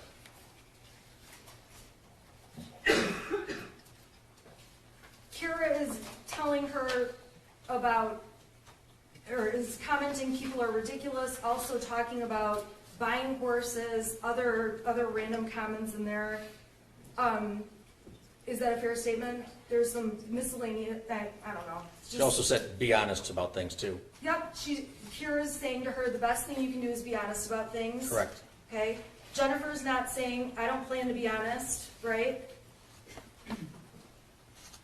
She didn't respond with that, no. Okay, Jennifer's not saying, I've got a big plan to lie, help me put this together. It's not in here, no. Okay, we have no evidence to suggest that Jennifer's telling Kira to lie about anything for her. Correct. Okay, so when Kira's saying be honest, she's saying be honest, but you have no reason to believe that Jennifer's attempting to be dishonest at this point. based on that message. At this point, no, Yeah. but they And were then- taken into custody for a couple days after they were told to turn themselves in. I'm sorry? They were taken into custody a couple days after they were supposed to be taken into custody. Okay, we're gonna get there, we'll get there. Jennifer Crumbley is representing, that she's trying to work out lawyer fees, figuring out, about being questioned, if she's gonna be brought in, amounts she can pay, things like that, correct? Correct. Okay, and Jennifer is telling her, I am bawling right now, my son ruined so many lives today. That's correct. And he did ruin so many lives that day. Yes, he did. And Kira is writing back to her, she wishes she could help more, she's also in shock, correct? Objection again in the form of question, Judge. Well, he doesn't know if she's in shock, she texts that. Okay, I'm sorry, she texted, I am still in shock too. That's what she texted, correct. And Kira encourages Jennifer, take it one day at a time, and again, just be honest about everything. It should help you through this. Correct. And offers to take care of the boys, which we would guess is her horses. The two horses at her farm, correct. Jennifer is thanking her for not judging her, unlike the whole world, correct? Yes, correct. Okay, meaning that we can assume Jennifer feels the whole world is judging her. Again, objection to the form of the question. Yeah, well, he doesn't know, he knows what the text says, he doesn't know how she feels, but that's what she said. Okay, that's what the text says. That's what the text says, correct.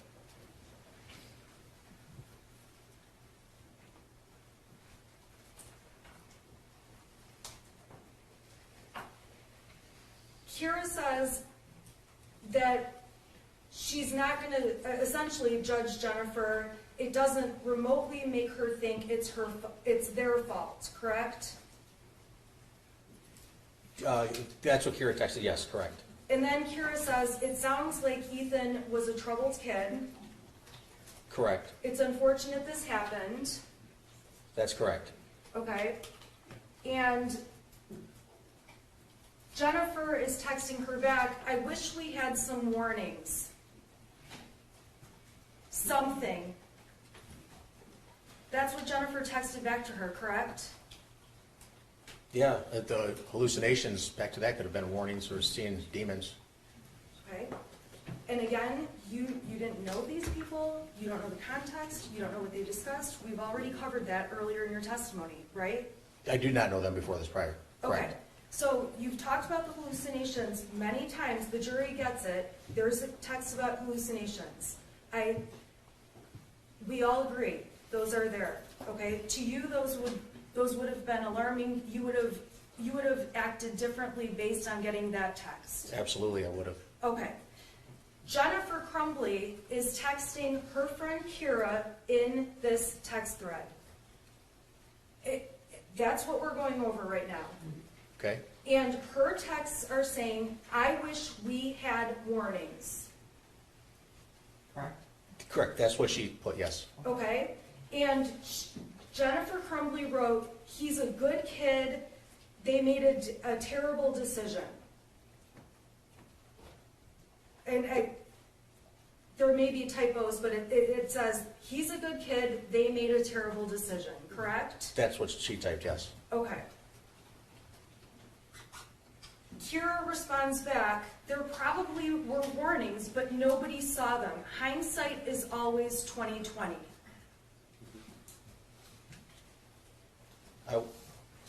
I don't care if you agree with it or not. That's what's typed there. That's what Kira says. That's what's Hindsight typed is there. always 20/20, correct? That's what's typed there, yes. Then Kira goes on and says, people at the barn are concerned. I'm sorry, I'll go slower, okay? A lot of people have found out Ethan's all over Facebook. That's the next thing she says, correct? Correct. And then she goes on to say, people at the barn are concerned. Correct. She tells Jennifer, I think it would be best if you didn't go out to the barn, or if you do, you should be escorted by police, correct? Correct. When someone's escorted by police, that's usually for safety reasons, correct? Possibly, yes.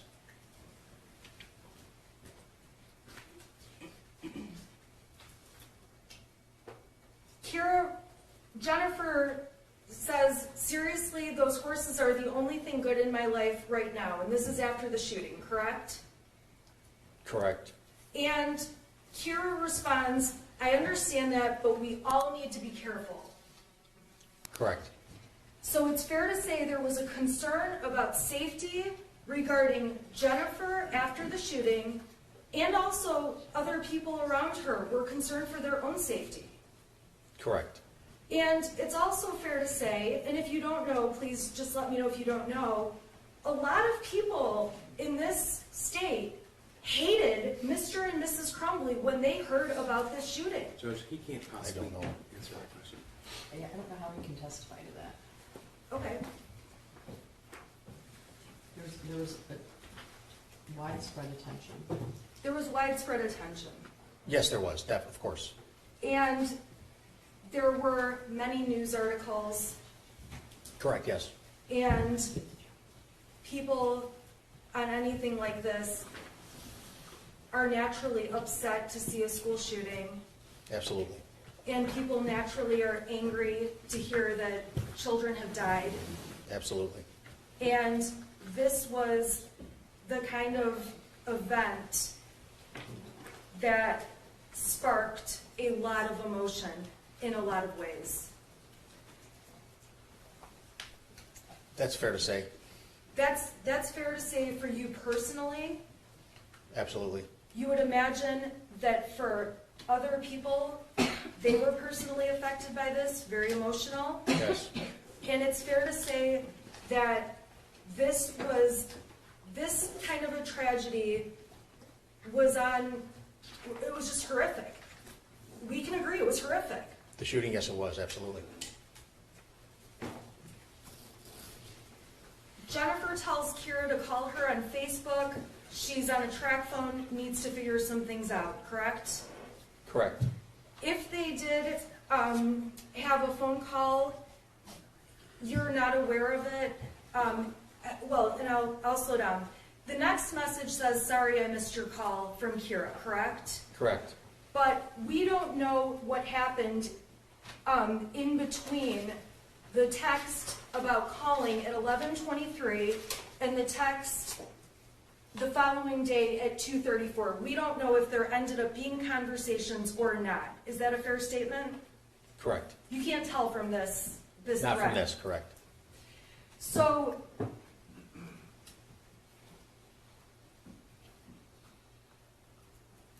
they're going back and forth, talking more and more about letting her know later today, things like that. They're talking horses in between all of this. Is that a fair statement? Correct. And on the bottom of page 22, Kira indicates, I don't want people to follow you or hurt you. Correct.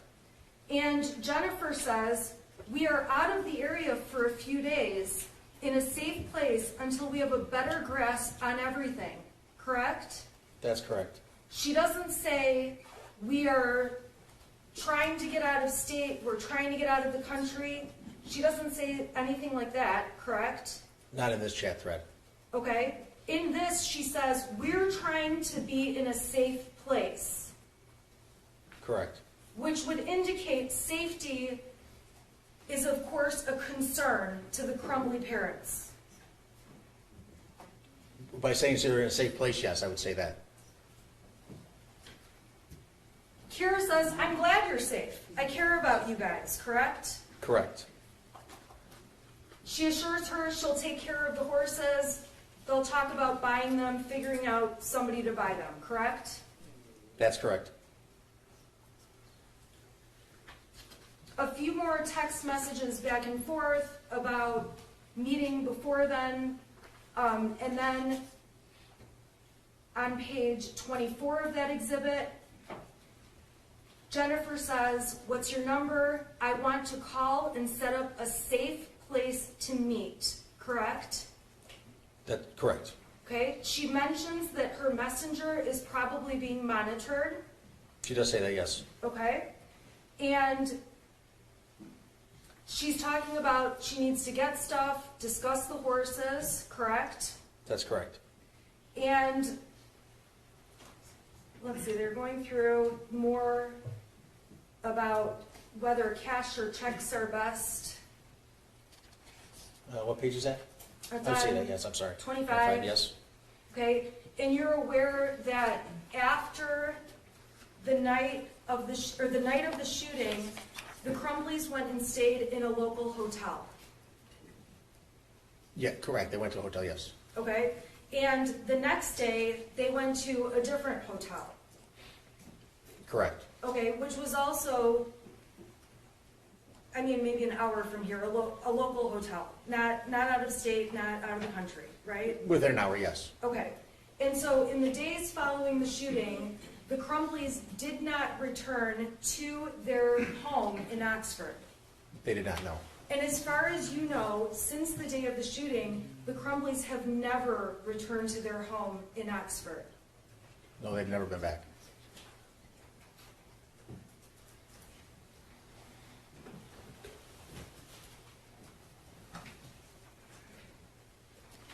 See if there's anything else, I'm sorry.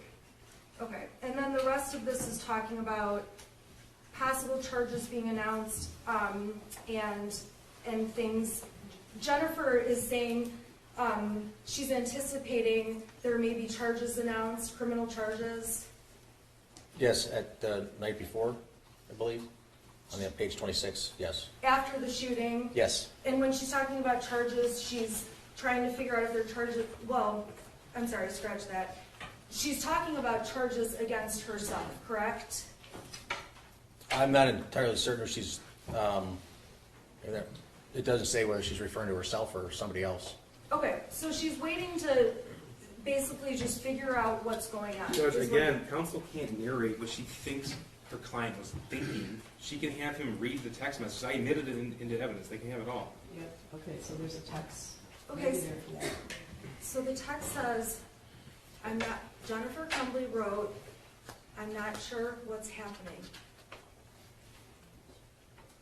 Yes, I'm sorry, yes. Okay.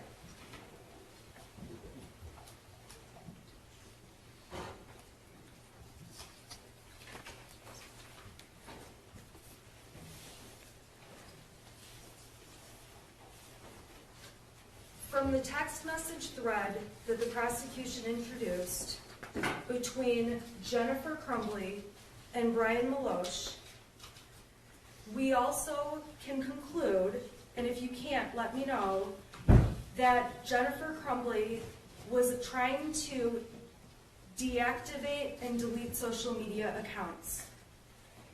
I believe she was, yes, I believe they discussed that, yes. And Jennifer Crumbley is asking Brian Maloche things about, can you still see James's Facebook? Can you see my Facebook? Questions like that, correct? Correct. Okay. James and Jennifer Crumbley Jennifer Crumbley in her text messages is very clearly making it obvious, she is telling Brian that she is shutting things down. Like that. I don't remember the language that she used. I know they talked about it. I don't remember if she used the phrase shutting things down. If a person has a Facebook account that they deactivate, okay, I'm gonna go even slower. When someone has a Facebook account, other people in the world have the ability to see that account, correct? If it's public or your friends or whatever, other security settings, but yes. However you have it set up, Yes, you allow who can see the account and who can't, correct? that's correct. If you do have an account and you don't want the world to see it, if you deactivate the account doesn't appear when people look for you on Facebook, correct? That's correct. So if the Facebook account is deactivated, people cannot send you messages through Facebook, correct? That's correct. And they can't send you messages through Facebook Messenger. That, I'm not entirely certain if you'd have to deactivate Messenger as well. I don't know, because they are two separate platforms. It's under one company, Meta, Facebook, but I don't know if you have to deactivate both of them. So with Messenger, if Jennifer Crumbley deactivated Messenger, we can agree that people wouldn't be able to send her messages. Correct. And in general, if a person is trying to avoid having people find them on social media, deactivating the account makes it so people don't find them, correct? Correct. So for example, Instagram. Jennifer Crumbley had an Instagram account and you testified about that to the jury, correct? There's a two-factor authentication text message that was found, yes, with Instagram. Is that what you're referring to?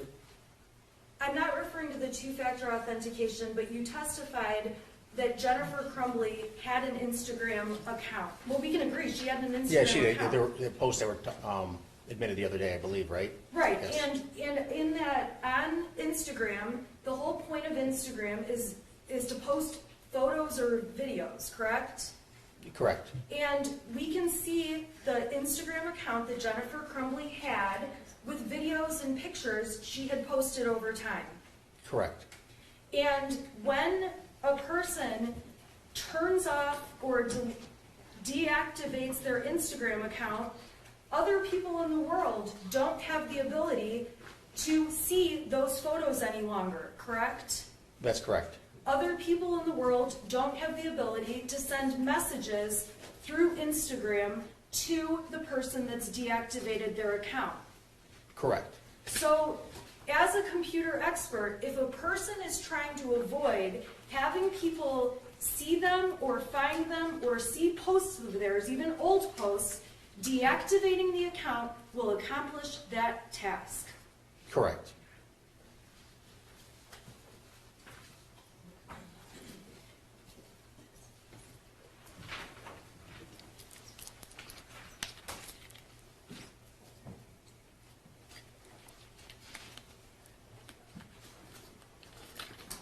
On that Instagram account, you are able to tell from the data that you received other accounts that Jennifer Crumbley followed.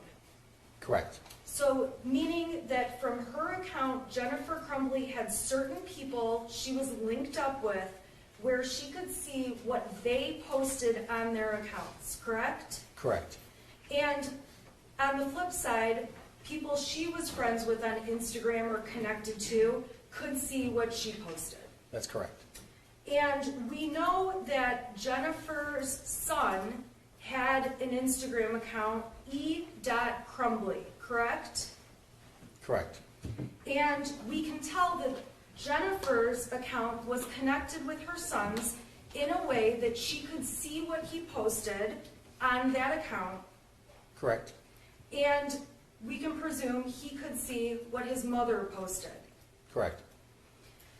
When you are looking through the Instagram records, you are not able to tell which posts Jennifer did in fact see or not see, correct? Correct. So if the shooter posted something and Jennifer Crumbley had not checked Instagram, it's possible she would not have seen it even though he posted it. It's possible.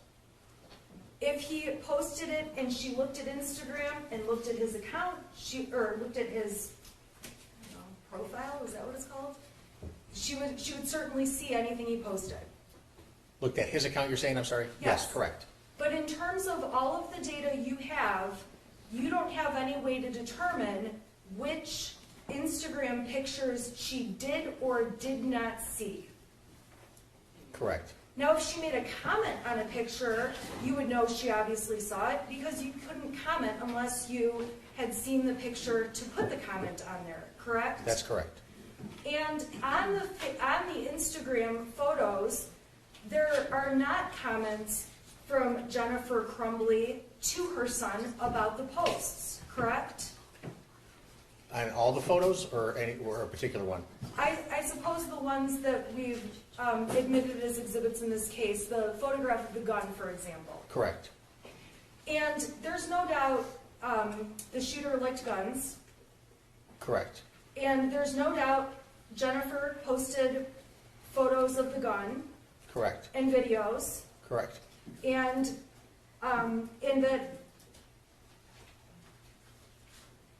and even with what she posted, we can't tell if the shooter could see her posts. Possibly. Correct. He may have seen them, he may not have seen them. That's correct. In terms of people communicating, we know that people can communicate obviously by telephone, voice phone calls. I don't take many these days because I hate them, but in the old days we could talk on the phone from one person to another, correct? Correct. And there's the ability obviously to text. People can send messages from one person to another. Correct. And in terms of people's habits, some people may delete texts when they get them, correct? Correct.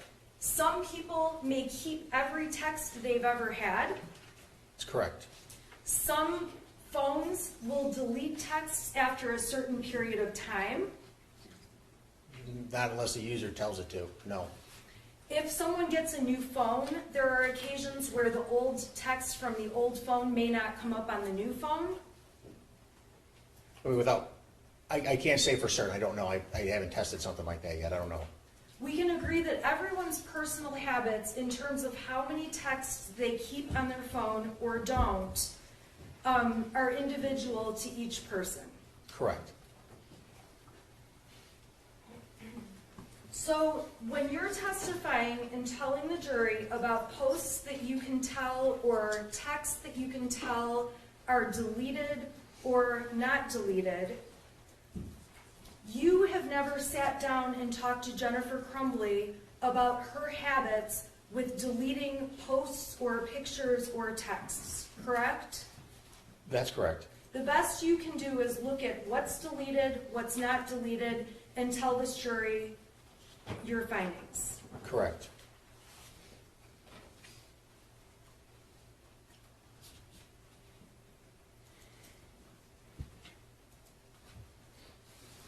I want to go to March 9th of 2021. You testified pretty extensively about that date. Do you recall the materials from that date? And if not, I can certainly. Absolutely. Yeah, if you have copies of it, I would prefer that. Yes, please. Okay. So on that date, I will approach with copies in just a moment. I just need to pull it up on my computer. I'm going to go to exhibit number 78. Okay. So, Your Honor, may I approach the witness? Sure, I think he has them on the screen. You said you wanted hard copies. Either way, it doesn't matter to me. Oh, okay. Are you okay with the That's screen? fine. Or do you want? I'll have that, please. Okay. Yes. Thank you. Okay. So, March 9th is one of the dates that you talked about. Correct. And the text messages that were introduced make it clear that James and Jennifer Crumbley made plans that day to go out to the barn, correct? Correct. And you have photos confirming that they were in fact at the barn, photos of horses they took. Correct. Okay, the jury has seen that the data shows the times these photographs were taken, so we know they were taken on March 9th. Correct. Okay, you've brought in GPS locations to prove they were there on that date. Correct. Okay, and it's on that date that Ethan Crumbley, the shooter, is sending his parents some texts that were admitted through Exhibit 82. Do you recall those texts? I do, yes. Okay. Now, in these texts, starting at, I'm going to put it up on the screen.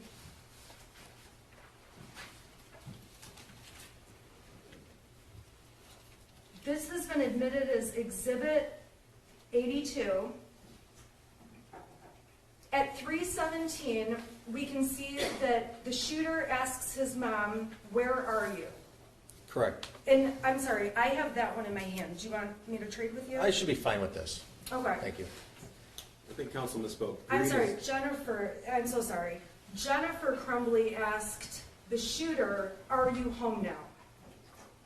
At 3:17. Where are you? Yes. Is that what I'm you're? sorry, where are you? Yes. Okay. And the shooter responded, it looks like 4 hours later, saying, "Can you get home now?" And then proceeded to send some other texts about, "There is someone else in the house, I think," and it goes on from there, correct? Correct. Now, in between the time of 3:17 and 7:50, okay, we can agree there's a couple hours of a gap. That's correct. You don't know if Jennifer Crumbley and the shooter had phone conversations or discussions over those couple of hours, If we looked at the call logs on their phones, we could possibly find that out. okay? If we looked at the call logs and the phone calls were to and from cell phones, we would be able to tell that, correct? If they, yes. Correct. Okay, but if, let's say Jennifer Crumbley called from her office phone, it would not show up the same as if she called from her own cell phone. Well, the number would be different, correct. Okay, and when you and law enforcement went through looking for phone calls, there are not, you provided over several call records, but not call records for example, Jennifer Crumbley's office with Ethan Crumbley. There are none entered as exhibits. I can't say for certain right now with all the information I looked at, if there were any, off the top of my head. You don't know if there were any? Right now, I don't know. Okay. And you also don't know that day, on the 8th, you know that they're planning to be at the barn. James and Jennifer make plans to go to the barn that Correct. day after work, Correct. okay? Between the time they make these plans and the time the shooter texts, "Can you get home now?" you don't know if Jennifer Crumbley or James Crumbley has physically been with the shooter. Right, no, I do not. From that chat thread right there, I do not know that. You don't know the discussions on that day that may have taken place in between the shooter and his parents. Right, from this, I can't tell you that. Is that what you're, I'm sorry, I don't understand. Right. Correct. Right. The best you can do is piece together bits of information, but we can agree there's gaps of time where you don't know definitively what happened. Correct. Right now, yes. We can agree there are any number of things that could have happened between 3:17 and 7:50 there would not be evidence to show you what exactly happened, correct? If there is none there, you mean? Is that what you're saying? Right. Correct. And the only people who would know if they can even remember the day years ago would be the people who were present. So Mrs. Crumbley and the shooter, correct? Correct. They would be the only people who truly know what they spoke about or didn't speak about on that day. Correct. So when you see these texts, and I understand you find them alarming, I imagine that the texts, and please correct me if I'm wrong, that you find alarming are the texts about there is someone in the house, I think, someone walked into the bathroom and flushed the toilet and left the light on. I thought it was you, but when I came in, no one was home. There is no one in the house, though. those are some of the texts that you found to be problematic, correct? In the fact that there's no response in between any of those, yes. Okay. We can agree there's no response, but you don't know if,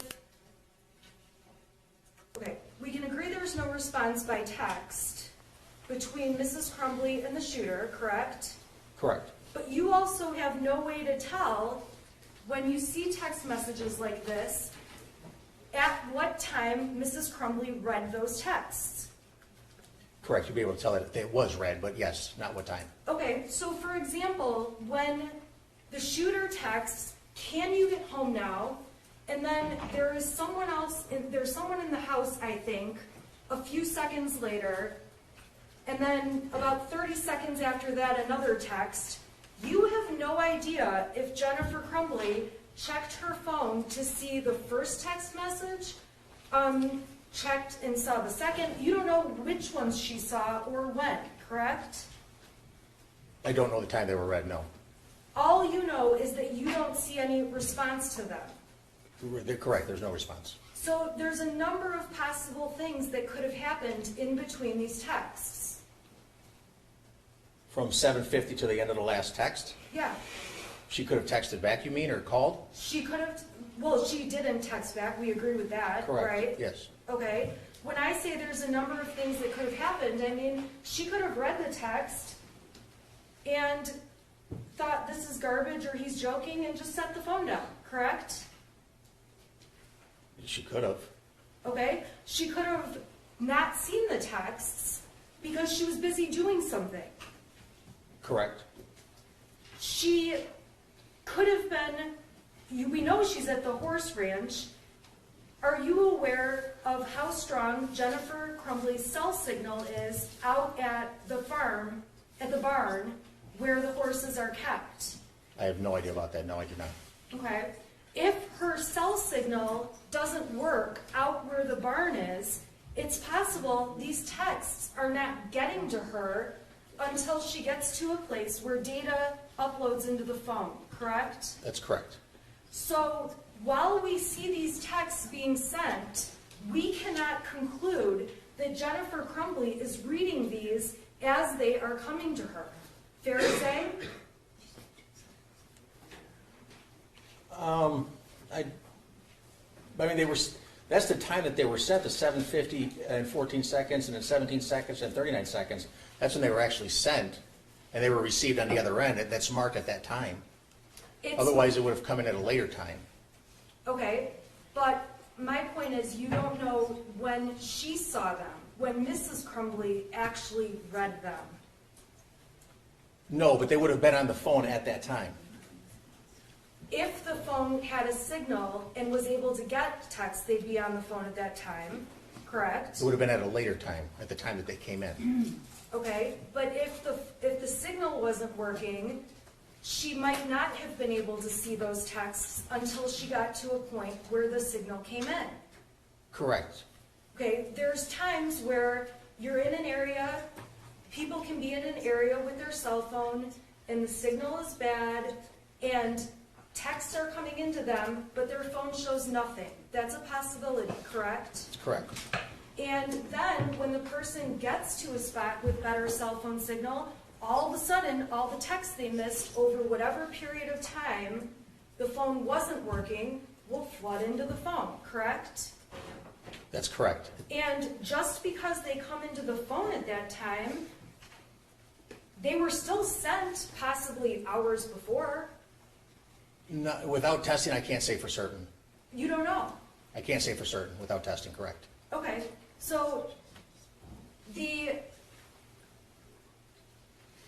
text messages that were sent about someone being in the house, someone walking into the bathroom, you don't know any of the responses that, or even the thoughts Jennifer Crumbley had when she did in fact read those messages. I don't know if she would have called back if that was alarming to her. Is that what you're saying, or? I guess what I'm saying is, So these messages are coming in, and even when she does see them, let's say if she sees them as they're coming in, you don't know what she's thinking about these. I don't know what she's thinking, no. Okay, and you also don't know, and obviously we've already talked about it, this has already been asked, but you obviously don't know when she's seen each message. There's no documentation like she saw this one at 8 o'clock, this one at 8:05, anything like that. Those are the times that they came into the phone, yes. Okay. The next message we see is a text message on the following day sent to Ethan by Jennifer Crumbley that says, "Where is your dad?" Correct? Can you just scroll down a little bit? Yeah. I just want to make sure I see Yeah, it. no, sorry. You know, I feel like maybe I should give the jury a break. You're not close, right? I'm not even close. I think the witness could probably use the first go. Okay. All right, so, I'm gonna let you step down. We can't discuss your testimony with anyone. Okay. Okay, so can we come back at about 5 after 3? Okay? Yes, ma'am. All right.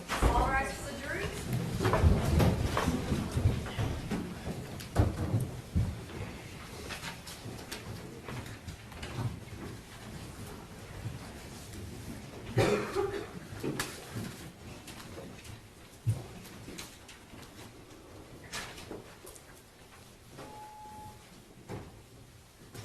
You may be seated. You know, some of the questions are becoming repetitive, so, that's gonna make you lose them. Okay, All right? All right, so 5 after 3, okay? thank you. Thanks, Jeff. Recording stopped.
Judge.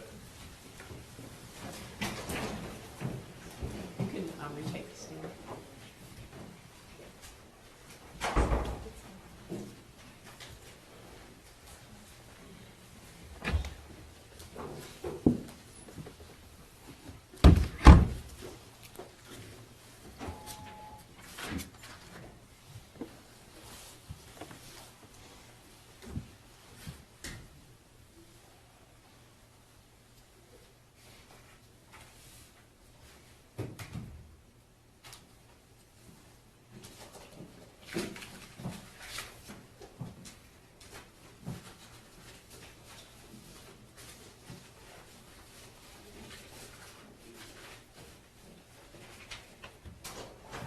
All rise for the jury.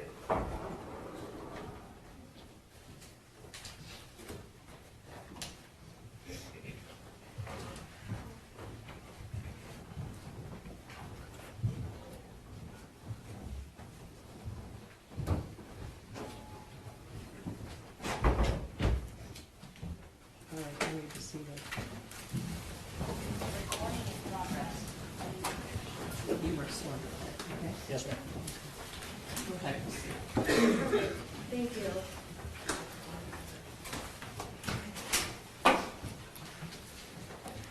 This is not okay. Okay, may I continue? Okay, thank you. All right, so we've been sitting here going over March 9th, 2021. There was also some messages from March 8th, so the day before that you testified about. Do you recall those messages? I do. Okay. Do you recall? Do you need to see those messages, or are you able to answer questions without? I'd like seeing to see him, not, yes, please. Okay, so these are going to be, let's see here. This is Exhibit 84.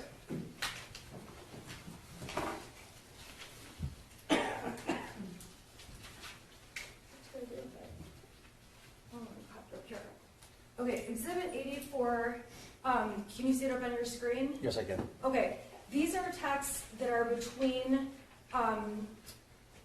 James and Jennifer Crumbley, correct? Correct.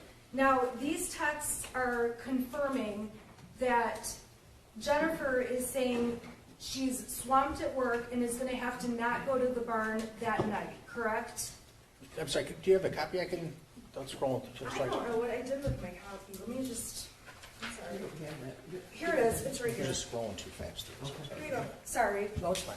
This is 84. Thank you. Do you want me to take these, or do you want to keep those? Unless you're going to refer to them, I don't need them. I'm not sure if I will, so we'll find out. Okay, so on Exhibit 84, these are the texts from the day before. March 9th are the texts where Ethan is sending those things saying there's somebody slamming the door or things like that, right? Correct. Okay, these are from the day before on March 8th, yes? Correct. And you testified about these texts from March 8th on direct, and those were admitted through the prosecution. Correct. Okay. On March 8th, the parents are talking about Ethan at the beginning of the text messages. Is that a fair statement? At 3:09, Jennifer asks, is Ethan going bowling?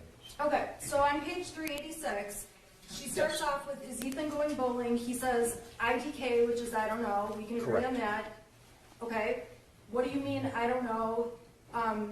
Okay, goes down further. And Jennifer Crumbley on the 8th is asking at 3:12 in the afternoon, why isn't he home yet? Correct? That's correct. At 3:12 and 51 seconds, she says he should be home by now. Correct? That's correct. When she's saying he, we know that she's talking about Ethan. Correct? Correct. And then it goes on at 3:12 and 56 seconds, she says freaking out, correct? Correct.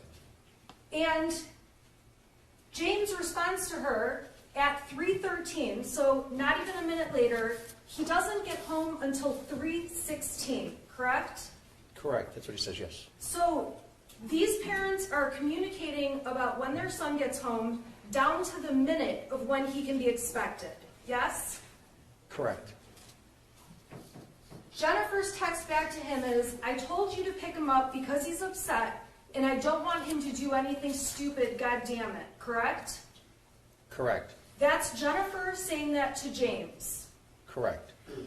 On this date in March of 2021, Jennifer is working at Princeton at her job that's out in West Bloomfield, correct? Correct. And as far as you know, James at that time is a DoorDash driver working out in the Oxford area. Correct. And at that time, James was in between jobs, and if you don't know, please tell me, in between jobs and door dashing on the side as he was waiting for another job to come along, correct? I do recall a text message about trying to be an interviewer or something like that between them, yes. Okay, and in all fairness, if I ask you something you don't know, just let me know. Absolutely. Okay, I'm just trying to speed it up a little. Okay, so Jennifer's yelling at James, I don't want him to do anything stupid, goddammit.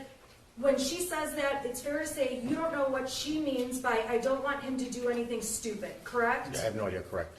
Okay, and James's response is, dude, chill, he is fine, and I'm trying to fucking work, correct? Correct. And Jennifer's texting back again, not even a minute later, does he have his phone? Yes? Yes. And James texts back right away, he won't answer while he's walking, I'll let you know the minute he walks in, correct? Correct. And Jennifer, within a minute of that, is sending another text. I'm serious, freaking out. Is he home yet? Those are the next two texts in succession, correct? Correct. It would appear from these text messages that Jennifer is voicing concern over Ethan. In this one thread, yes. Okay, Correct. and again, we're guessing if she's concerned about him, correct? The language makes her like she's excited. I would say yes. Okay, so the next day, when she's not responding to Ethan's text, again, we've gone over this ad nauseum. We don't know why she's not responding or what's going on in her head or if she's getting the messages, correct? I don't know, yes. You would agree with me in the text messages between Jennifer and James, and I'm sorry, they communicate way more by Facebook Messenger, correct? Yes, they did. Okay, and if I were to say that this is the printed out stack of Facebook messages between James and Jennifer, would that surprise you? I don't, there were a lot of them, I can tell you that, I don't know what it would look like printed out yet. If you say that, I believe you. Okay, approximately how many messages do you recall reviewing between them? Thousands? Yes, thousands. Okay, and in the messages, you read every one of these messages, correct? Correct. And when you were putting together information for the prosecution and for this investigation, you went through and found the evidence that's obviously brought into this trial. I'm sorry, I don't understand. The evidence that's been admitted, these texts are texts you found when you read the whole thing. Correct. Okay? And obviously, if there were texts between Jennifer and James that said something like, I think Ethan's psychotic, you would have brought that into this court, correct? Just like the text we had where she said she was worried he was depressed, yes. Okay, so, and I'm going to get to the text about him being depressed later, but if you saw something in these text messages, like, I think our son is a serious threat, you would have brought that in here to show this jury. I don't understand the question. I mean, this chat was brought in because for an unknown reason, she's very excited or doesn't want to do anything stupid. I don't know what he would do that's stupid. Right, okay, so you don't know what he would do that's stupid. Aside from that, though, my point is, we're not going to have this jury read all of the text and messages between James and Jennifer Crumbley, right? Correct. And in prepping for a trial, you bring in the ones that show the point you're trying to make, correct? Correct. So to do that, you read through all of them. Correct. And you pick out the ones that you think are important. Correct. And the ones that you've shown the jury are the most important ones you found. Correct. And we can agree that the balance of the messages, there's a lot more information that this jury is not going to see because it's not important to proving this case. I'm sorry. What was what, give me the question again. I'll ask a different question. It's fair to say throughout these texts there are numerous conversations between James Crumbley and Jennifer Crumbley about their son. Numerous? Yes. I wouldn't say numerous. Okay, there's many conversations about, is he home yet from school? There's some, yes. Okay, there are conversations about him having to go to take headache medication. I don't recall it might be that I don't recall headache medication. I remember him having a headache. Okay, there are texts in here about what they're going to eat for dinner with their son. Okay. Do you agree? Correct, yes. Okay, there's texts about all kinds of things that a mom and a dad would talk about that are not important in terms of proving this case, correct? Correct. Okay, and the most important information you found are the papers that have been admitted through the prosecutor. Correct. Okay, and in the rest of the text messages, my point is, if you saw something that was more serious, like, I think Ethan's gonna shoot people, you would have brought that into court. Just like the one, yes. Okay. We would have. So, when we're looking at the Judge, evidence. I just need to object to the form of the question. She's characterizing that he brings it into court. He doesn't bring it into court. He's the investigator. The prosecutor decides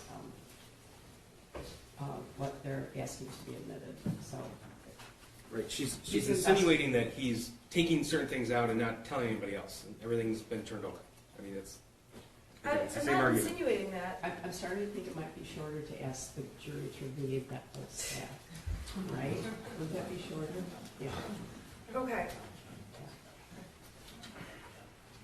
My point and my question is, James and Jennifer discuss Ethan in other text messages. Yes, they do. And if there were text messages that showed evidence that either one of them believed Ethan was sick, mentally ill, anything along those lines, you would be pointing them out for this jury. More than what we have, correct, yes. Okay, what you have is the best evidence you could find after going through all of them. That, like was said, that I turn over to the prosecution, yes. Okay, and that's true too of the messages between Ethan and his friend, correct? In terms of the evidence you brought in, is the most important evidence you thought that was relevant to this case, correct? Not entirely, Same no. objection. It's the witness doesn't bring in evidence when he thinks is relevant. He's already testified. His job is to take the data, he extracts it from devices, and he passes along all the information. The prosecutor decides. Thank you. Okay. I mean, it's a technicality. They work together, but the prosecutor is the one who decides what might be relevant and what might be admissible. Okay. When you went through the cell phone reports, you read all of the messages between the shooter and his friend, the friend that the prosecution has not named, but the one friend that's been an issue in this trial, correct? Correct. You read through, there were over 25,000 messages exchanged between the shooter and his friend that came off of the phones. Correct. If I told you that this was the amount of text messages all printed out, would you disagree with that? I would not. Okay. And when you went through and pulled out, we can agree that there's lots of different topics discussed among these text messages. Correct.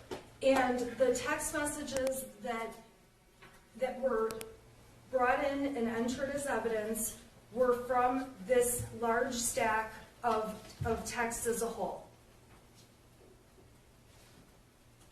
What was presented, I'm sorry, They're in these, yes, they're from here. yes, there was more information that was turned over, but Right, okay, so my point is though, the pieces, the materials that have been admitted and that you've been testifying about are a part of all of the messages between the shooter and his friend. correct. Judge, if counsel wants to continue with this, that's admissible, and she has asked it for I not to think be. we need to be really careful, okay? See, you know, this is the conversation we had when we were picking the jury, that we are not trying to case of a shooter. So we've all endeavored to give you the things that are important to this case, that are not specific to the shooter's case.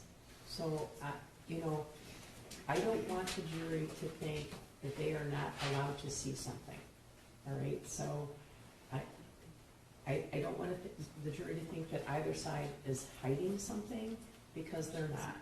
There have been evidentiary rulings made over the last year and a half in this case, and those are rulings that I've made after extensive research and briefing and all those different things with the prosecutor and defense counsel. So I don't want you to think anything's being hidden. That's not a fair, you know, characterization. So, Judge, I'd ask the court to instruct counsel that can't request certain things and then make this line of questioning without opening the door. well, I do not want to try the shooter's case, okay? So let's not do that, right? Yeah, yes, Thank you. okay. Okay, so we've talked about March 8th, and we've talked about texts from March 9th, yes? Correct, yes. Okay, and then you also testified about text messages that were sent on March 17th. Do you recall that? I recall the date, yes. And the overall point of those messages, and please correct me if I'm wrong, is that on that date, the parents were at the barn together with their horses. Those are the pictures, yeah. I don't remember, if you have a copy of the text messages that were in that day. I can show you them if you Can need. I make a request? Yes. Could you disassemble the Leaning Tower of Pisa? Oh, Because sure. honestly, it looked like it was, I would hate you to have to reconstruct that. It just Okay. looked like it was gonna tip, and then you'd have to try to re-put it together, and that would take, I'm hoping you're gonna be drinking a glass of wine in your sweatpants this weekend instead of I'm gonna drink a bottle. reassembling that file, so. 5 bottles I at this just, point. it looked like it was gonna tip. so- Okay, no, thank you. All right.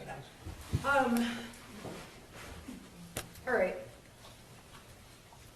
We talked about 3.8, we talked about 3.9, I'm going to 3.17. You asked me what text messages I'm talking about, and these are the exhibits that are around exhibits 83 through 86. Would you like me to bring you the text messages so that you can see those? If you could, please, yes. The Okay. week of March 17th starts with Exhibit 85. Okay, now,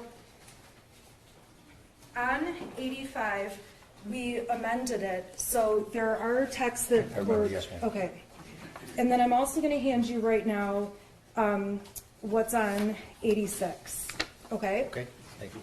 Okay. Now, the overall point of these text messages was to show that both of the parents were at the barn on March 17th, correct? Correct. Okay, and on that day, while they were at the barn on March 17th, the shooter was trying to get a hold of them. Is that correct? That's correct. Okay. And on that date, we have cell phone evidence that was admitted in Exhibit 83 that shows, and tell me if I need to slow down, I can break this down more. An hour after the shooter was texting Jennifer Crumbley She called him and had a phone conversation within an hour, correct? Correct. And that phone conversation lasted less than a minute, Correct. I remember that. and you have no idea what was said during that phone conversation.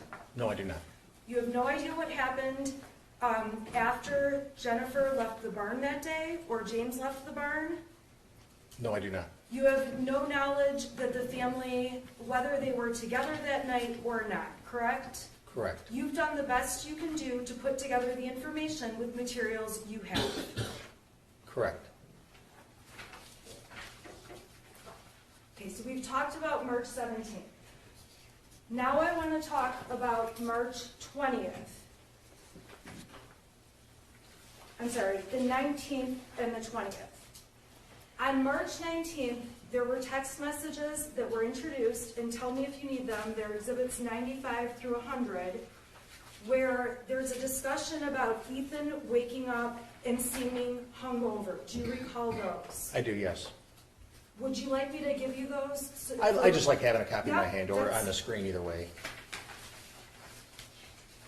Thank you. Yeah, absolutely. Okay, so here's exhibit, this is 95. And I'm gonna put 95 up on the screen, so now we're talking about March. Sean, can you please?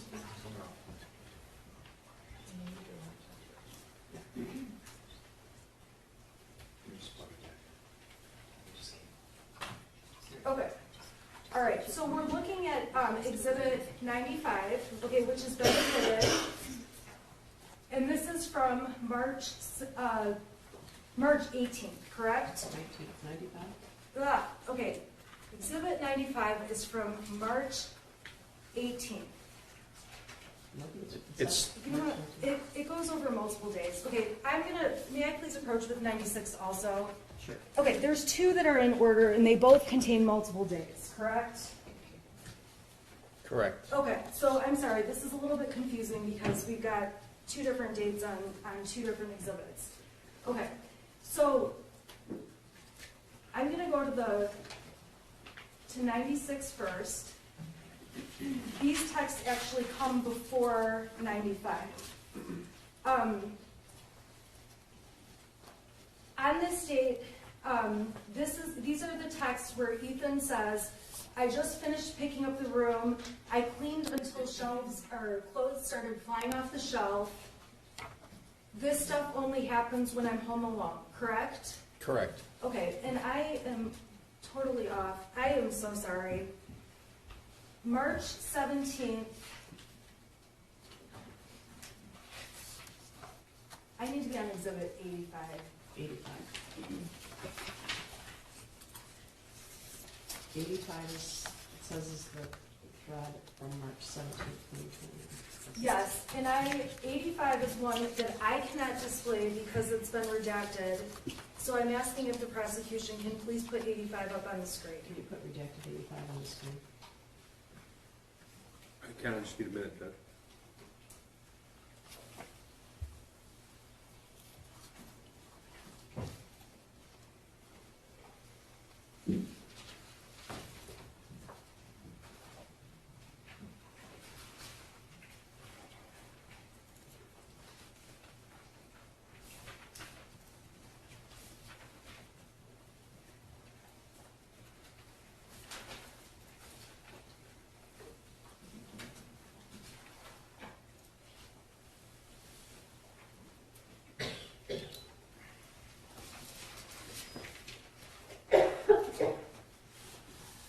Okay, so on 85, this is on March 17th.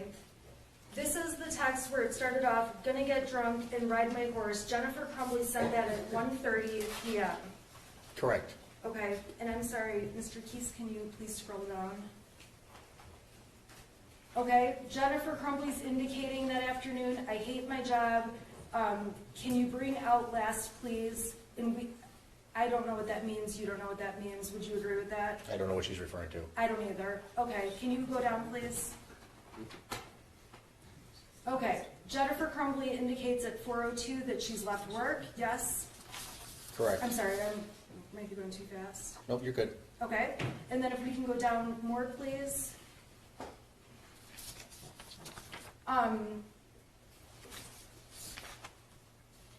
That jumped exhibits. That's the end. Oh, I'm sorry, so 85, can you go to the end of 85? Because it jumped to 86. Okay, so on 402, at 402, Jennifer Crumbley said she left work. Correct. Okay, and the important thing about the 17th is showing that on that date, she was at the bar. Correct. And the next day is on the 18th, when we have the text messages about,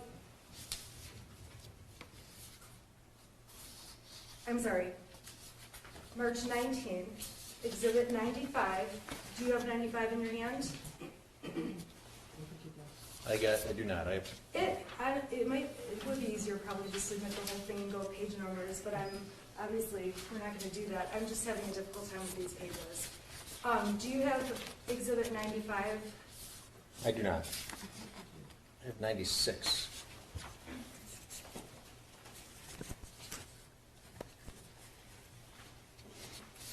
Okay.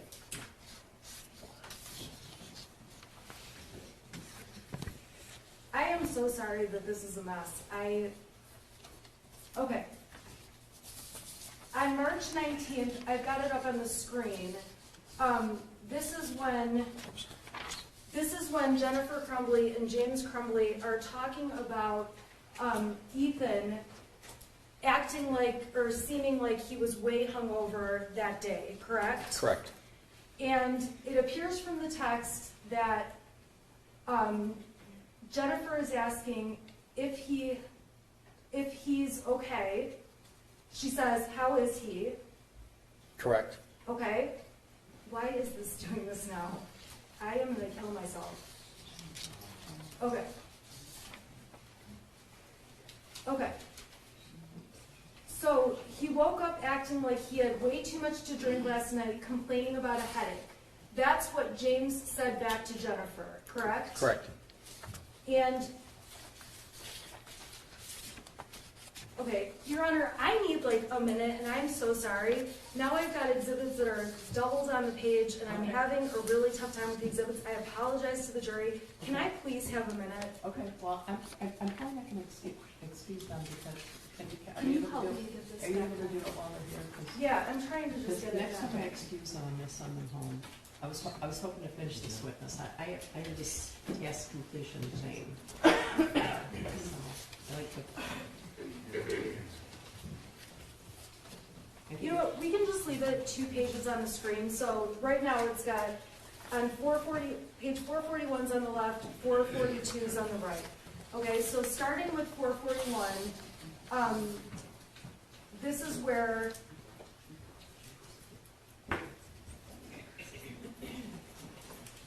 the text says, well, he was really worked up and out of control, so I can see why. This is after they're talking about him waking up, correct? Correct. And Jennifer Crumbley texts, all I know is he needs to eat, go to work hard, not complain, and he can get his stuff back, correct? Correct. And James ends up saying that Ethan asked, why was I in your room last night? Correct. And Jennifer ultimately says she gave him a melatonin pill, or a melatonin tablet. Correct. And James says to her, I thought you gave him a Xanax last night. Correct. And it's evident from this that Ethan, or the shooter, their son, slept in their bed that night. Correct. And it appears that on March 19th, as the parents are talking, there was some kind of argument or something happened with their son the night before. Correct. And we don't know anything about what happened the night before on March 18th that preceded this whole conversation. Correct. It appears from the conversation on the 19th that something was taken away from him because it implies he can get his stuff back. Judge, objection on the form of the question, he can't testify what it implies or what it appears, only Well- what's on the phone. I'm sorry, I'll restate that. The text explicitly says if he does these things, he can get his stuff back. Correct. Okay.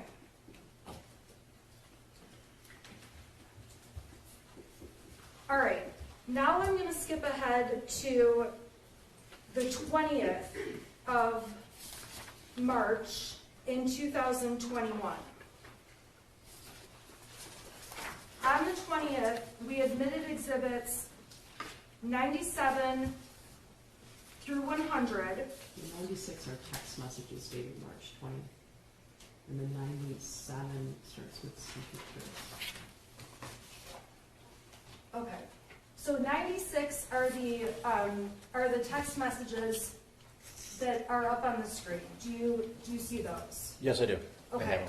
and it's on the 20th that the shooter is saying things like, I cleaned up and clothes started flying off the shelf. He's making other claims that something is happening that's not normal, correct? I would say yes. Okay, he's making claims that things happen when he's home alone and trying to make his mother think things are flying off the shelf.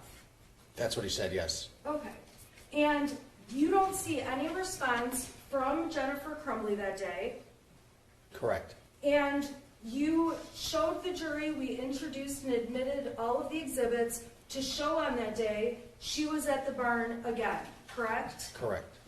Now, you don't know what they talked about before or after she got home from the barn?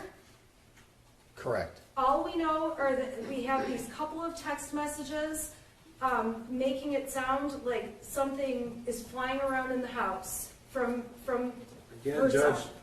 I don't know how often I can say this. Objection in the form of the question, he can testify to what he found on the device. Yeah, he doesn't know beyond that, right? Okay, I He apologize. wasn't there. Okay, and so on the 20th, Mrs. Crumbley is obviously at the barn. So we've talked now about March 8th, March 9th, the 17th, 19th, and 20th, correct? Correct. So we can agree that from the 8th through the 20th, we're talking about a period in time that's about 12 days long. Correct.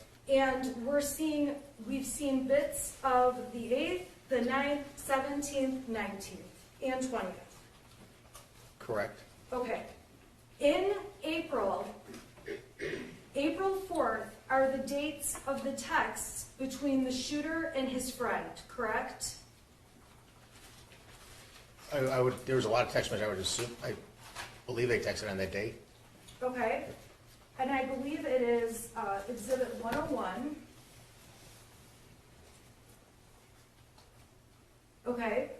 I have 101 on the screen. Do you recall these? Correct, yes, I do. Okay. Now, these texts on April 4th are between, we agree that they are between the shooter and his friend. That's correct. This is not a group chat where Mrs. Crumbley is on it. That's correct. There is no evidence that these texts were ever forwarded to Jennifer Crumbley.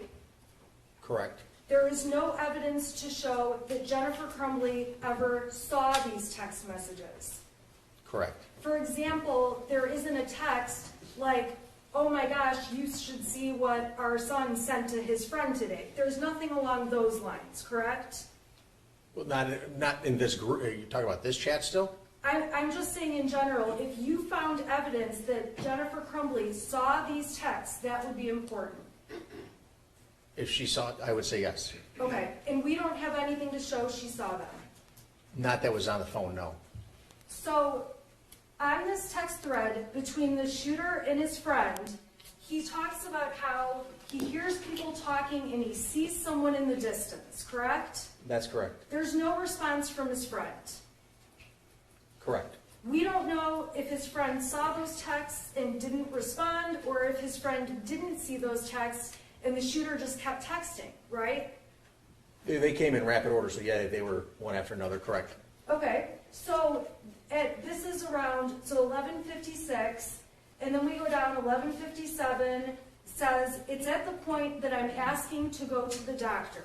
Okay, that's one of the texts that you testified about, correct? Correct. There are not any texts where the shooter is saying anything to his mom and dad about, I want to go to the doctor. Correct. While the shooter is saying this to his friend, we don't have any evidence that it's true whether the shooter really wanted to go to a doctor or not, correct? I mean, he said it a couple times, and they talked about everything. In all the times that he talked about it, this jury is seeing, you've brought that in. Well, you haven't brought that in, I'm sorry, I keep misstating that. The evidence in this case is showing the jury what you gleaned from your investigation. I don't understand, I'm sorry. In the investigation, you don't have any text messages where the shooter is saying to his mother anything about going to the doctor for hallucinations or anything along those lines. That's correct. Okay, if that did exist, the jury would be seeing that. That would have been turned over to the prosecution, yes. Okay, so in this case, when the shooter says, it's at the point I'm asking to go to the doctor, my mom laughed when I told her, again, you have no idea if Mrs. Crumbley ever saw these texts between the shooter and his friend. Correct. And we can agree we don't have any more context than just this text thread that exists between these two. Judge, again, counsel is getting very close to running afoul of the motion that she filed to preclude evidence, Judge. There is a lot of context, but counsel requests Your Honor, motions. this is making it sound like there's evidence being hidden, and there's not. Okay, well, I've said there's no evidence being hidden. There's no evidence being hidden. But, okay, so ask the next question. Okay. You're not aware of any communication between the shooter and his mother? No, Asking. correct. Okay. And when the shooter texts his friend, I was thinking of calling 911 so I could go to the hospital and text, I need help. There are no 911 calls, correct? Correct. There are no text messages to Mr. or Mrs. Crumbley saying those same types of things. Correct. And when he says, I am going to ask my parents to go to the doctor tomorrow or Tuesday again, we obviously don't know if that's true. Correct. And when he says, but this time I am going to tell them about the voices, okay, that's the next text, right? Correct. Yes. Okay. In his words, he did not send that information to his mom and dad as far as you can see from his messages with them. Correct. So when we're talking about this whole text thread, where at the end he says, like, I am mentally and physically dying, you also don't have any evidence that the friend who received these showed them to the shooter's mom, correct? Correct.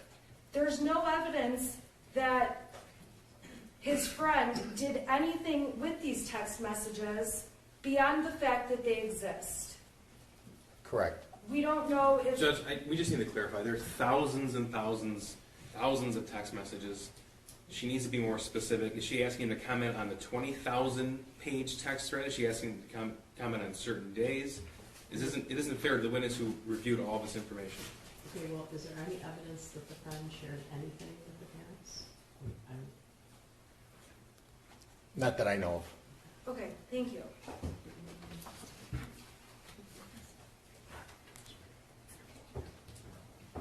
Okay.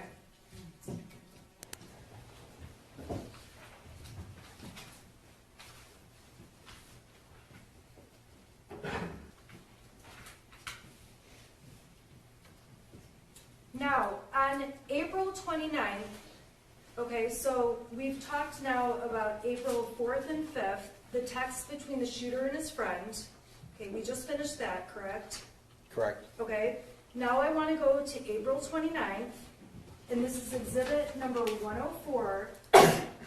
You testified about a text thread that went between Jennifer Crumbley and the shooter's friend's mother, correct? Yes, ma'am.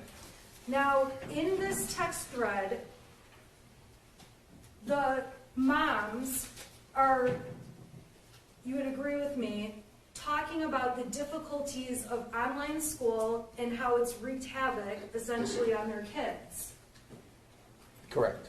Okay? And they start off by talking because Jennifer is telling the friend's mother that Ethan is not going to bowling, correct? Correct. And she says he's been acting kind of depressed. I don't know what's going on, correct? Correct. And she says, I'm not sure if there's something bothering him at school. He doesn't really feel good. I can't get anything out of him, correct? Correct.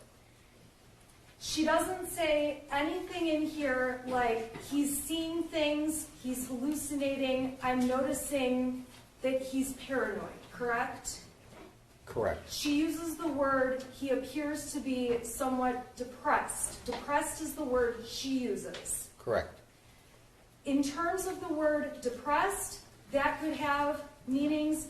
Objection, speculation. Okay, he's not going to explain what being depressed means. Well, that was actually my exact question, was just, you can't explain what it means. That was my question. It means different things to different people, different professions. Right? You answered my question. That was my question. Thank you. Okay. I'm sorry, may I continue? Yes. Okay. Yes. So then they're talking about how the shooter and his friend are happy when they're together, and Mrs. Crumbley was concerned, based on these text messages, that there had been something going on between the shooter and his friend, but it's clear that's not an issue, correct? Correct. So these text messages, Mrs. Crumbley is, you would agree with me that overall, she is indicating an interest in figuring out what's wrong with her son. She's pointing out things that she's aware of. Okay? And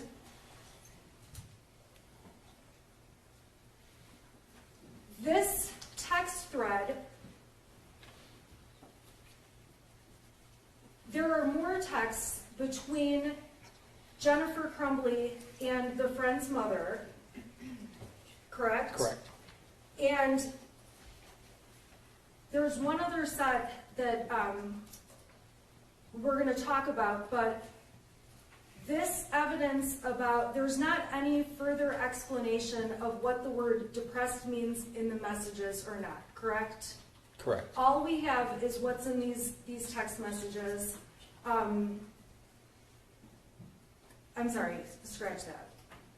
Okay, so this is on 4/29. We can agree that obviously on that date, Mrs. Crumbley made representations using the word depressed. Correct.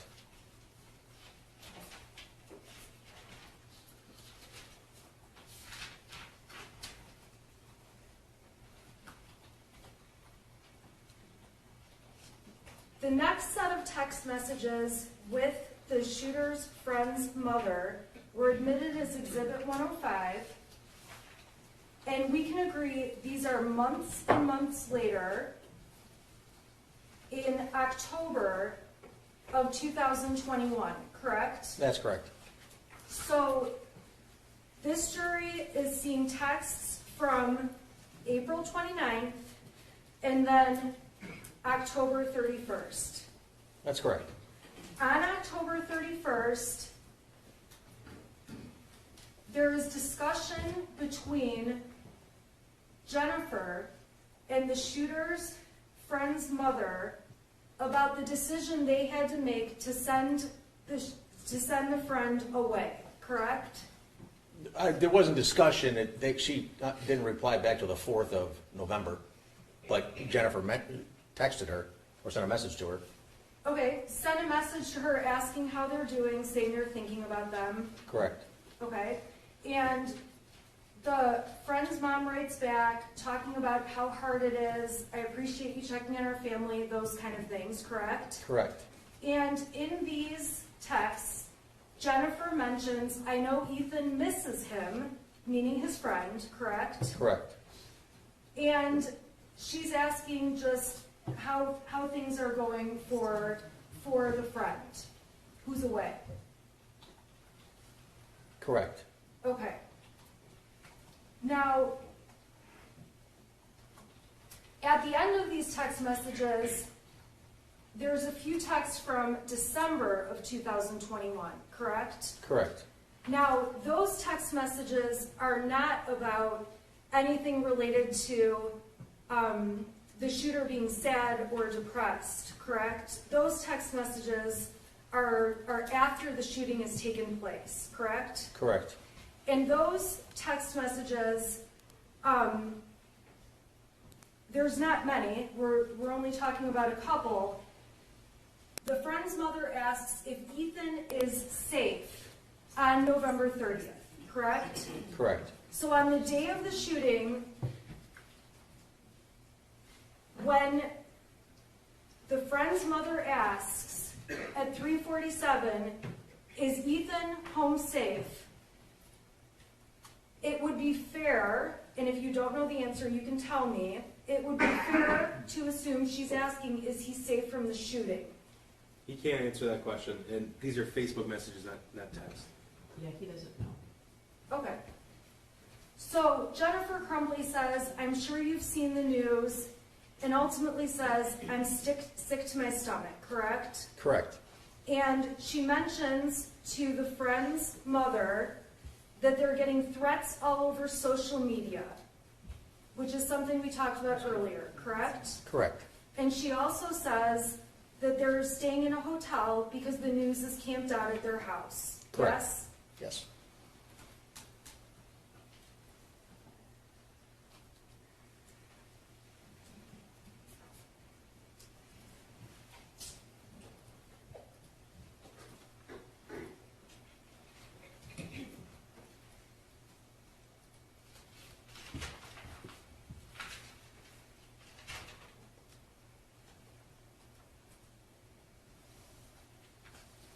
During your testimony, you admitted some GPS location information.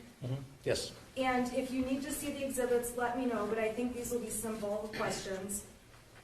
When you provided the jury evidence that James was at the gun store on the 26th, we can agree Jennifer was not at the store when the gun was purchased, correct? Correct.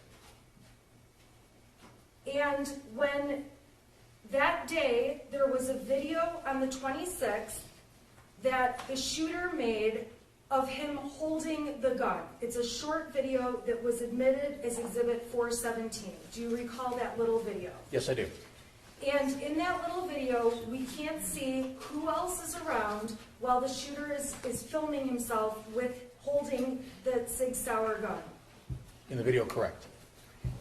And we don't know, obviously, who was present in the home or in the room even with him. Correct.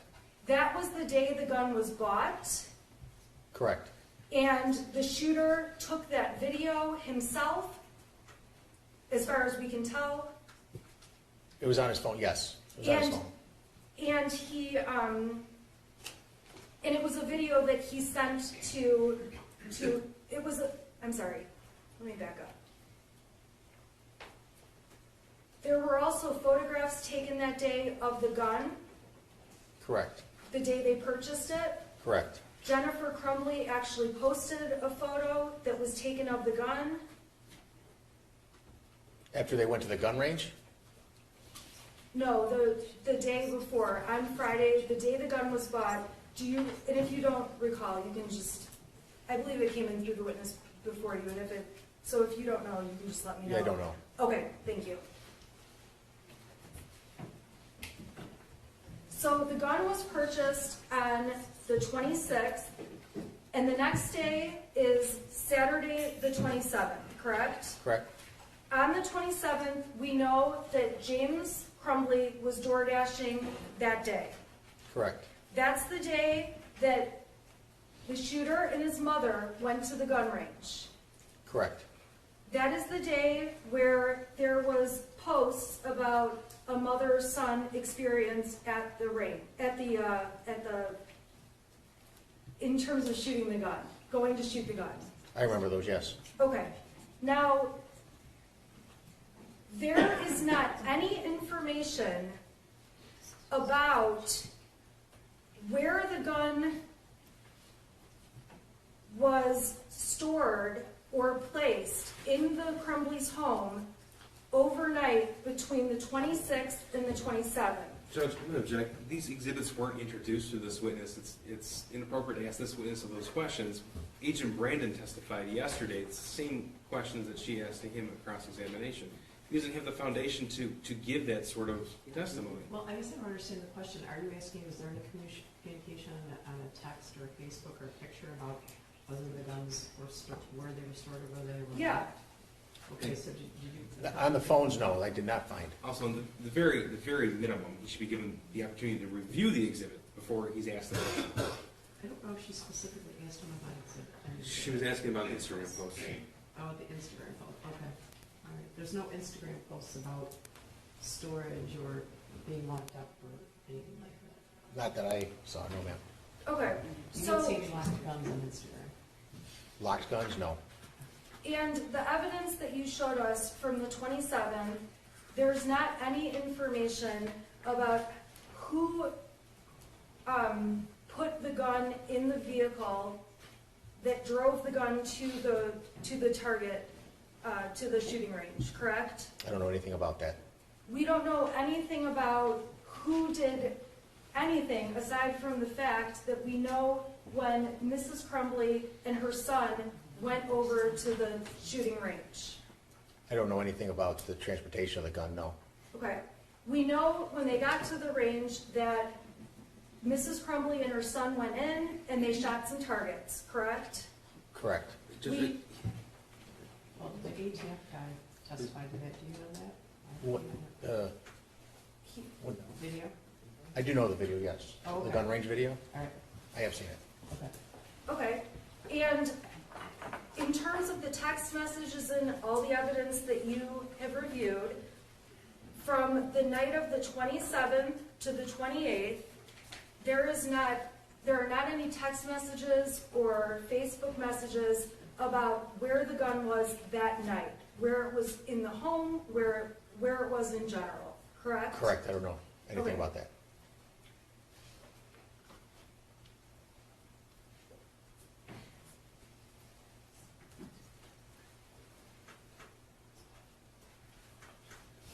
In these same days that the Crumbleys, that Mr. Crumbley bought the gun and Mom and the shooter went to the shooting range, from the evidence that you've talked about in front of the jury, it's clear one of their horses has some kind of an issue, a health issue going on, correct? Correct. So as the evidence is unfolding about what's happening on those days in terms of what the parents were doing, there's also talk about medication for the horse and things along those lines. Correct. When you testified about the search on Mrs. Crumbley's phone about clinical depression, you don't know anything other than what was typed in when she searched for information about clinical depression, correct? Correct. You don't know if that was her looking up information for herself, Correct, You don't know if that's looking for information about the shooter, correct. or if it's looking up information about some other person. That's correct.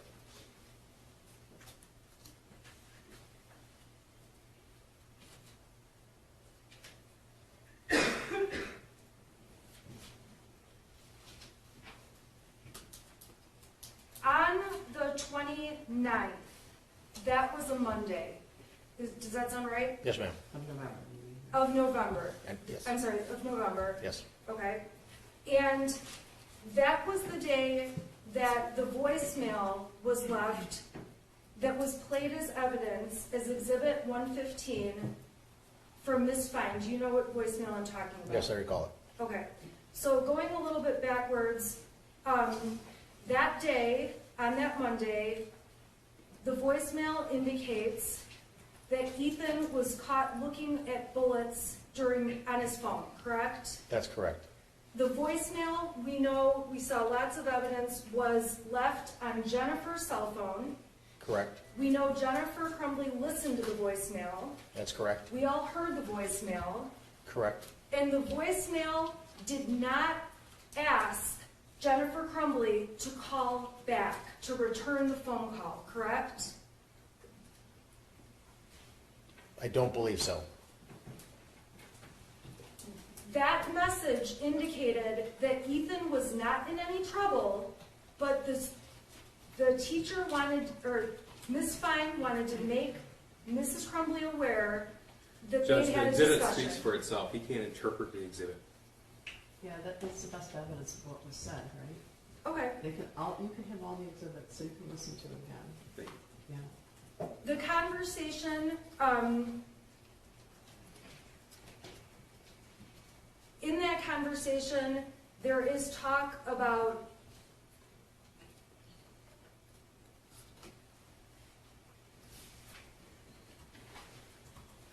I can play the exhibit. I'm just going to ask about one quote, and if I need to play the exhibit, then I'll play it. Okay, let's hear the question. At the end of the voicemail, Miss Fine says that it's perfectly normal and healthy. I can't remember what she was referring to when she said that, but I do remember those words. Okay. The tone of that conversation was not one that, well, I'm sorry. The content of that conversation did not ask Mrs. Crumbley to come over to the school or anything along those lines, correct? Correct. And then we did see evidence that you testified about showing that Mrs. Crumbley asked her son about that voicemail, correct? Correct. And her text to him was evidence we saw as Exhibit 117, where she writes to her son, seriously, bullets, correct? Correct. And we saw the exchange in Exhibit 117. The shooter writes back to her, I'm in no trouble. Correct. Judge, counsel has to show the witness the exhibits I can do that. I'm sorry. in the entire exhibit. Okay, we'll do the whole thing.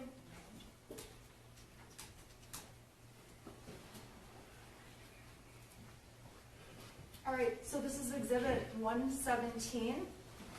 And as I asked, and I think you already answered, it starts off seriously, looking up bullets in school. Correct. And the Jennifer's son responds, I already went to the office for that. He admits he was. We can agree that's the content of this conversation, correct? Was that he went to the office for that? That's the last thing you said. He says that I already went to the office for that. Yes, correct. Okay, so I'm moving down, and he's explaining, or at least texting, what he was looking up and saying it's because he was curious. Correct. In his words, on page 199, he says, completely harmless. Correct. And based on the voicemail that we heard from Ms. Fine, it sounded like, Objection sounded like, okay, I apologize. I'll move on.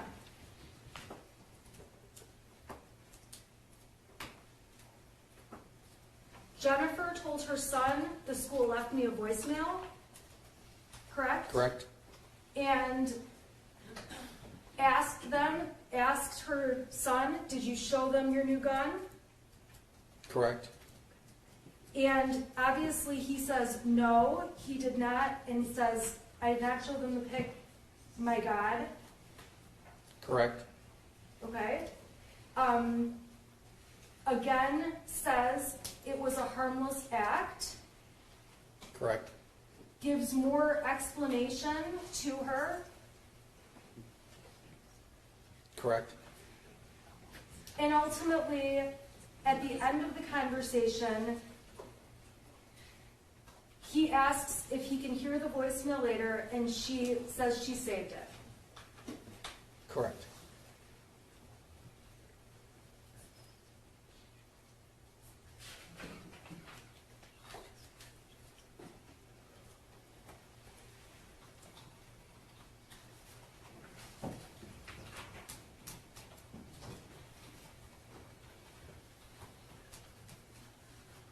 After that, there's conversation that was admitted in Exhibit 118.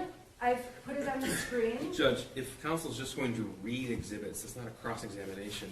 And I want to get to my reader, I want to finish this witness today. Finish this witness. Your Honor, I find that when I'm asking questions, if I don't go step by step, I have to go backwards and go step by You step by have to step follow by the rules step. of evidence. You can't ask the witness to guess. There are some questions that could just simply be answered, and they're not being answered. So I have to go step by step by step Okay, when let's it's do not it. happening. Let's do it.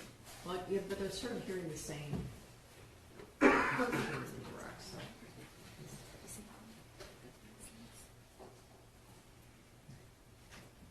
The evidence that was admitted as Exhibit 118 shows there was a conversation between James and Jennifer Crumbley about the issue with the bullets at school. Correct.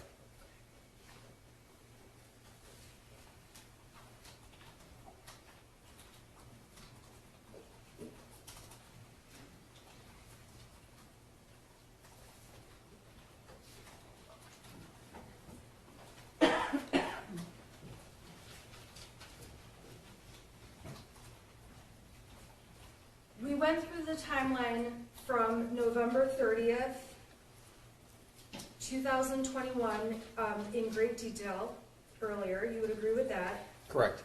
And obviously, you've collected all of the information you could from the 30th off the cell phones of James Crumbley, Jennifer Crumbley, and the shooter to look at in your investigation. Correct.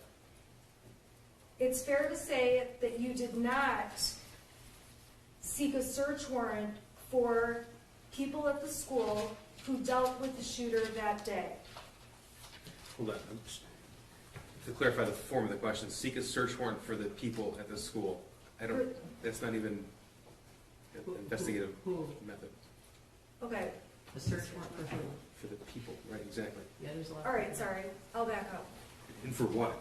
Okay, you're aware that Jennifer and James Crumbley went to the school. We saw the video of them walking in for the appointment, correct? Correct. You're aware they met with Sean Hopkins. Correct. You're aware there was conversation in a meeting. Correct. You did not, at any time, seek the messages off of the devices of Mr. Hopkins, correct?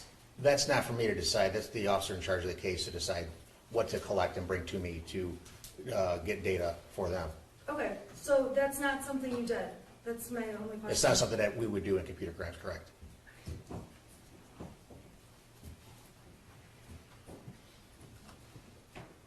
Now, when the text was sent at 9:31, the first thing that Mrs. Crumbley, that we can tell she received that morning that was of alarm was the altered math sheet that the shooter had written on, correct?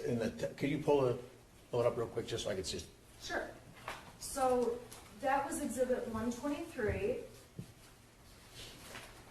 Correct, okay. Okay, so exhibit 123, now, when we say altered math sheet,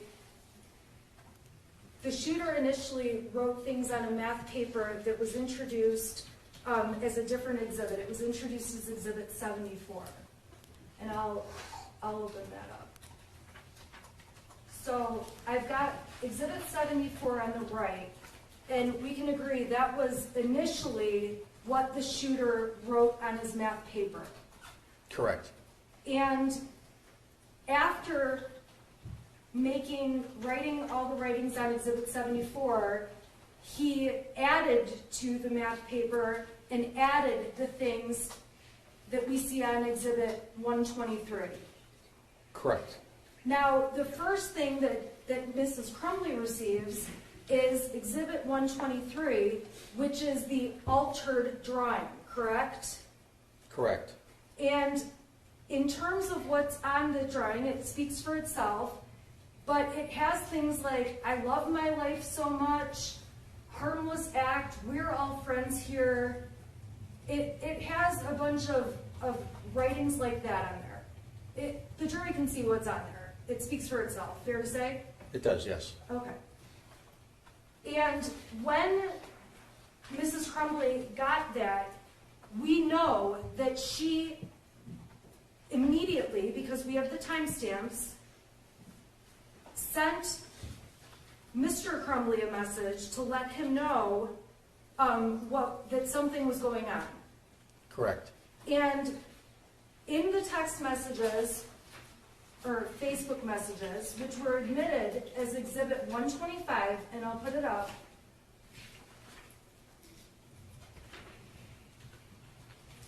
it specifically, Mrs. Crumbley specifically sent photos over to, I'm sorry, scratch that. Jennifer's first message at 9:33 says call now, now being in capital letters, correct? Correct. And emergency. Correct. And her next text right after says emergency again. Correct. And then we know that Mr. Crumbley texts back. Correct. And that's in a separate, it's further down in the thread.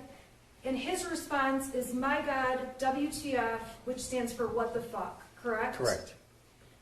So the parents, we can agree that as soon as the math paper is received by Jennifer Crumbley, there's conversation between the parents. Correct.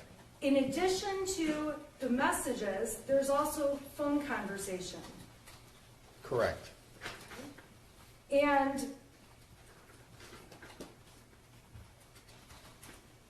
at 10:04, we know that Jennifer Crumbley is heading to the school, physically going to the school, correct? Correct. And at 10:05, we can see she's sending texts saying, I'm very concerned. Correct.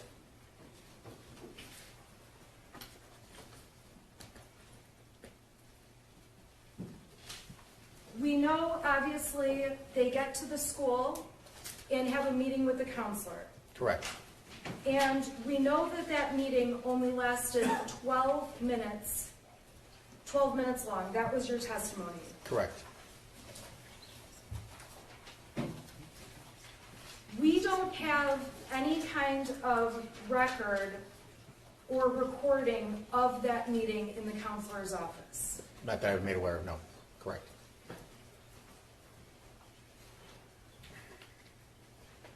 After leaving the counselor's office, we have the text messages that Jennifer Crumbley sent Kira Pennick. Correct. Okay? We have text messages that Jennifer Crumbley sent Andy Smith, which were introduced and admitted. Correct. And it's fair to say that Jennifer Crumbley is telling at least those people about what's going on with her son, or that she's dealing with something. Correct. Now, we know Jennifer Crumbley goes back to work. We saw the exhibit showing her re-entering back at her office. Correct. Okay? And we know that at some point, there's obviously a notice out that was admitted. The Oxford High School has there's an alarm of an active shooter, correct? Yes, correct.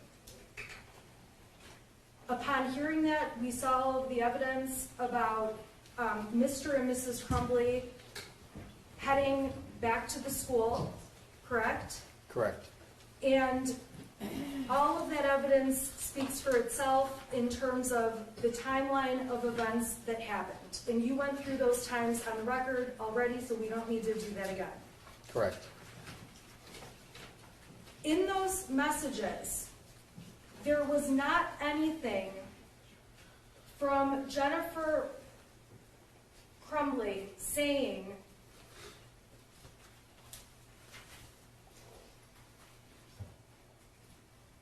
anything along the lines of, I think Ethan might shoot people today. Just to the form of the question, anything along the lines? Okay, I'll rephrase. Jennifer Crumbley, the text messages that we have are the extent of the text messages. You've provided everything from November 30th. Everything we've gone through, there's not more text messages that this jury's not seen. Is that a fair statement? On November 30th. November 30th. Correct. Okay. And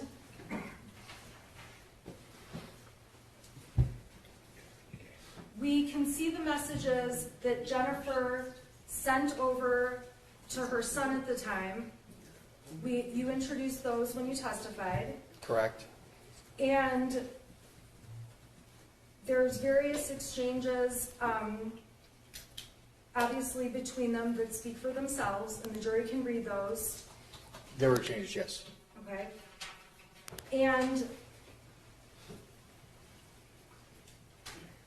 there is a message that says, ultimately for Mrs. Crumbley, and if you need to see it, you can let me know, Ethan, don't do it. After he was in custody, yes. She said that message was sent. And at the time that message was sent, we don't know what Jennifer Crumbley knew in her head. Correct. All we can do is look at the evidence and read what's before us and what's been admitted in the testimony. In the text messages? Yes. Correct.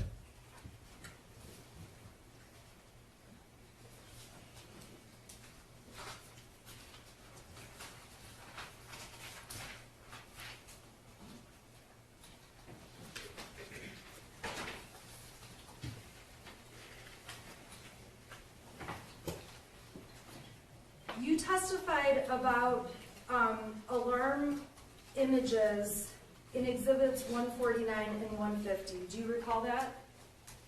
I do, yes. Okay, so I'm gonna just put up 149 and 150. Okay, and I just want to make sure I understand this correctly. This was an alarm clock on the track phone. Is that right? Correct. So this is an alarm clock set for 6:30 in the morning and 6:45 in the morning that would have been for Saturday, December 4th. Correct. Is that accurate? Yes. Okay, so these alarms, from what you can tell, were set on the day before, on the 3rd. Correct.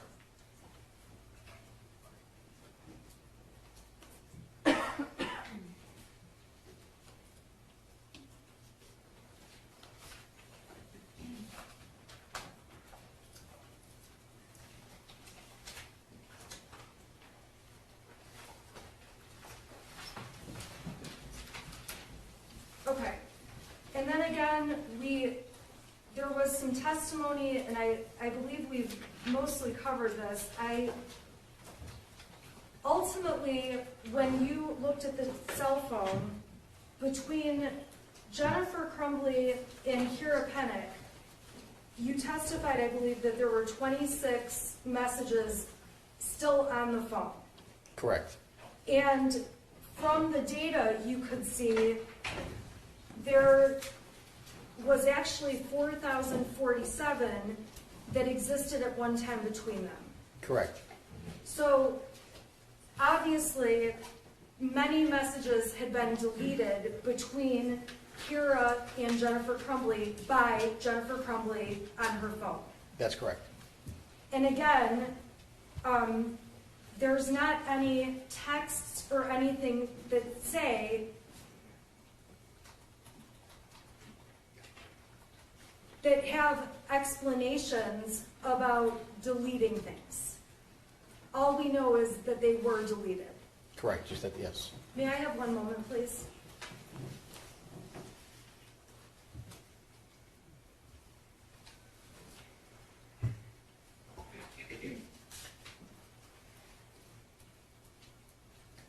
So, there's also, I just have one point of clarification and then I'm done, promise. There are some messages that say that they are unsent. What's the difference between unsent or deleted? Deleted would tell me that it's just not there anymore. You would delete the message that says it was unsent even. Okay, so the unsent messages, it's possible for someone to send a message to someone else, but before it's received, to unsend it and recall it back. Is that a fair statement? I believe also if it was received, that you can unsend it, you can pull it back, yes. Okay, and throughout some of the evidence we've seen, it appears that messages were unsent at times. Correct. I have nothing further. Tell me how long you need for redirect. I'll finish today. Okay, Just give me a few minutes. all right. Okay. Now, let's talk first about the deleted messages on the message between Jennifer and Brian Maloche. So when you looked at the return, it didn't just say unsent, it had the red X insignia next to it. What does that signify to you? That it is deleted. Okay, so clearly Jennifer Crumbley knew how to delete those messages. Correct. Okay, and in fact, she deleted ones that said, "We're on the run again," That's correct. and "We're fucked." Correct. Okay, and I want to talk to you just really quickly about this word right here. It was a harmless act. Does that signify anything to you? Yes, it does. It was How so? It was also written on the modified math paperwork. Harmless act, right there. Okay, that's Exhibit 123. And Jennifer was sent that, Correct. and she was sent that on November the 30th before the shooting. That's correct. She was also sent this, People 74. And People 74, the shooter wrote, "Help me." Correct. She was sent that, and she saw that. Yes, sir. Okay? And then she communicated about that with her husband. Correct. Okay. Now, you were asked lots and lots and lots of questions about, is there any evidence of, did you find any evidence of certain topics? So, specifically with deleted content, you can't tell if there's something that was deleted but unable to be recovered by search warrant. That's correct. And we've already established that Jennifer Crumbley knew how to delete. In fact, she did delete certain messages. Correct. All right. And one message in particular she deleted to Kira Pennick was that picture of this drawing. Correct. Okay. And speaking of that exhibit between Jennifer Crumbley and Kira Pennick, that's People's 130. In those exhibits, they're in front of you if you want to look at them, there's about 28 pictures. They're screenshots. So there are many communications regarding her horses. Yes, sir. Okay. So one of the first things she does after the meeting is say, I can't, or after the shooting rather, is I won't be able to make it there tonight. Is that correct? I believe that's correct. I can look it up. Take a look.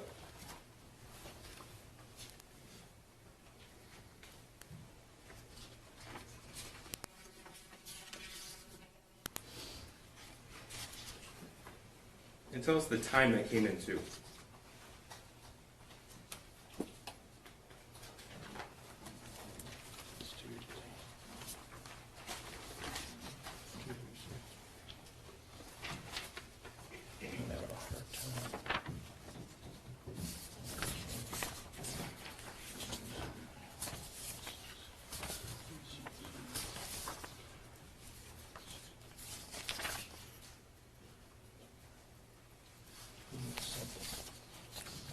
You know what? I'll pull it up for you.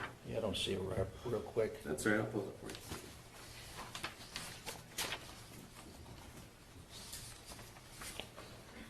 "2:36 p.m. Kira, I won't be there tonight." Okay, it's on the screen. Okay, That's part of Exhibit 130. And that is, the shooting ended at 1 p.m., so that's an hour and 36 minutes after he was taken into custody. correct, I see it now, yes. That's 6 minutes after she arrived home from the substation, after she was brought there, Correct, and that's the last time she saw her son. correct. 6 minutes after, okay. So you were asked about a lot of questions about this Facebook chat here, including a particular message where Jennifer says, "I wish there had been some kind of warnings." Correct. Okay. Remember that? But she sent this to Kira, and this is the picture where he said, "Help me," with the picture of, or he wrote, "Help me," with the picture of the firearm. Correct, Okay, and she deleted that though. She later on deleted that particular text that she sent to Kira. correct. Now, you were asked a lot of questions about this big stack of these messages between James and Jennifer Crumbley. Do you remember those questions from council? Yes, sir. Okay. And you were asked if there were certain messages about any message that Jennifer had about my son's going to shoot up the school, things like that. I remember that, yes. Okay. You have had a chance to review some of those messages, or all of those messages. Yes. Okay. And was there anything in the messages indicating they were going to take him to see a therapist? No, there was not. Anything in there indicating they were worried and they wanted to take him to see a psychiatrist? No, there was not. Was there any time they tried to set up any mental health counseling? No. In the phone logs or text messages from the period after the school meeting till the shooting, were there any indications that they researched any mental health professionals? No, there was not. Did they call any counseling offices? No, they were. No, Did they they did call not. any psychiatrists? No. I'd like you just referring to that message, and Judge, for the record, again, I'd like to omit the entire thread that is Exhibit 423. That's the entire Facebook thread between James and Jennifer Crumbley. I'd like to have that available for the jury if they want to look at that. Your Honor, I would have no objection to that as long as we redact the things that this court's already deemed inadmissible. That would be fine. Okay, I don't recall specifically what those are, but if there's already been a ruling and things have been redacted, then I would like those taken out. Certainly, Okay. certainly. Sir, if you could, referring to that, what would be Exhibit 423, contrast for the jury, please, the amount of time and messages between James and Jennifer Crumbley regarding their horses with their messages regarding their son. Your Honor, I would object. There needs to be a foundation that he can even determine this or has data to support this. Sure. Did you look at the messages? I looked at the message, yes. Okay. Are you able to contrast the amount of time and messages between James and Jennifer Crumbley regarding their horses Your versus Honor, their I would son? object. This is misleading and speculative, and It's- there's been lots of talk about things that have been deleted, that we don't have all the messages. So I would object, Your Honor. Judge, for the record, the point is that counsel asked, is there any evidence of when Okay. this witness has already testified to things are deleted, and he's going to testify what's actually on thread. Okay, I'm eating your desk a little bit here. Okay, first of all, you want 423 text messages between, Facebook messages. Facebook messages between Mr. and Mrs. Crumley admitted in a redacted form. I'm gonna ask that, the redacted form be verified by Ms. Smith, and then I'll, admit 423, because you do not object. Thank Okay, you. you want him to ask him, he's going to be estimating, obviously. I'm asking for an estimation. And, Your Honor, I was not allowed to ask his interpretation of topics or words that were in there. And so for the prosecutor to ask this question, that's asking him to interpret how often they're talking about various topics. That's the same kind of question I was asking, and I was prohibited from asking. Well, So you asked him to interpret something that someone said or what they thought, which I- you can't do. I also asked questions about, in those text messages, there was nothing about, I believe our son could be a shooter. And that was objected to, and he wasn't able No, to. he answered. There were other questions along the same lines where I was not able to talk about No, the he top. answered that there were no communications like that. He answered that. Now, if you had another example, he reviewed all of these the text messages. He also said some were deleted. He looked at the Facebook, right? 423 is going to be admitted, so it can be argued later. I will withdraw my objection. Okay. Could you contrast for us the amount of messages between James and Jennifer Crumbley regarding their horses with the messages regarding their son? I would say there was a vast majority of just discussing their horses and putting ointments on their legs and getting the vets to see them. If I had to put a number on it, it'd be upwards of 75-80% of the conversation. Over what period of time, if you know? With that volume right there. Oh, okay. When does that start and when does it end? It's early in 2021. Early 2020. Okay. All right. Thank you. Now, what about the percentage of time expressing concern over their sons? Up Your until, Honor, I object. This is speculation, and there's no way for, he doesn't have data on this. Do you have data on this? just the conversation after the pictures were sent, that they drew in on the math paper, and there's a couple other conversations about him having a headache and that, but other than that, I can't remember any more conversations. So I have some data. You're going to make us listen to data? No, well, this is just the one question. Does this sound right to you that, Your Honor, I object to leading this witness into this. If he has data, he can testify about it. If he doesn't have data, this is Judge, inappropriate. people are entitled to lead That's if a they will? non-legal question. Okay. If you were to put a name search, because it's a PDF, right? So you can do a name search. Correct. And if you were to do a name search of their son, you could find how many times their son was mentioned. That's correct. Okay? And if you were to do a name search of either their horses' names or horses, you could find how many times that was mentioned. That's correct. Okay. Your Honor, this is going so far beyond the scope of, No, it's not. This is, you asked about this. You asked about this. Okay. Yeah. Okay. Would it surprise you that it's thousands and thousands and thousands different? It would not at all. Thank you. Now, you, sir, were asked a lot of questions about March 9th, March 8th, March 17th, March 19th, and March 20th. It's that area spring of 2021 that we talked about where the defendant's son was text messaging his mother and where James and Jennifer were at. Correct. Yeah, Okay. I remember, yes. So you were asked specifically, are you able to tell if Jennifer Crumbley saw those messages coming in? You remember those questions? Yes, I remember those questions. Okay. I want to make clear that all of that information, all that evidence that was admitted on those days came from Jennifer Crumbley's original phone. Correct. Okay.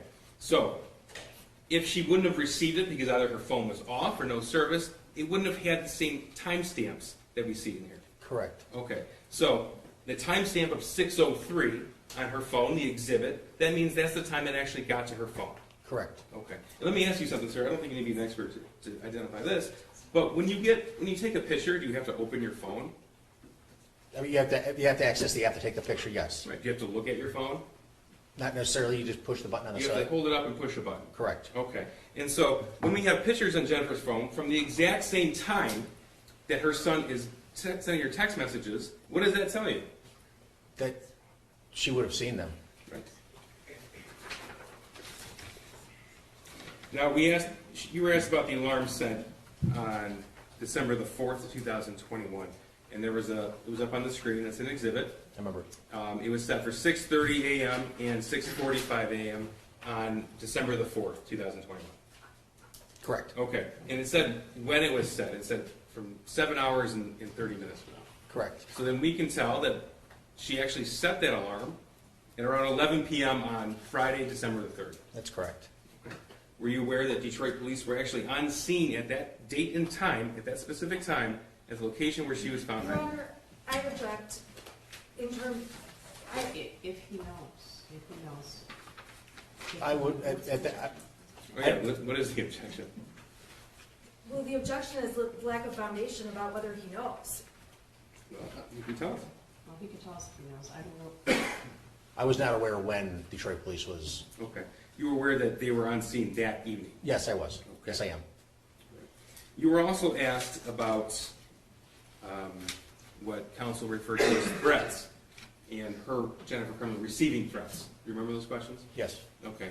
And you didn't just review the Facebook messages between Jennifer Crumbley and Kara Pennock, you also reviewed other Facebook messages, other chats, is that right? that's correct. Okay. And including the chat where she was communicating with a neighbor of hers on East Street, and James and Jennifer Crumbley met her at the Red Naps in Oxford the night of the shooting to exchange pet food. I remember that. Okay. Now, how close is the Red Naps to her home?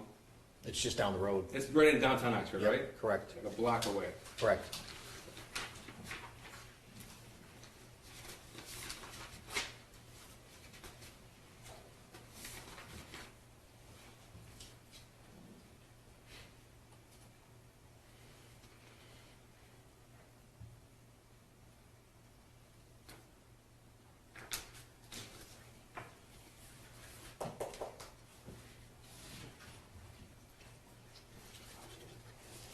So you were asked specifically about Exhibit 130 here.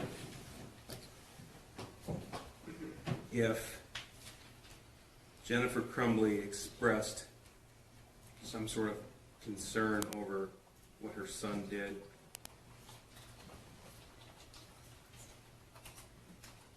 right here, it's, "I'm bawling right now, Kara, my son ruined so many lives today."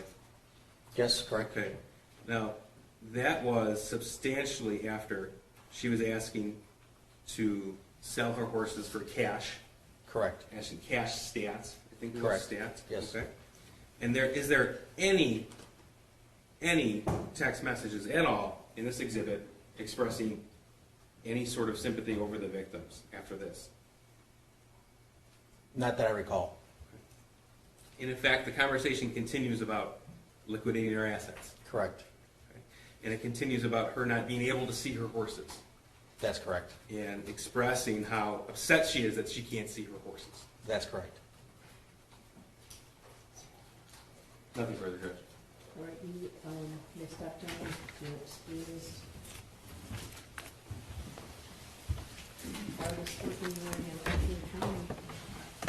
All right, ladies and gentlemen, during this trial, do not read, listen to, or watch any news reports about the case.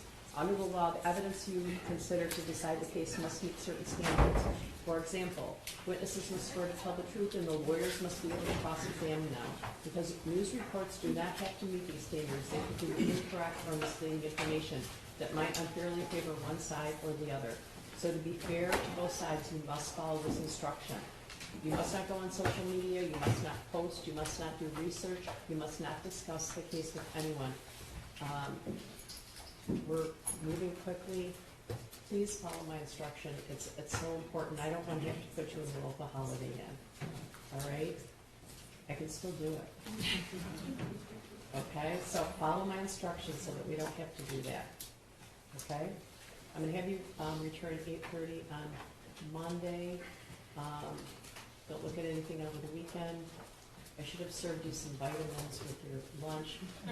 Please stay healthy and go Lions. All rise for the jury.